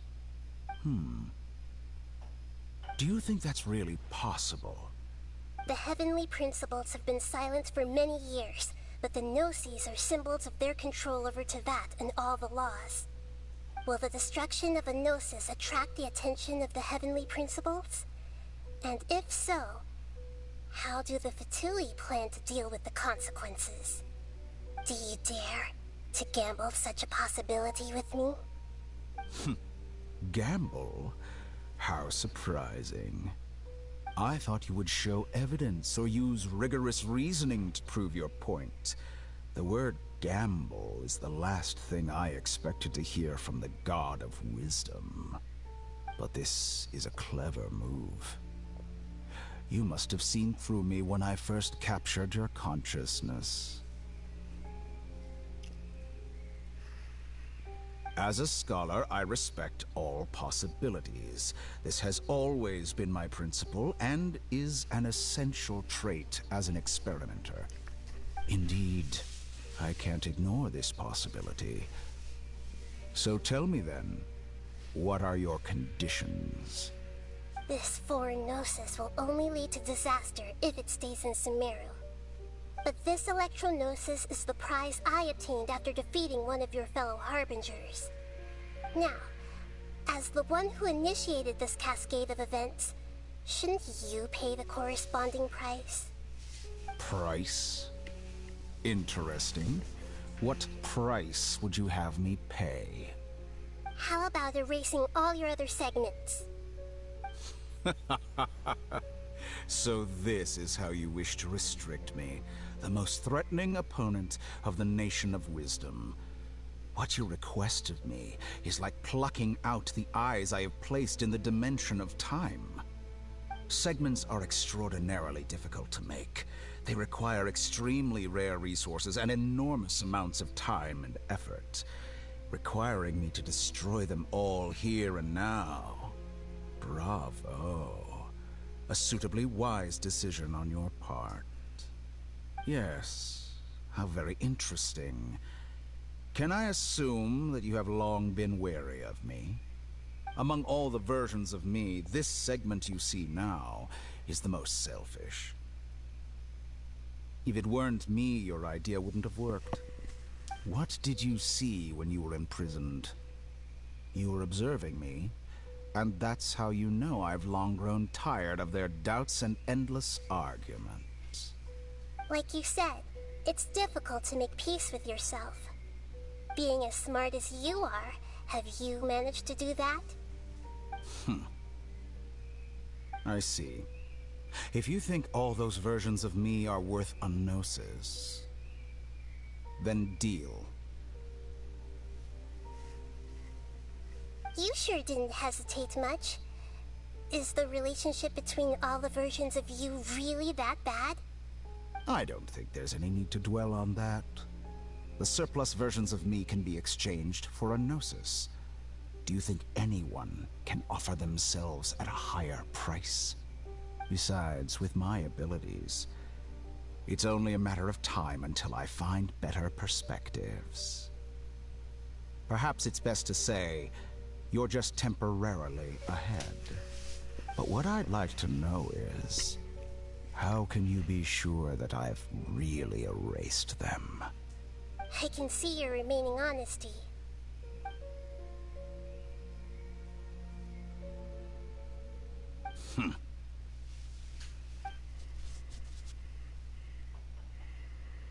What a ridiculous decision! You can't be serious! How could I have been so short-sighted? You think this is the end? Wait. I'll have my revenge! You'll make this Good moment riddance. count. You will regret this! Well, have you confirmed that it's complete? Here, take it. The future of Sumeru City will be in my hands alone. I will shut down the Akasha and let curiosity and the thirst for knowledge drive the realm of academics once again. There won't be any further gaps for you to exploit. It truly pains me that my academic achievements have never been appreciated in my homeland. Of course, I have no interest in being rejected by this city for a third time. Another chess piece. And where is your dendronosis? Don't be greedy, Harbinger of Snezhnaya. No, this is a different transaction.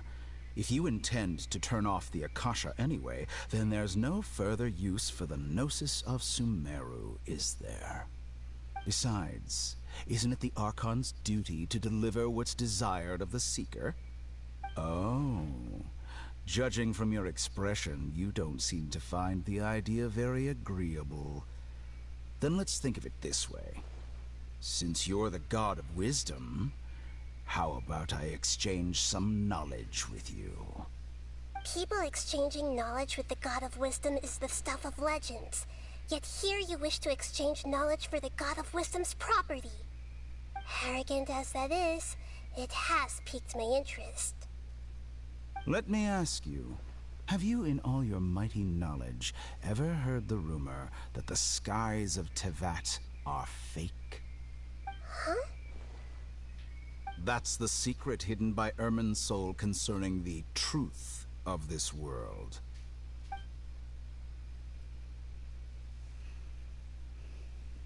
Once I finish telling you about this, it will be time for me to say goodbye. With negotiations, we've all gotten what we wanted. I'm very glad I got to meet you like this. Your arrogance may know no bounds, and convictions may mean nothing to you. But I'll still listen to what you have to say.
Okay. Wake him up.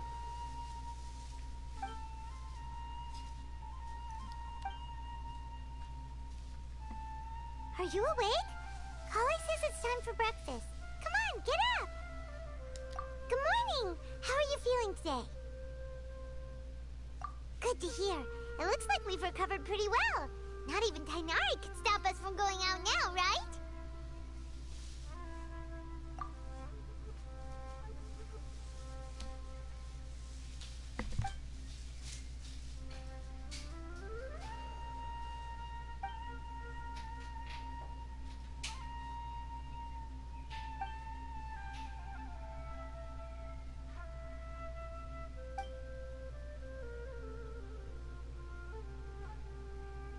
on, Traveler. Let's go.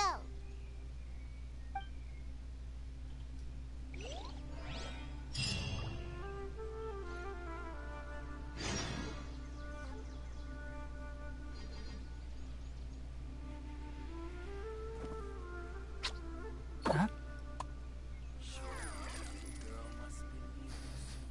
Huh?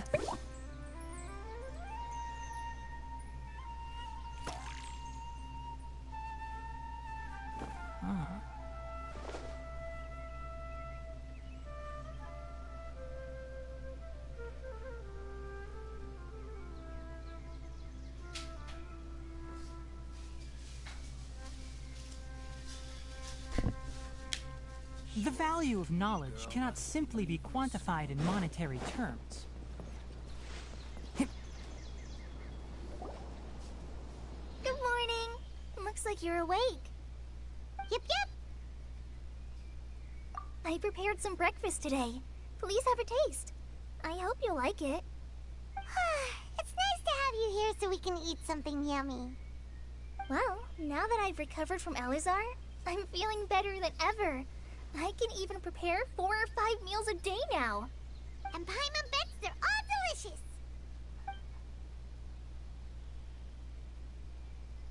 Oh, by the way, someone brought a letter for you after you went to sleep last night. Nope. Paimon wanted to read the letter with you after you woke up, so Paimon didn't open it. All right, let's read it now. Oh, it's from Milu. Ahem. We're going to hold a feast at the Grand Bazaar and celebrate Cyano's reinstatement as the General Mahamatra. As heroes of Sumeru, please be sure to attend. I'll wait for you. The date of the banquet is written on the back. It's in 2 days. Oh, I've also heard that you've become heroes here as well.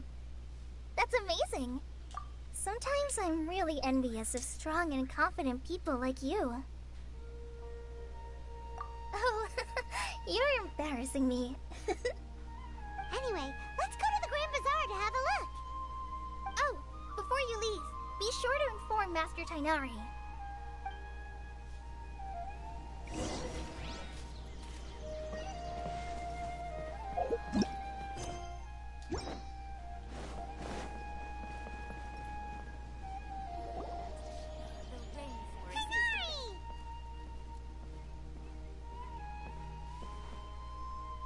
Good morning. How do you feel today? We feel much better. How about you?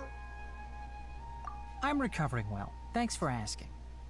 But from the looks of it, you seem to be already busy with work again. It's fine. I'm not that busy, really. The Elazar patients have recovered, as well as Hypatia. For now, I only need to tend to my Forest Watcher duties. It seems once Irminsul started getting better, everything else started to recover too. Yes, but there are still some residual effects. The Withering is one example. Though it won't spread anymore, the existing zones won't just disappear. We Forest Rangers will still need to do the work. By the way, we have some good news. Cyno got his position back. This news is hardly new. He had already mentioned it to me before. Huh? You mean he was already here? Why didn't he come to say hi to us? He visited once, but he was afraid of disturbing you while you were resting. He just asked me a few questions and left. Then you probably already know all about the celebration feast. Celebration feast? No, I haven't heard anything about that. Huh? But didn't Nilu say in her letter that they would celebrate Cyno? He didn't tell you? Perhaps, or alternatively, he doesn't know about it either. Come to think of it, Cyno doesn't seem like the type who'd enjoy a celebration feast. You and Kale are both Cyno's close friends. Why don't you come to the feast with us? Kale has taken over some of my tasks these days. I don't think she'll have time for it. Not to mention me.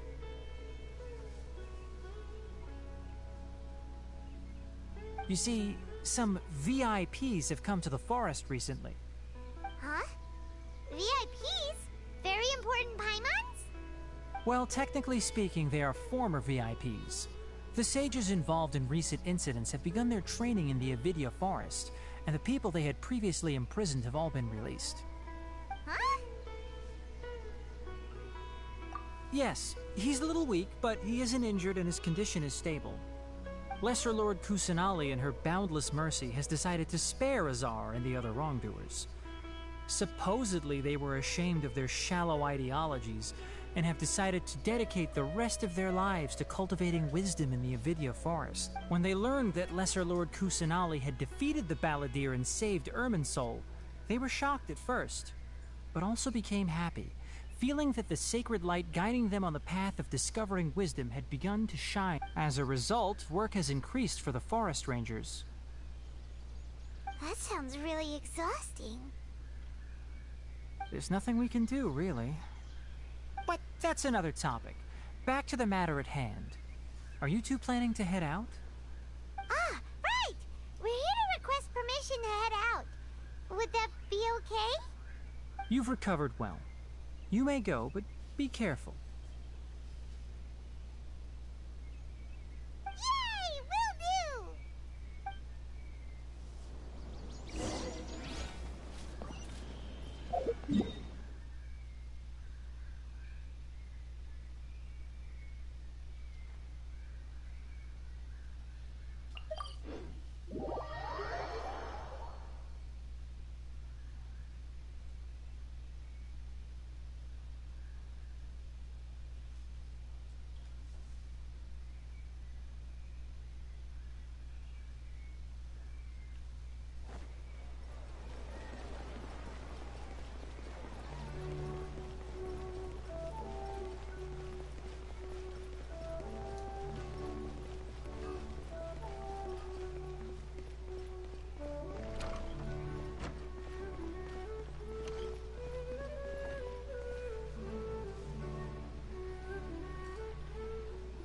Well, there won't be any problems if the feast starts at that time.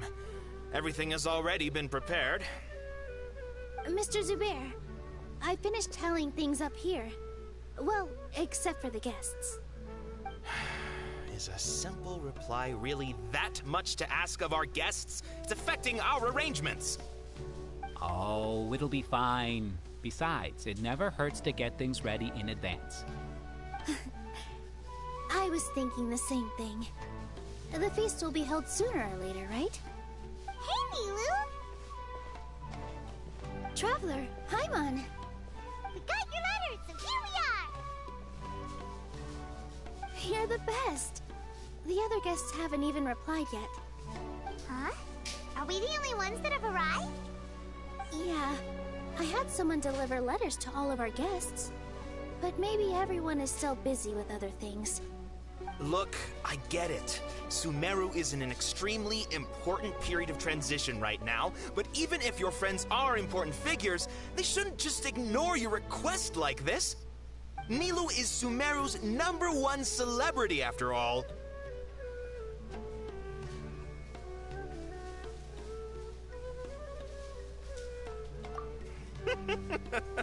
You have no idea how happy I am to talk to people with good taste. If you consider enjoying Nilu's dances having good taste, then almost everybody has good taste. Because Paimon thinks everybody will love her performance. That's right. We all think she's amazing too. Nilu is an absolute favorite among those of us who frequent the Grand Bazaar. For Outlanders, you have a great eye. Master Zubair, let's have a vote for the most outstanding audience members next time. I think these two may win. Nonsense. It is not for us to determine the value of an audience. But indeed, we could try giving gifts to people with particularly good taste. I heard there's a device in Fontaine called a camera that can record people's appearances as pictures. Such pictures would make superb gifts. Ooh, good idea. I wonder where we can find one. I don't want you giving pictures of me to everyone. I'm satisfied just being able to perform here. There's always a lot going on at the Grand Bazaar. Yeah, and that's why I love it here. Traveler and Paimon, Could you help confirm if the letters were actually delivered? If for some reason they didn't receive the letters, then please tell everyone that there will be a feast here.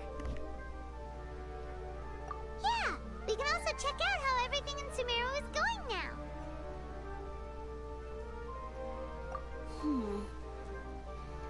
When I wrote the letters, I heard that Dia was in Port Ormos, and Alhaitham was at the Academia. As for Sino, we've only heard that he appears at the Academia from time to time. I'm not too sure about Rahman's whereabouts. My guess is that he's with Dia. As for Dunyarzad, I just hope she's feeling better. I sent her a letter, but I was afraid of disturbing her. If you have time, please ask about her for me. Okay, got it. Let's go, Traveler.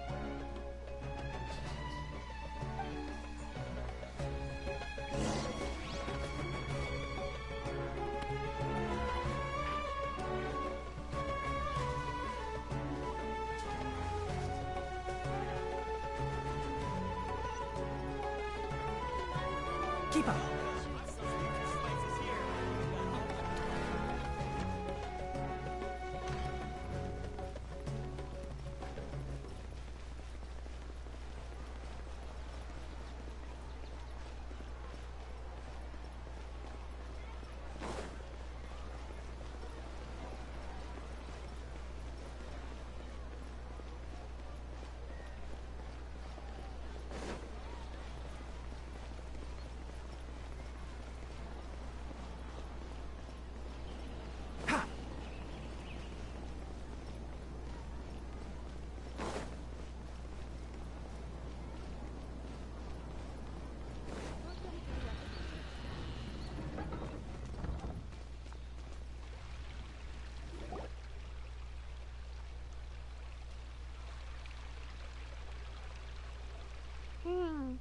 We haven't seen Alhaitham anywhere.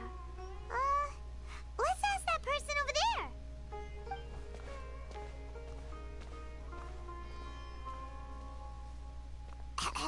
Hey there, have you seen Alhaitham around?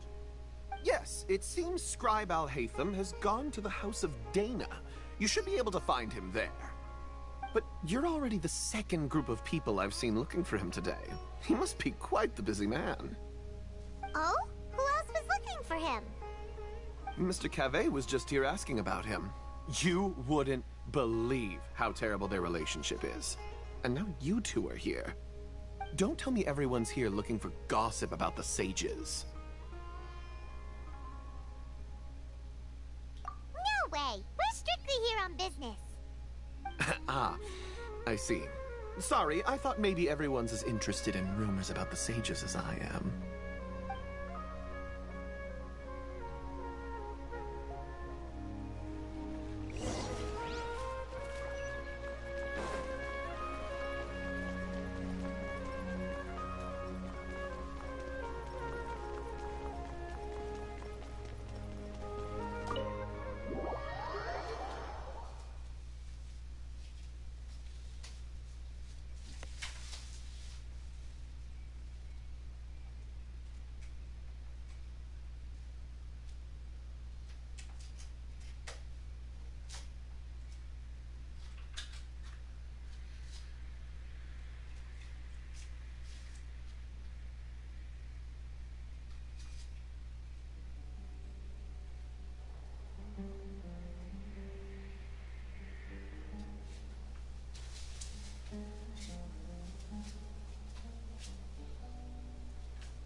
Alhaitham should be around here somewhere, right? Oh, he's over there! But it looks like he might not have time for us. Just put down that worthless book and tell me what happened in the Academia. This is not just some worthless book. Do you have any idea how difficult it is to find a physical book like this in Sumeru? It doesn't matter. It's probably just another thing that you used your authority to get your hands on anyway. Just put it aside. Listen, I came back today only to hear that the sages have disappeared. Oh? You sound surprised. I thought you would already know the inside story. Would I be here asking you if I knew? You're the scribe, not me. So just tell me what you know already. Well, I almost became a sage. Huh? Oh, don't sound too surprised now. You're the renowned Kaveh, light of the Ksharawar. Besides, as a master builder and craftsman, chances are you'll be appointed as a sage too. Why do I feel like you don't really mean it? Huh. What makes you say that? Why would you question my heartfelt sincerity? Maybe it's because you've never said anything good about me before. Yeah, well, I share a similar sentiment. And anyone who knows you as well as I do would surely do the same. Oh, you... See? This is why I hate discussing anything with you. Your ridiculous and arrogant attitude always gets in the way. It seems that you really can't stand my personality. Ha! What was your first clue? Well, then you might as well move out of my house. Are you threatening me? Stooping to a new low, I see. Ugh, and don't change the subject. You, a sage? What a joke. The academia might as well just close tomorrow. Are they having a fight?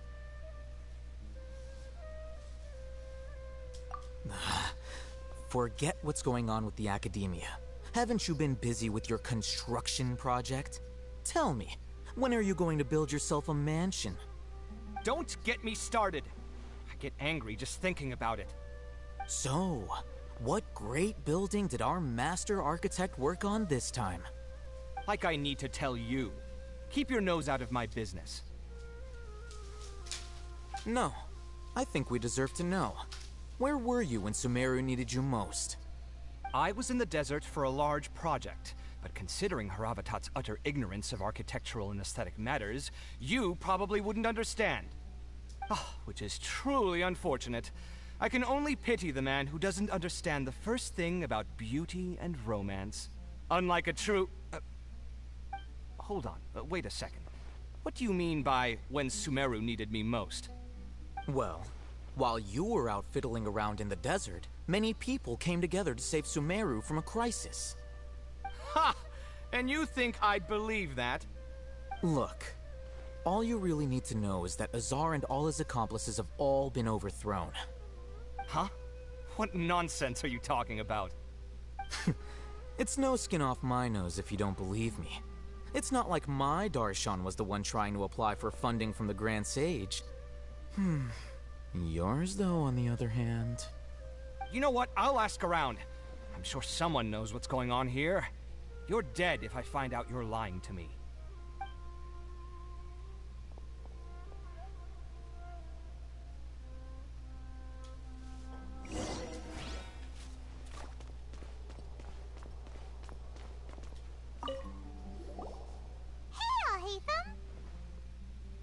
Oh, it's you two. What's the matter? We're running some errands for Nilu. Have you received her letter? Letter? Nilu said she sent out a letter inviting everyone to a celebration feast in 2 days at the Grand Bazaar. We'll also be celebrating Zaino's reinstatement as General Mahamatra. If she addressed the letter to all Hatham of the Academia, then the letter should have gone to my office. I've been busy these days, so I haven't had time to check for any new mail at my office. I only now have some free time to attend to personal matters. Have you always been so busy with your work? Of course not. I'm only busy these days because several sages have been dismissed recently and the whole academia was practically turned upside down. Tainari told us they all went to train in the Avidia Forest. Apparently they will spend the rest of their lives there. That is already the best possible ending for the likes of them. 4 of the 6 great sages were possessed by their desire for power and attempted to create a new god. In order to pull it off, they even imprisoned the other 2 rational sages. to imagine such things could take place in the academy. Yeah, you're right. Huh. Feels kind of strange to hear them called that after all this time. But then again, the 6th grade schools sounded pretty impressive too. Yes, at least that's how they're supposed to sound. It's said that when the Academia was first founded, the Dendro Archon herself established the 6 great schools, each representing one of the 6 different types of wisdom. Numerous Darshans have sprung up and faded. Only the 6 Darshans attaching themselves to the 6 great schools have stood the test of time and obtained permanent seats in the Academia. Now, the 6 Darshans are nearly synonymous with the 6 great schools, and the leaders selected for the schools are the 6 great sages. Among the 6 great sages, there is one central leader, the Grand Sage.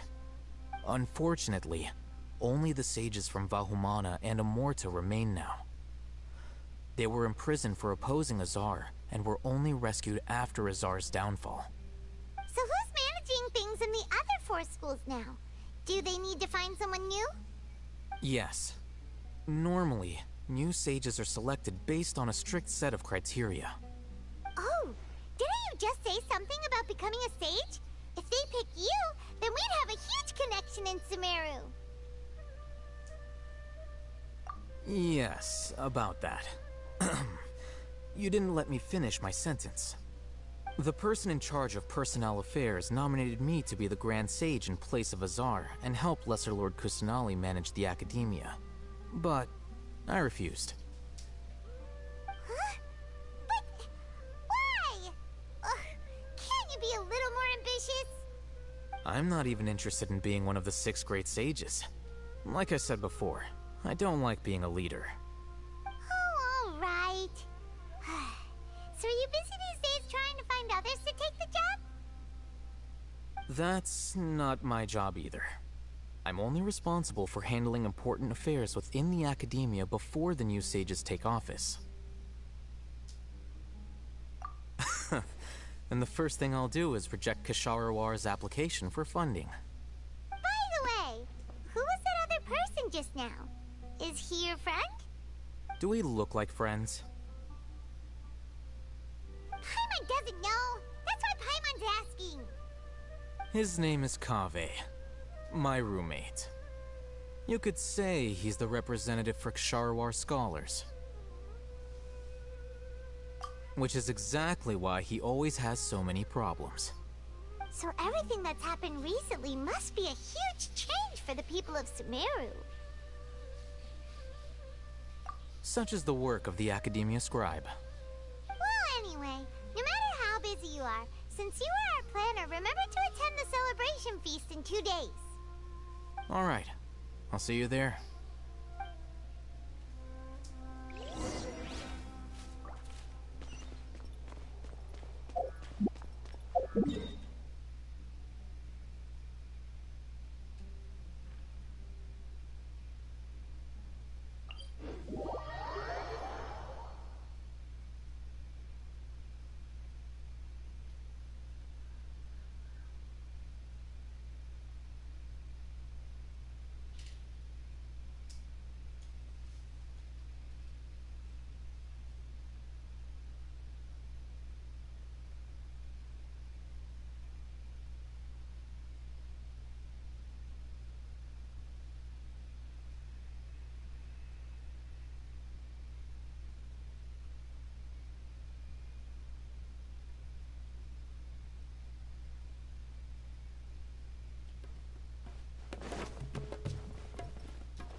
Is that Paimon I hear? Huh? Oh, it's been a while. How are you doing?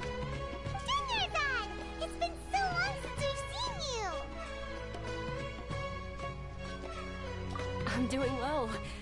I can go as far as saying I have never been happier in my entire life. I don't know if you've heard, but Elazar has completely disappeared, and all the patients have recovered. You kidding? Knowing them and the connections they've got, I'm sure they've heard about it.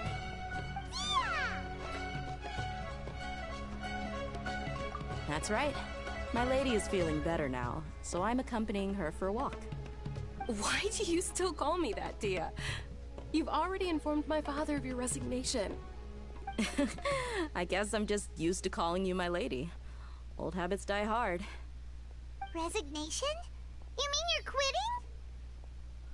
Yeah, I might start losing my edge if I keep being a bodyguard for the Homayanis. You know that my parents and I are fond of you, and that we appreciate you very much. It wouldn't be a problem if you wish to continue to be our bodyguard. I'm not a woman that's easily persuaded. You should know that by now, my lady.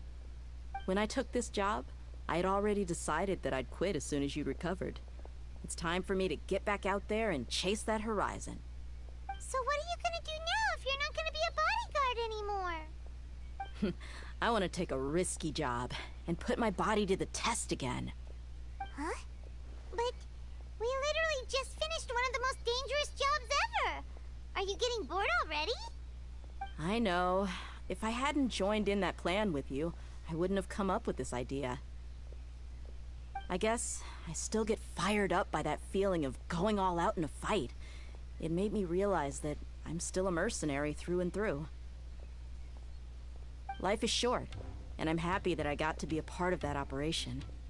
But the whole thing also made me realize that there are still many problems in Sumeru. And as a desert dweller, I'm still not completely ready to settle down on this side of the wall. Well, I remember a friend had someone bring you a message. You mean I'll hate them? I didn't expect him to still remember that. I thought he was joking. We just came from talking with Alhaitham at the Academia. Did he tell you that he suggested that I come work at the Academia? What? I heard that Azar and his cronies fell from power, and Alhaitham told me that now was a good time to find a job in the Academia, but only if I wanted to. Whoa. Paimon can't see you being anything other than a mercenary. Me neither. Oh, but I think Dia would look great dressed up as a scholar. Ugh, forget about it. I wouldn't last 10 seconds in there. Alhaitham probably just liked the way I worked and knew I'm good in a fight. So he suggested I find some work in the Academia. But you know, if you take him up on the offer, Sino might actually agree and let you become a Matra. Because you're super amazing! The Matra have all the talent they need as long as they have Sino. I prefer to be free to live however I choose. In fact, I chose this job from the very start because I knew it'd be right up my alley. Even if being a mercenary means facing all kinds of danger. A lion has to return to the wild sooner or later. If anything, being your bodyguard has been unfamiliar territory for me. I don't want to see you go, but I'll respect your decision. I'm glad to hear you say that. Come on, no need for the sad face. It's not like we'll never meet again. Once the whole Dendro Archon thing is settled, everything in Sumeru will take a turn for the better. That makes me happy too. But a peaceful society will probably mean less demand for mercenaries like me. Before long, we'll be a dying breed. So I'd better get to work while I still can. Huh? But wait a second! You make it sound like you're leaving now! Well, no. Not yet, at least. I promised my lady I'd stick around until next week. So, have you been in Port Ormos this entire time? We were wondering if you had received a letter from Nilu. Oh, did Nilu write to us? She heard that you were seen in Port Ormos, so she sent the letter here. Huh. It It was probably sent to the inn that we're staying at. My lady has been very energetic lately and keeps taking me on hikes, staying out even into the night. By the time we get back, the receptionist is usually off napping on the job.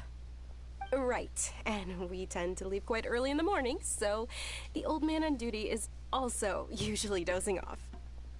So what it really sounds like is that the person on duty is always asleep. I bet the letter's at the reception desk. I'll go check later. No wonder there wasn't a reply. You never received the letter. Good thing Nilu asked us to come and check on that. Sorry to make you two come all the way out here. It must be something important for Nilu to specifically write to us like that. Yes, she said they were preparing a victory feast in the Grand Bazaar, and will also be celebrating Sino's reinstatement as General Mahamatra. She was hoping you could come. Great! I'll be sure to attend. Count me in too. But is there some sort of dress code or anything for the feast? Can I just show up looking like this? Since it's being organized by Nilu, I don't think she'll be too picky about that. If anything, I think she wants to see us as our most natural selves. All right, then this is how I'll show up. The feast will be held in 2 days, so don't forget.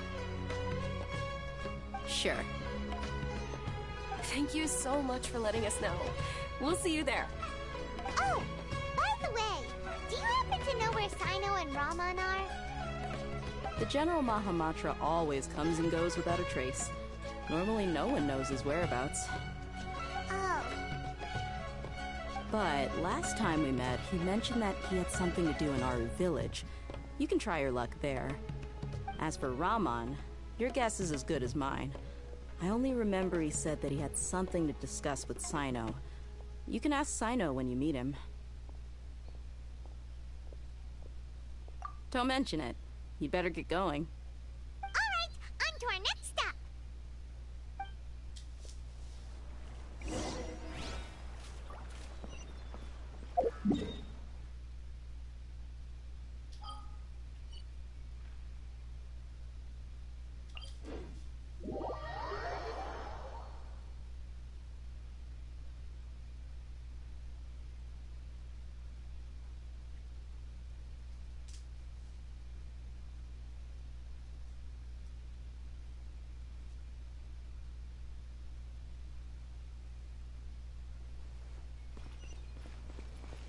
Keep up.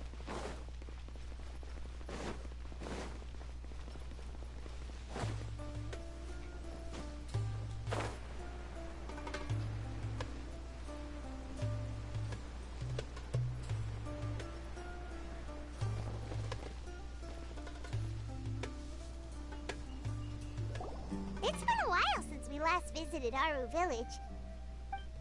Ah, there's Sino!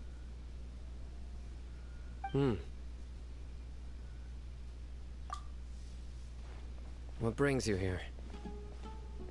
We recovered well, and Tanari agreed to let us leave, so now we're out and about again. It seems Gandharvaville's medical treatment is still as good as ever. And Tanari is recovering well, too. That's good to hear.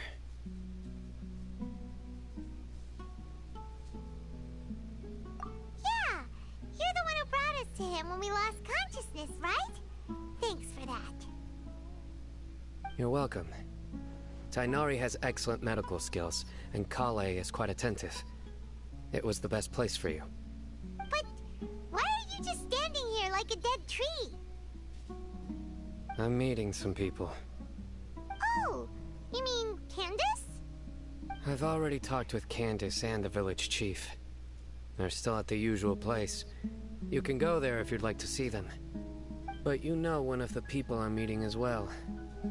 Oh, by King Deshret's blessing, my friend suddenly appears in the desert. Don't tell me you've run into trouble and need us to help now. Roman! And... huh? Sataria?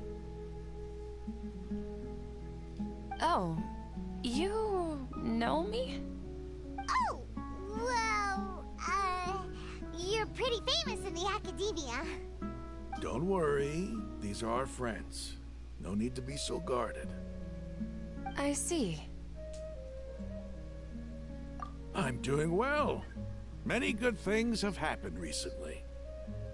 Same here. Really, I feel that my whole life has started to shine after suddenly finding a new direction. Oh, tell us everything. Yeah, you go ahead. Alright, well, I suppose I should start by saying I've decided to leave the academia. What? It's not that I've given up on being a scholar. Instead, you could say I've found a new identity. I will no longer pursue research like a typical scholar, but I have not completely given up on my relationship to knowledge either. I can see what you're saying now. What do you mean? I plan to leave the academia and return to teach here in the desert. Wow, so you want to become a teacher? Setaria will return to support education here and teach people from the desert. She can't teach everyone on her own, but there are many of us Eremites all over Sumeru. She came to discuss a collaboration with me and hoped that I could bring her ideas to the Eremites. Yes, it's my hope that the Eremites can help me select a group of smart people with the best aptitude for teaching. I'll teach them, and after they've finished learning from me, they can go educate more people. That is the true meaning of education and the spreading of knowledge. The people of King Deshret suffer from sandstorms, exile, and ignorance. Miss Setaria is more than welcome to come teach here. Her arrival is like a star shining in the desert night. The stars have always guided caravans, thieves, soldiers, and travelers who get lost in the night. They lead those in the dark out of trouble and back to safety. Oh, please. Where's all of this coming from? I'm starting to feel a little embarrassed. You deserve these compliments.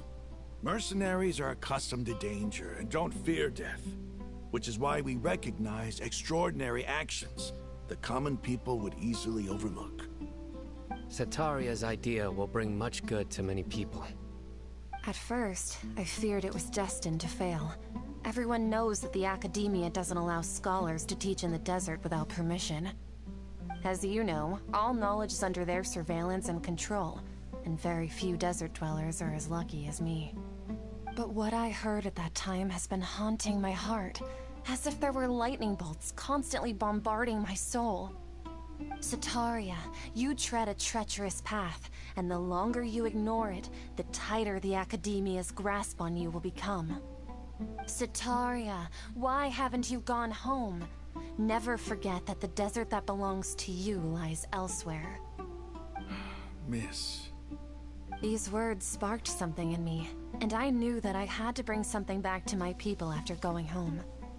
I gathered up the courage to approach the Grand Sage, only to find that he was no longer at the academia. Lord Sino told me that Azar didn't belong there anymore. Azar has received much-needed punishment.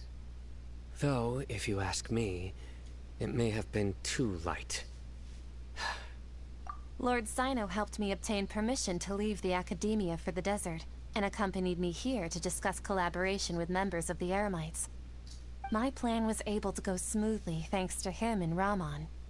You're all doing so much for the desert. Aside from that, I also have some other business to discuss with Sino. Lesser Lord Kusanali has allocated many resources to support and develop the desert. I've done some business for her, and part of it required the assistance of the Eremites. I applied for a few batches of educational materials from the academia, and sent them to several groups in the desert, as instructed by Lesser Lord Kusanali. I believe the people will make good use of them. That's exactly what the people here need. Physical books and other related items. If it weren't for Sino and Lesser Lord Kusanali, I'm afraid we'd never be able to get our hands on them. Apart from this, the academia is also recruiting scholars that are willing to teach in the desert. I'll let you and Setaria know as soon as I have any more news. We must be persistent about this, and maintain these resources to ensure long-term effectiveness. This is the first time in hundreds of years we've had a glimmer of hope. I think this may be the turning point for the desert. Remember these words. Here lies our faithful priest, Kasala. His wisdom is a miracle among the people, deserving of high praise and admiration. I hope people with wisdom like that priest will rise again among the desert dwellers. Then we'll once again see the wisdom and glory that once shook the world.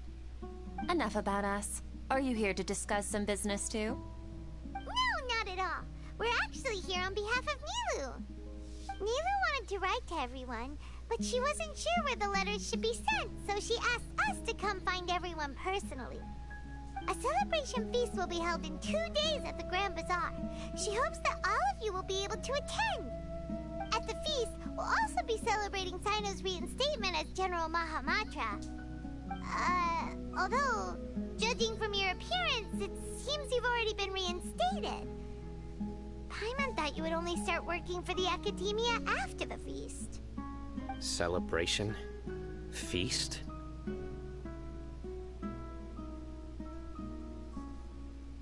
It's the first I've heard of it. Tighnari was right. He really didn't know. This feast is for you, Sino. Sounds to me like you'll have to be there. It's rare to see that kind of expression from Lord Sino. You must not like feasts very much. No, not really. But I'll go. Well, I still have a lot to handle here. Besides, I need to look after Miss Sataria in the desert, so I'll have to pass. I'm afraid I won't be able to join you.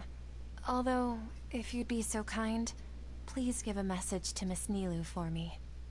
The message is, I'm sorry for how I treated you before, but now I understand the beauty of your dance. It's like a light shining in the sky. You and the art you symbolize are not only beautiful, but also lively and powerful, so much so that it was prohibited. Please keep dancing, and someday I'll be able to appreciate your art in person. Okay, we've got all that down. Our job here is complete as well. Oh, Sino, remember, party's in 2 days. Make sure you're there. Got it.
Today's the big day! Let's go to the Grand Bazaar and see how the celebration's coming along.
Everybody's already here. Looks like we're the last ones to arrive. I'm here. Ah, there you are. Well, look who finally decided to show up. You look like you came here immediately after finishing up some work. I'm very happy to see you here. But we're not late, are we? It's just that everyone else arrived ahead of time. I propose that the last one who arrived be put in charge of today's speeches. Nah, there won't be any speeches today. Oh, really? Well, even better. Come join us over here. Let's share some great food and drinks, and chat about all sorts of fun things. Everything looks quite good. Wow! Paimon can't wait! Traveler, just look at all the delicious food here!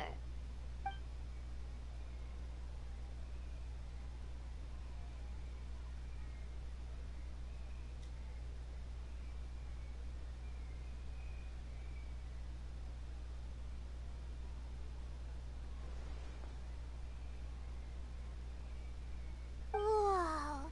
It's so delicious! Oh, this grilled meat tastes amazing! The food was specially prepared for you by everyone in the Grand Bazaar. And we have gifts that were sent by the residents of Sumeru City when they heard we were holding a feast. Everyone that came said that you saved Sumeru, and wanted me to thank you all on their behalf. Ah, feels kinda nice to be seen as a hero. I could get used to this. Being a bodyguard is also a hero's job. You've always been amazing, Dia. My lady sure has a way with words. Thanks. I'm glad to hear it. And I'm happy to meet everyone that participated in the great plan. Don't mention it. Come to think of it, we've really done something impressive together. It's unbelievable. We owe it to our abilities. And luck. Really? Why do I remember everybody thinking that luck was against us and feeling like we hardly had a chance of succeeding? That's how I remember it too. It's luck that brought us together, and it was luck that let us form a team.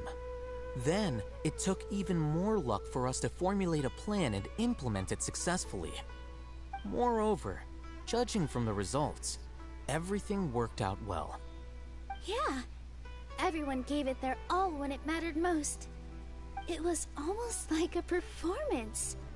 We took the stage and put on our best show. Everyone played their part, and thanks to everyone's efforts, the performance was a great success. So, would you say we're good actors too? It's such a blessing that Lesser Lord Kusanali was able to return to power at the Academia. Yes! Even after being abandoned and neglected so many times, she's finally returned. Uh-huh. Lesser Lord Kusanali once used all her power in a great disaster, which resulted in her losing all her wisdom and memories of the past. The Academia basically abandoned her because of it. This should be something everybody should remember. Huh? You look surprised. I didn't say anything wrong, did I? No, everything you said is correct. That's good. Something wrong? Yeah, what's with that face? You knew all of this already.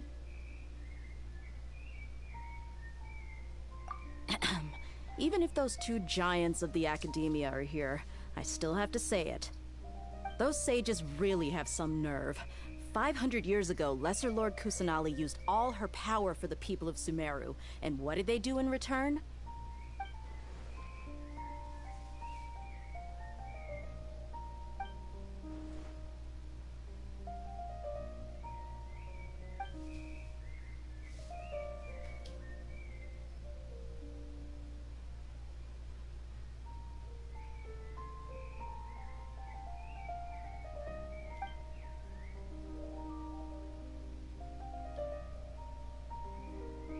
If you bite the hand that feeds you, don't act surprised when it turns into a knuckle sandwich, right, Sino? Perhaps I shouldn't say this, but their treatment of Lesser Lord Kusanali calls for a more severe punishment. You could simply tell Lesser Lord Kusanali that you wish to have Azar and his accomplices severely punished.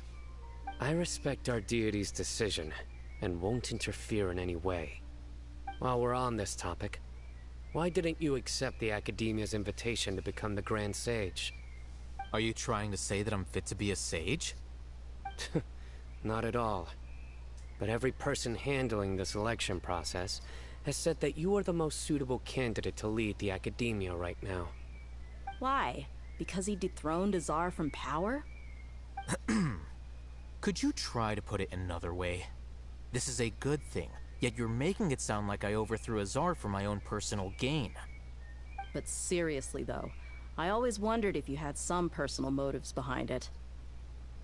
I did have my own motive, but it had nothing to do with being a sage. If the rules of our nation were suddenly cast by the wayside, then it wouldn't be long until chaos ensued. I had no intention of letting their dreams disrupt my life. By that, you mean your life working as the Academia's scribe? Precisely. Wait, is that all? So, that's the only reason why you joined us and came up with all those plans? It's reason enough. You've certainly got quite the personality. You flatter me. All right then. How about you? You've already resumed work as the General Mahamatra, right? That's right. Will you be happy with that life? It's not about being happy. There are merely a lot of things that I must do.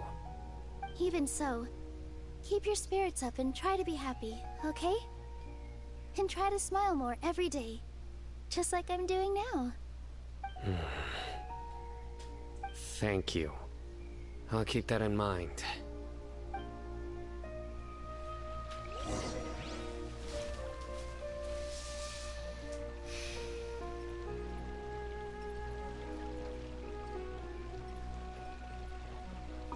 Ah, there you are, traveler. Well, how is it? Are you enjoying the feast today? If there's anything you're unhappy with, just let me know. I'll be sure to take note of it. That's good. It's the first time I've ever invited so many exceptional people to one place. I was a little nervous myself. You see, every guest here is quite extraordinary. It's unbelievable that we've got everyone together here. Almost like a fairy tale. Make sure you live it up tonight. I'll be happy as long as you're enjoying yourselves.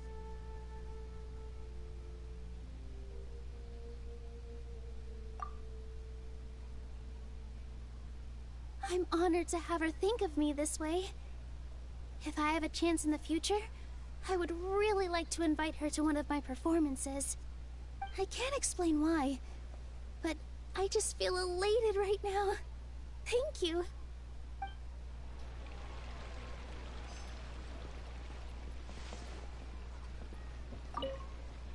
The atmosphere here is good, and everything is delicious. Yeah. I don't often come to such places, but it feels quite good. I have a lot to handle these days. Otherwise, I could show you around. There's always next time. We're friends after all. This feast is pretty good. I like it.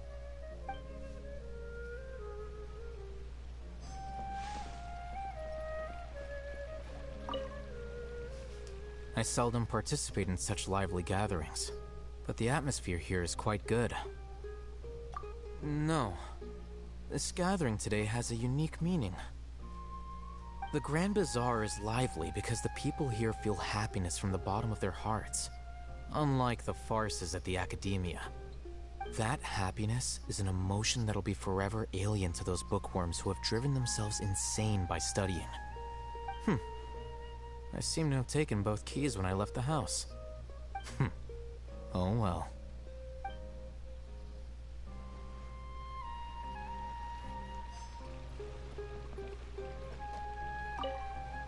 My lady, the grilled meat over there is delicious. Have you tried it? Yes, I also tried some fruit just now. Oh, they're very sweet. What an amazing place to relax. No wonder everybody likes to rest at the Grand Bazaar. You said it. Oh, look who else is here. Hello. Oh, I'm so happy Nilu invited everybody. Oh, now I have the chance to meet all the heroes.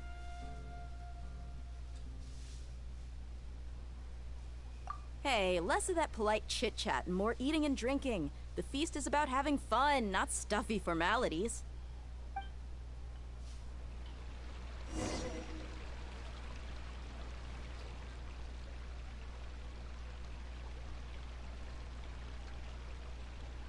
Hey, what's wrong? Your head is starting to droop.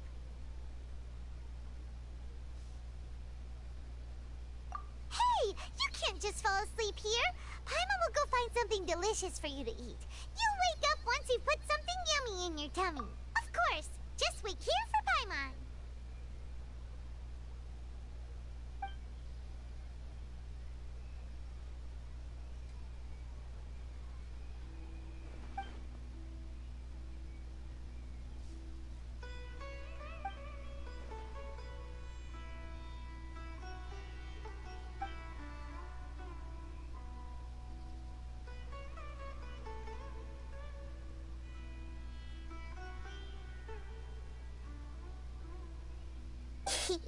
It's me.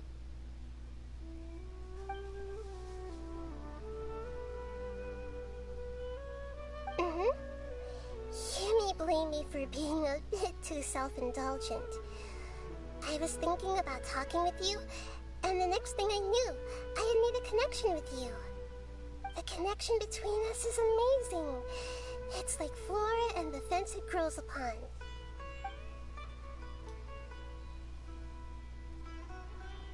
I heard there's an amazing celebration feast today at the Grand Bazaar. I wanted to have a look for myself, so I snuck in. Lately, I've been so busy dealing with all the fallout from recent events, so I really haven't had any free time. Although you've already helped me with a lot, there's still one more thing I hope you can help me with.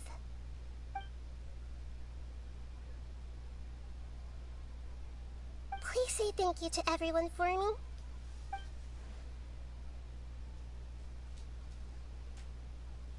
Oh, is it not convenient for you to do that for me?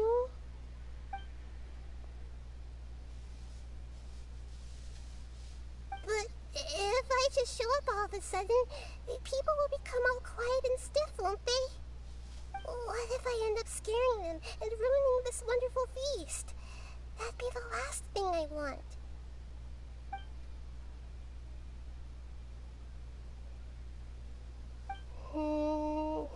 Let me think about it. Okay.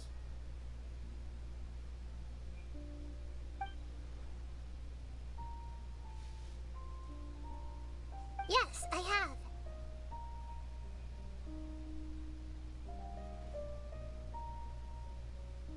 You said I should go thank everyone as myself, right? So... I've decided to borrow your body for the time being. Please don't blame me. The flora also climbs up to the fence to get closer to the sky.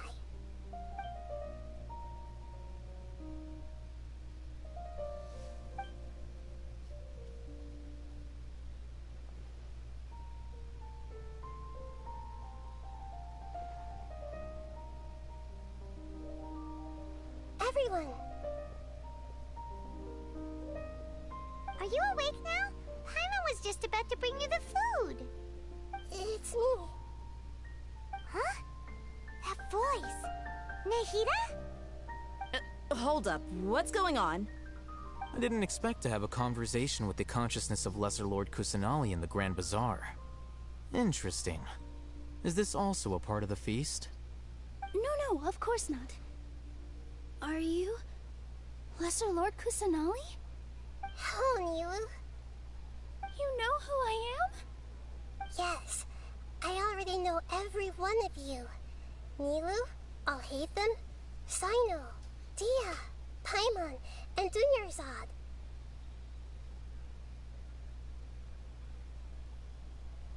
Lesser Lord Kusanali? I took the liberty of occupying the traveler's body so that I could thank all of you in person. Thank you so much for rescuing me, even if that meant placing your own safety in peril and taking the risk of becoming enemies with the Academia, the sages, the doctor, the balladeer, and even the entirety of Sumeru. Without you, without any of you, I would have been in a much more difficult situation. Had you not helped me to resolve the crisis, not only I, but Sumeru and even the entirety of Teyvat would have suffered great misfortune. People refer to you as the heroes who managed to rescue a god. I'm quite fond of this name. It not only explains your identities, but also bears witness to your relationship with me. Please, allow me to present to you my most sincere gratitude. Lesser Lord Kusanali, you have done so much for Sumeru, and I didn't even have a chance to do anything for you. You don't have to do this. Dinyarzad, the suffering you endured during your illness is also proof of you being with me and praying for me. Thank you. You don't need to be so ceremonious. It's always been my duty to protect you. This is how the relationship between the Academia and Dendro Archon should be. We just did what was necessary and set things back on the right path. You're an Archon, but you act so humble. You really don't need to be so polite with us. I'm honored to have been able to take part in this plan. I hoped you liked the dance I dedicated to you. Thank you, all of you. Thank you so much.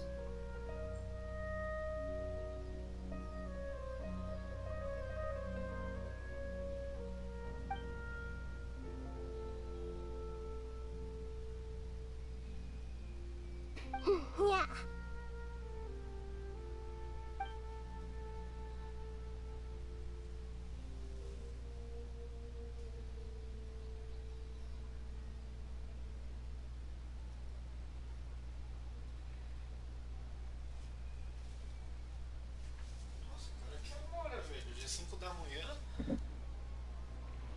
Nossa, já é 5 da manhã, a noite toda, velho. Jesus, eu vou ter que dormir.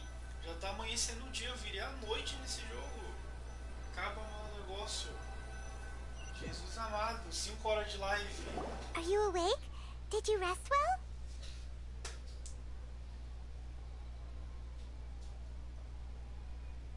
After Nahida left, you ate a lot of food. You've become a glutton. That just means you still have a lot to learn from Master Paimon, the Sage of Gluttony! Alright, since you're awake now, should we go and have a chat with Nahida? She should be in the Academia right about now. If you have any questions, now's your chance to ask.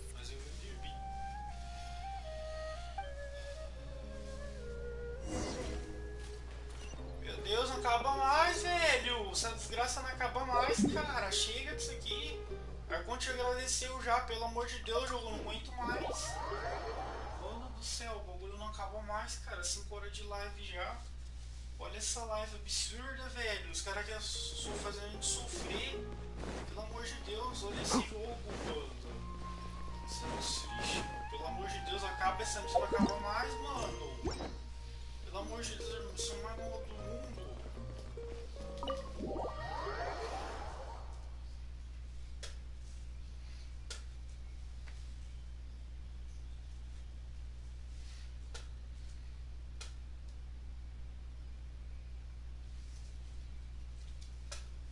Mano, eu virei à noite, cara. Já é quase de manhã, já 4 e pouca da manhã.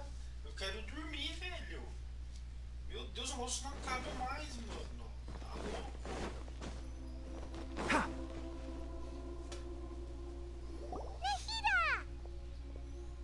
Hello, Traveler and Paimon. What a fantastic night. I'm still immersed in all the happiness and joy, like a candle floating on water. So are we, and that's why we're here to talk with you. Is there anything you want to know? After recent events, the Akasha can no longer function as it used to. I've given it some thought, and have decided to shut it down permanently. But this is definitely not a bad thing. Even from the beginning, I've been planning to shut it down. The Akasha's centralized administration of knowledge has always restrained people's curiosity and curtailed the number of paths available to them. I don't think this is good for Sumeru. Although people may initially feel a little uncomfortable with the loss of the Akasha, they will soon understand that this life is more suitable for them. And as for the future of Sumeru, I'm preparing to regain control of the academia. The former sages have received their punishment, but the new sages have yet to be selected. I will oversee the process personally. I hope that the new 6th grade sages will be more focused on academics. Sumeru needs such leaders more than ever. The other big issue is the people of King Deshret. All the residents of the desert, in fact. They have been mistreated for far too long. I've already taken some measures to address this. It will take some time to rebuild everything, but no matter if it's culture, friendship, or trust, we will rebuild it. You mean, what happened after the doctor put you to sleep? Not exactly. The top-ranked Fatui Harbingers, up to number 3, possess power comparable to that of gods. I was no match for him in that kind of situation. However, in spite of the bad situation, I still managed to make a fair deal with the doctor. I'm sure you remember the entity that changed your fate, the Heavenly Principles. In fact, the Heavenly Principles has been quiet since the Conria disaster 500 years ago. I used this point as leverage against the doctor. I told him that the Heavenly Principles may be awakened if I destroy the Gnosis. Although it was just a bluff, he still fell for it. I assumed that the Heavenly Principles wouldn't just stand by and let such extensive damage to its laws take place. And as for what I exchanged for the Gnosis, the exchange served as both punishment for the doctor as well as a boon of new knowledge that I couldn't refuse as the God of Wisdom. He's still in a coma. I've hidden him like how one would hide a feather. I know you have many misgivings about him, but as someone who had become a god, he has retained a number of very useful features. Don't worry, I'll keep an eye on him and make sure he doesn't do any evil. In addition, there are still some mysteries left in him. Some things may be very clear from my perspective, but he is still yet to understand them himself. His future will be determined by fate.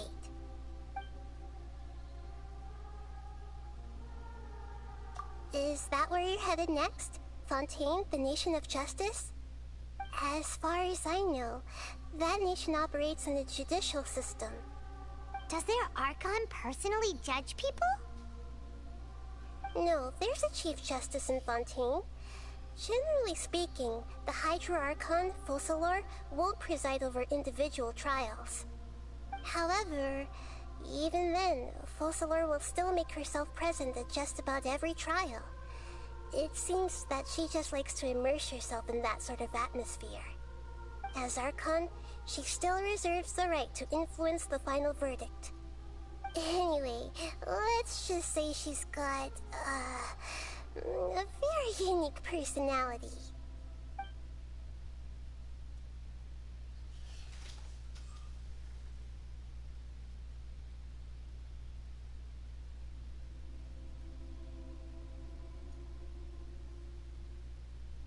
Is that where you're headed next? Fontaine, the nation of justice? As far as I know, that nation operates in a judicial system. Does their Archon personally judge people? No, there's a Chief Justice in Fontaine. Generally speaking, the Hydra Archon, Focalor, won't preside over individual trials. However, even then, Focalor will still make herself present at just about every trial. As Archon, she still... Anyway, let's... Are you sure? Huh? You mean... About your sister. While you were resting at Gandharvaville, I took some time to perform an Irminsul search for information on your sister. Yeah! Isn't repository for all the information and memories of Teyvat, so there shouldn't be anything on him or his sister. This is true in your case. Irminsul indeed does not have any information on you. However, there must be something different about your sister, because as it turns out, the world has recorded information on her after— What? There is only one possible explanation. She belongs to this world.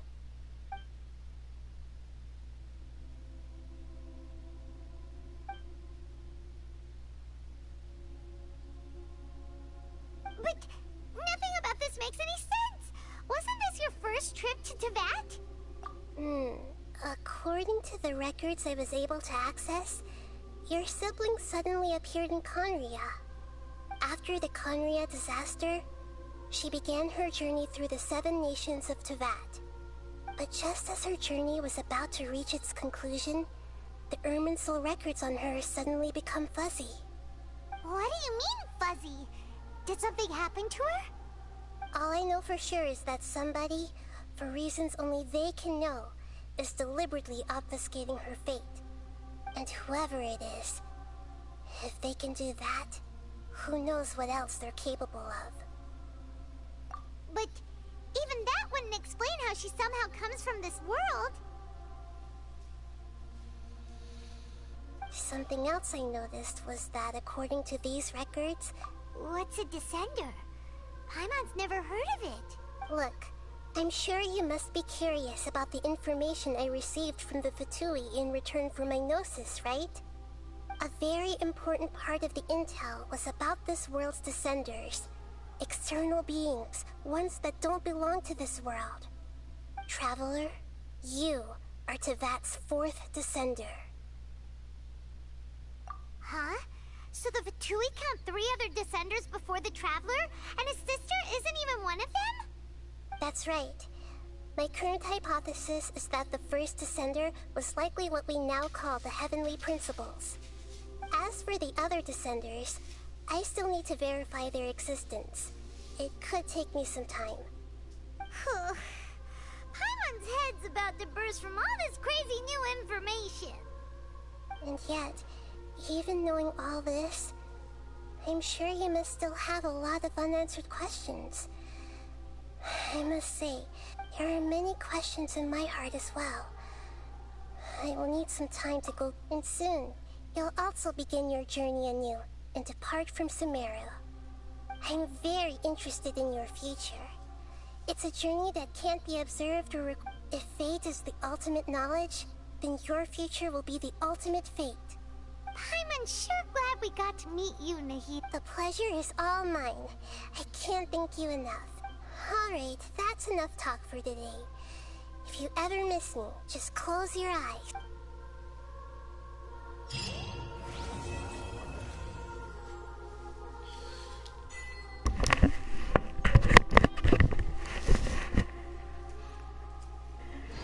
E finalmente acabou uma missão mais longa da história do jogo, né? Que misericórdia. São, sei lá, 5 horas de live para poder fazer uma missão. Se eu soubesse que ia ser tão longa assim, eu teria partido em parte, que tá louco. Dessa vez eles exageraram, velho. Mais de 5 horas de live de missão é muito tempo. É tempo até demais. Tá louco. Mas enfim, pessoal, espero que vocês tenham gostado aí. Eu vou ficando nessa por aqui, que já deve estar quase amanhecendo o dia já. Praticamente perdi a noite, né? Mas finalmente acabou a missão. E tem um monte de informação importante que eu não consegui captar aqui, mas depois eu capto em off amanhã. Ou daqui um dia que eu vou ter que dormir pelo menos umas 7 horas, né? Depois de todo esse sofrimento de live aqui, que tá louco. Foi a live mais longa que eu já fiz na minha vida. Tão longa que foi isso aqui. Mas enfim, deixa eu só ver aqui. Não sei nem o que apareceu aqui pra mim. Ah, apareceu a missão dela já. Tá, de missão principal. Tem muito o que fazer. E tem uma mensagem aqui. O que é isso aqui? Mensagem de comidinha.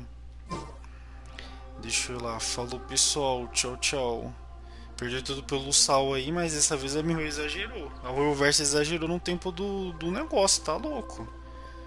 Na próxima vez eu vou dividir isso aqui em parte, que não tem como humanamente fazer isso aqui de novo nessa loucura aqui, véi. Tá louco? Deixa eu lá. Falou, tchau, tchau, pessoal.